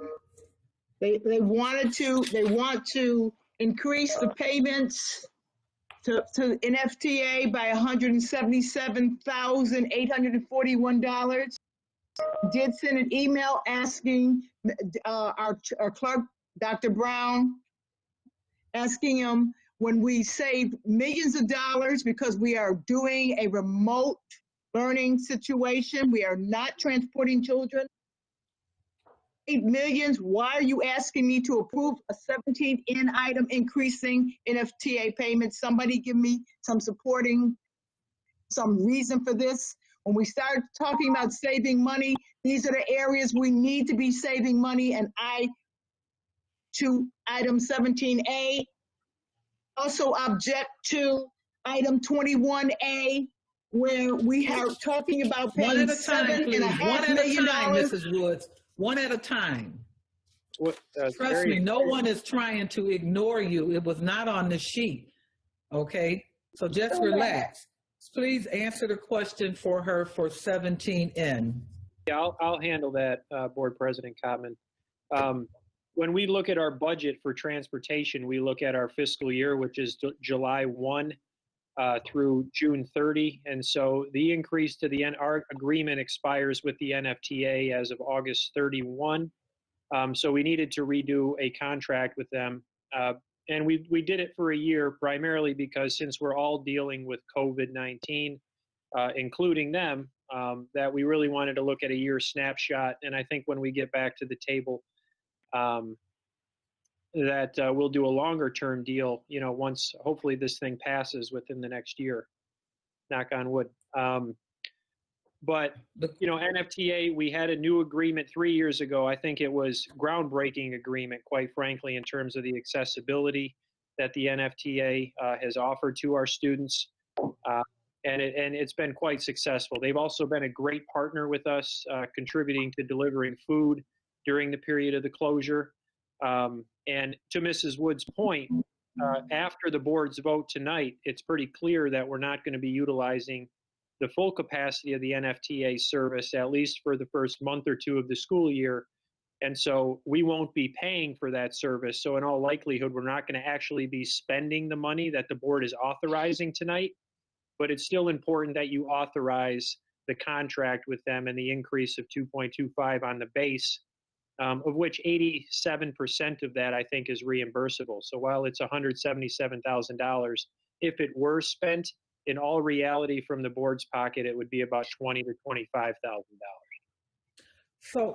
So I have a question here, because one of the things that happened during COVID is they received subsidy and they were allowing people to ride for free.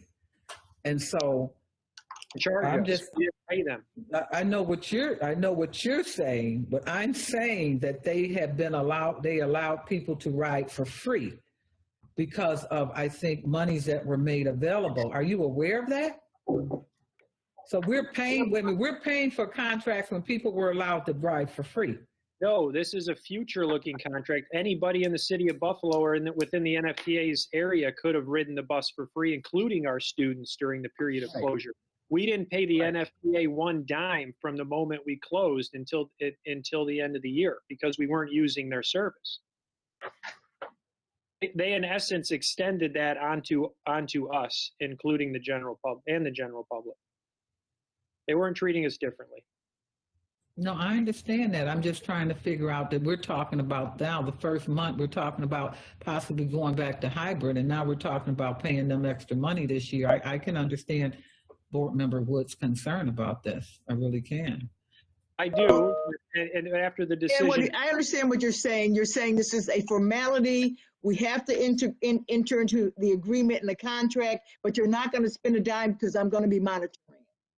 Bingo. You got it, Ms. Woods. Next item, 21A.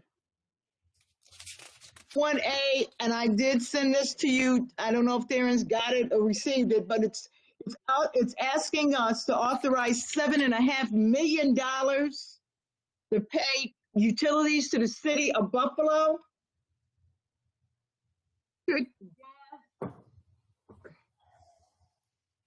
Based upon an allocation and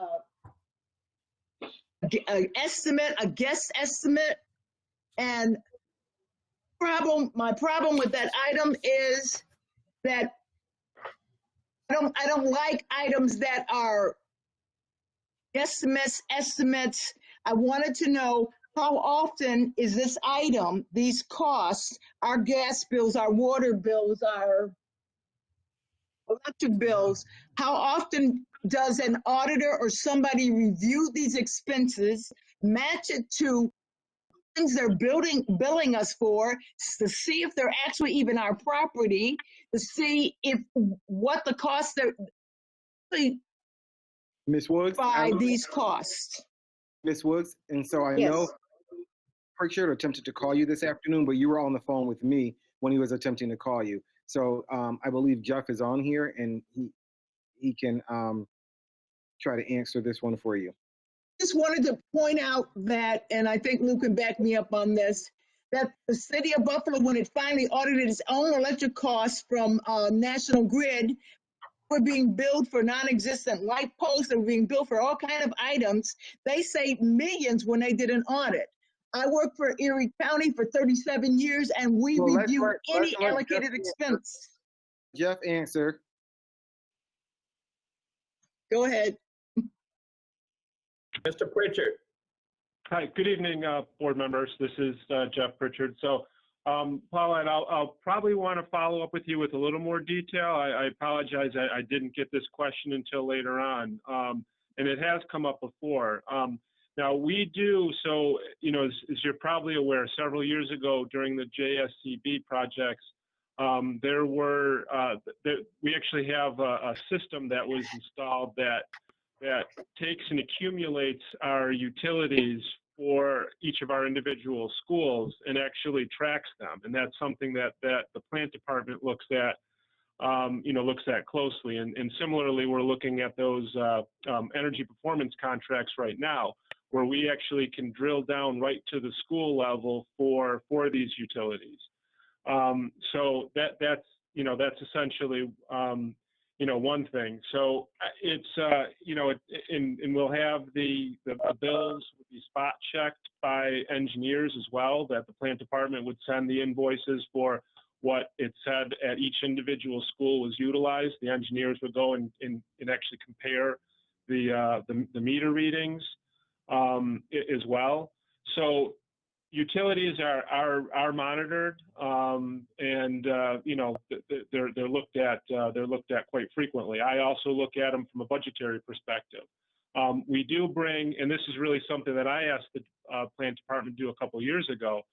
We do bring a blanket authorization of the utilities just to let the board know, what the volume of these are. And obviously, when you add up gas, electric, water, it's a lot of dollars, because we have as many square feet probably as anyone in terms of all of our buildings and so forth. And that's why it's important for the board to see this.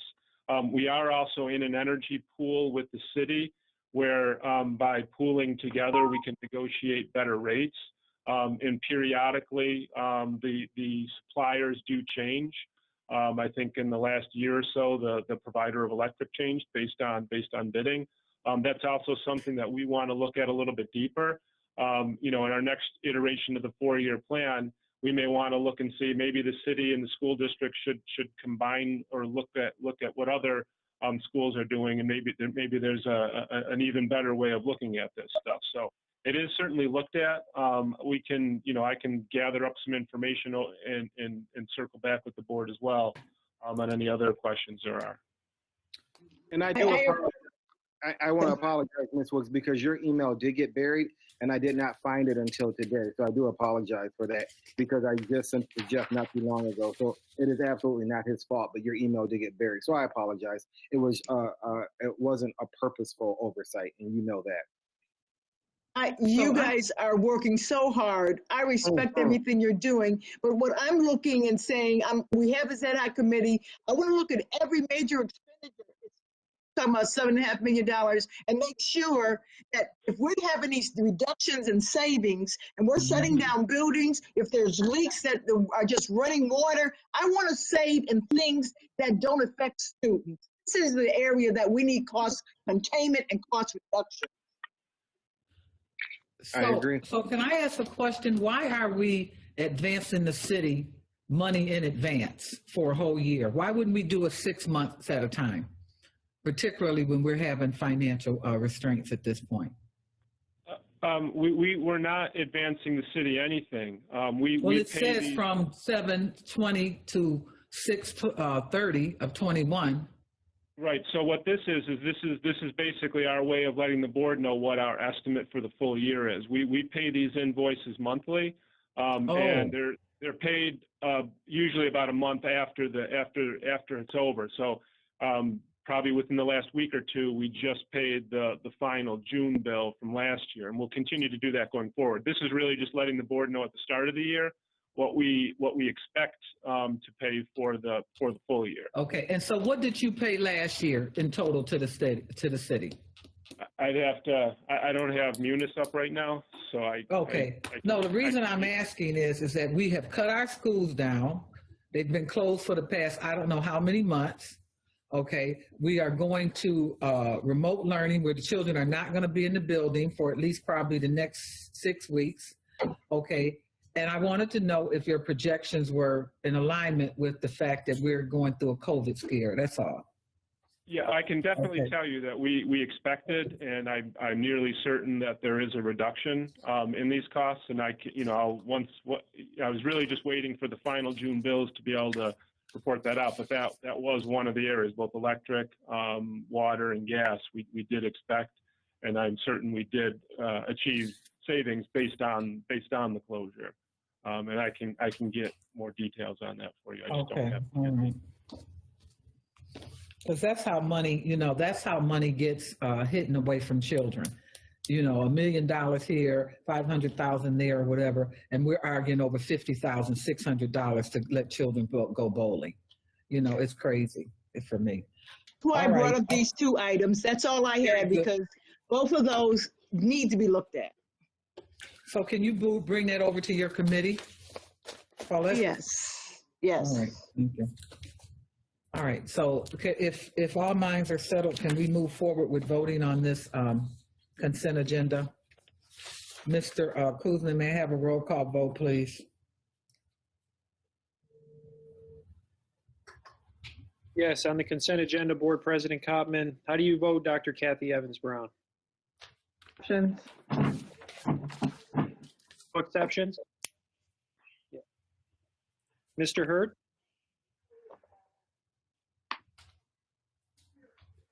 We can't hear you, Mr. Hurd. I apologize.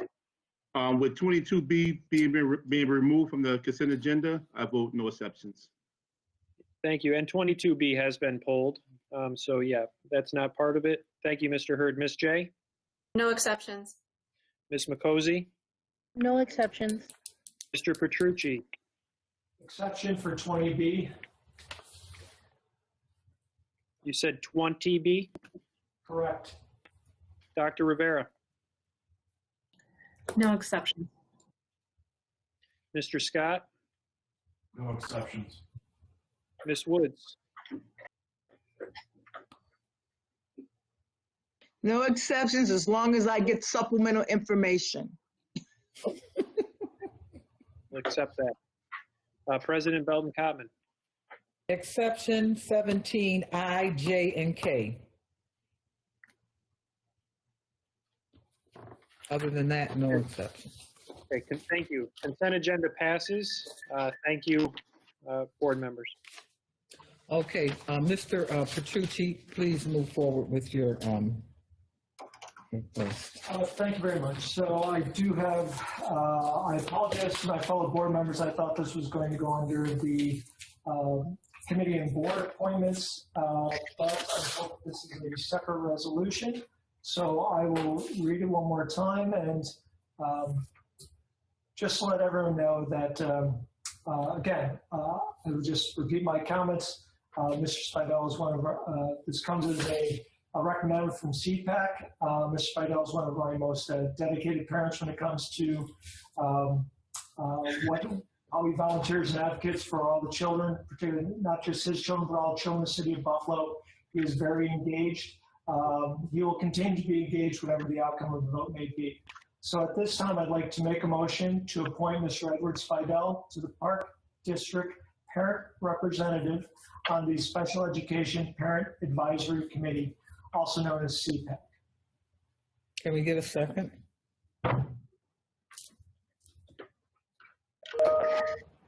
Yes. Chair, second. I'll second.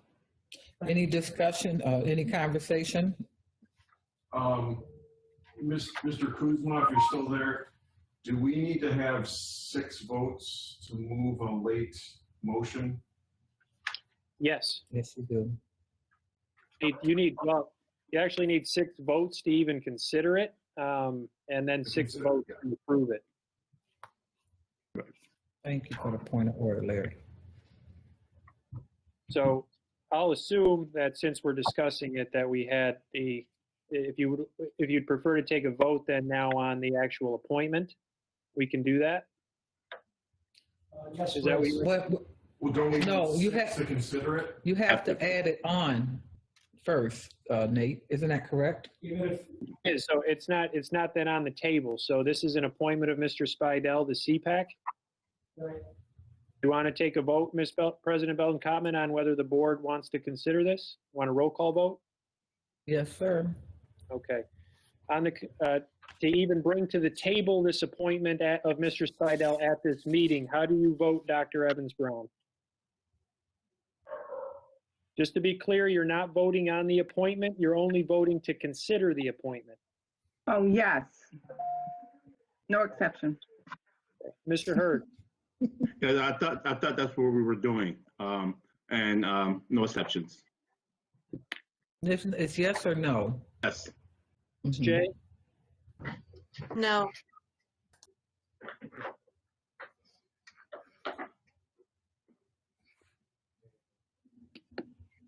Ms. McCosey? No. Mr. Petrucci? yes, Dr. Rivera? No. Mr. Scott? No. Ms. Woods? Yes. And President Belton Coppin? No. Okay, so there's not enough votes to bring this item forward at this time, so that point of business is now concluded. Thank you. So if there's nothing else to discuss, I'd like to adjourn this meeting. May I have a motion to do so? Oh, I'm sorry. Before we do that, we need to do our bereavements. Just trying to get out of here before 11 o'clock. So sorry about that. Mr. Petrucci, would you do the honors of acknowledging our dearly departed? thank you, President Cock. Can we all rise? Bereavements for the August 19th meeting of the Buffalo Board of Education. On March 25th, Emma Franklin, mother-in-law of Ramona Adams Franklin, a business teacher at Leonardo da Vinci High School. On June 22nd, Christine Doty, mother of Kim DeGeorge, a BPS school psychologist on special assignment as a student support coach in the Department of Social and Emotional Wellness. July 4th, William Tard, beloved custodial staff member of Harriet Ross Tubman, school number 31. July 5th, Nancy J. Pahanchek, a retired school clerk, wife of Eugene Pahanchek, a plumber with the Board of Education. July 18th, Fernando El Castro, stepfather of Lucy Rivera, typist, Spanish-speaking, in the Transportation Department, and Carmen Zabala, a retired teacher. July 19th, Flemmy M. Tyson, mother of Doreen Hill, school clerk at Build Community School number 92, and Laverne Blakely, teacher assistant at Olmsted School number 156. July 22nd, Johnny Franklin Sr., father-in-law of Ramona Adams Franklin, a business teacher at Leonardo da Vinci High School. July 23rd, Sharon Jones, mother of Jackie Jones, HR generalist, and Willetta Jones, a teacher aide. July 29th, LaAndre T. Carey, son of Valerie Jones, former BPS speech therapist. August 2nd, Dorothy Ann Wilhite, teacher retired in 2007 after 32 years of service, cousin of retired teacher Willie Robinson and retired administrator Faye Walton. August 3rd, Levinus Dusabrumery May, and I apologize in advance, 8-year-old student at school number 45. And August 9th, Charles E. Jemison, retired supervisor of equipment repairs at the service center, uncle of Lynn Giles, bus aid team leader. Can we have a moment of silence, please?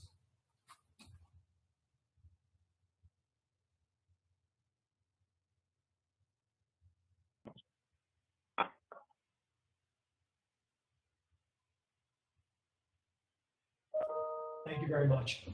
Thank you, Mr. Vice President Petrucci. Amen. Now, with all said, can we conclude this meeting at this point? May I have a motion to conclude? To end our meeting? Right here. Lou, look, everyone, the whole entire board, huh? You guys are funny. Okay, Lou Petrucci, and I think it was Dr. Evans Brown. Thank you. Meeting is adjourned. Good night, everybody. Good night. Good night, everybody. 9 o'clock tomorrow. Great job today, guys. Okay.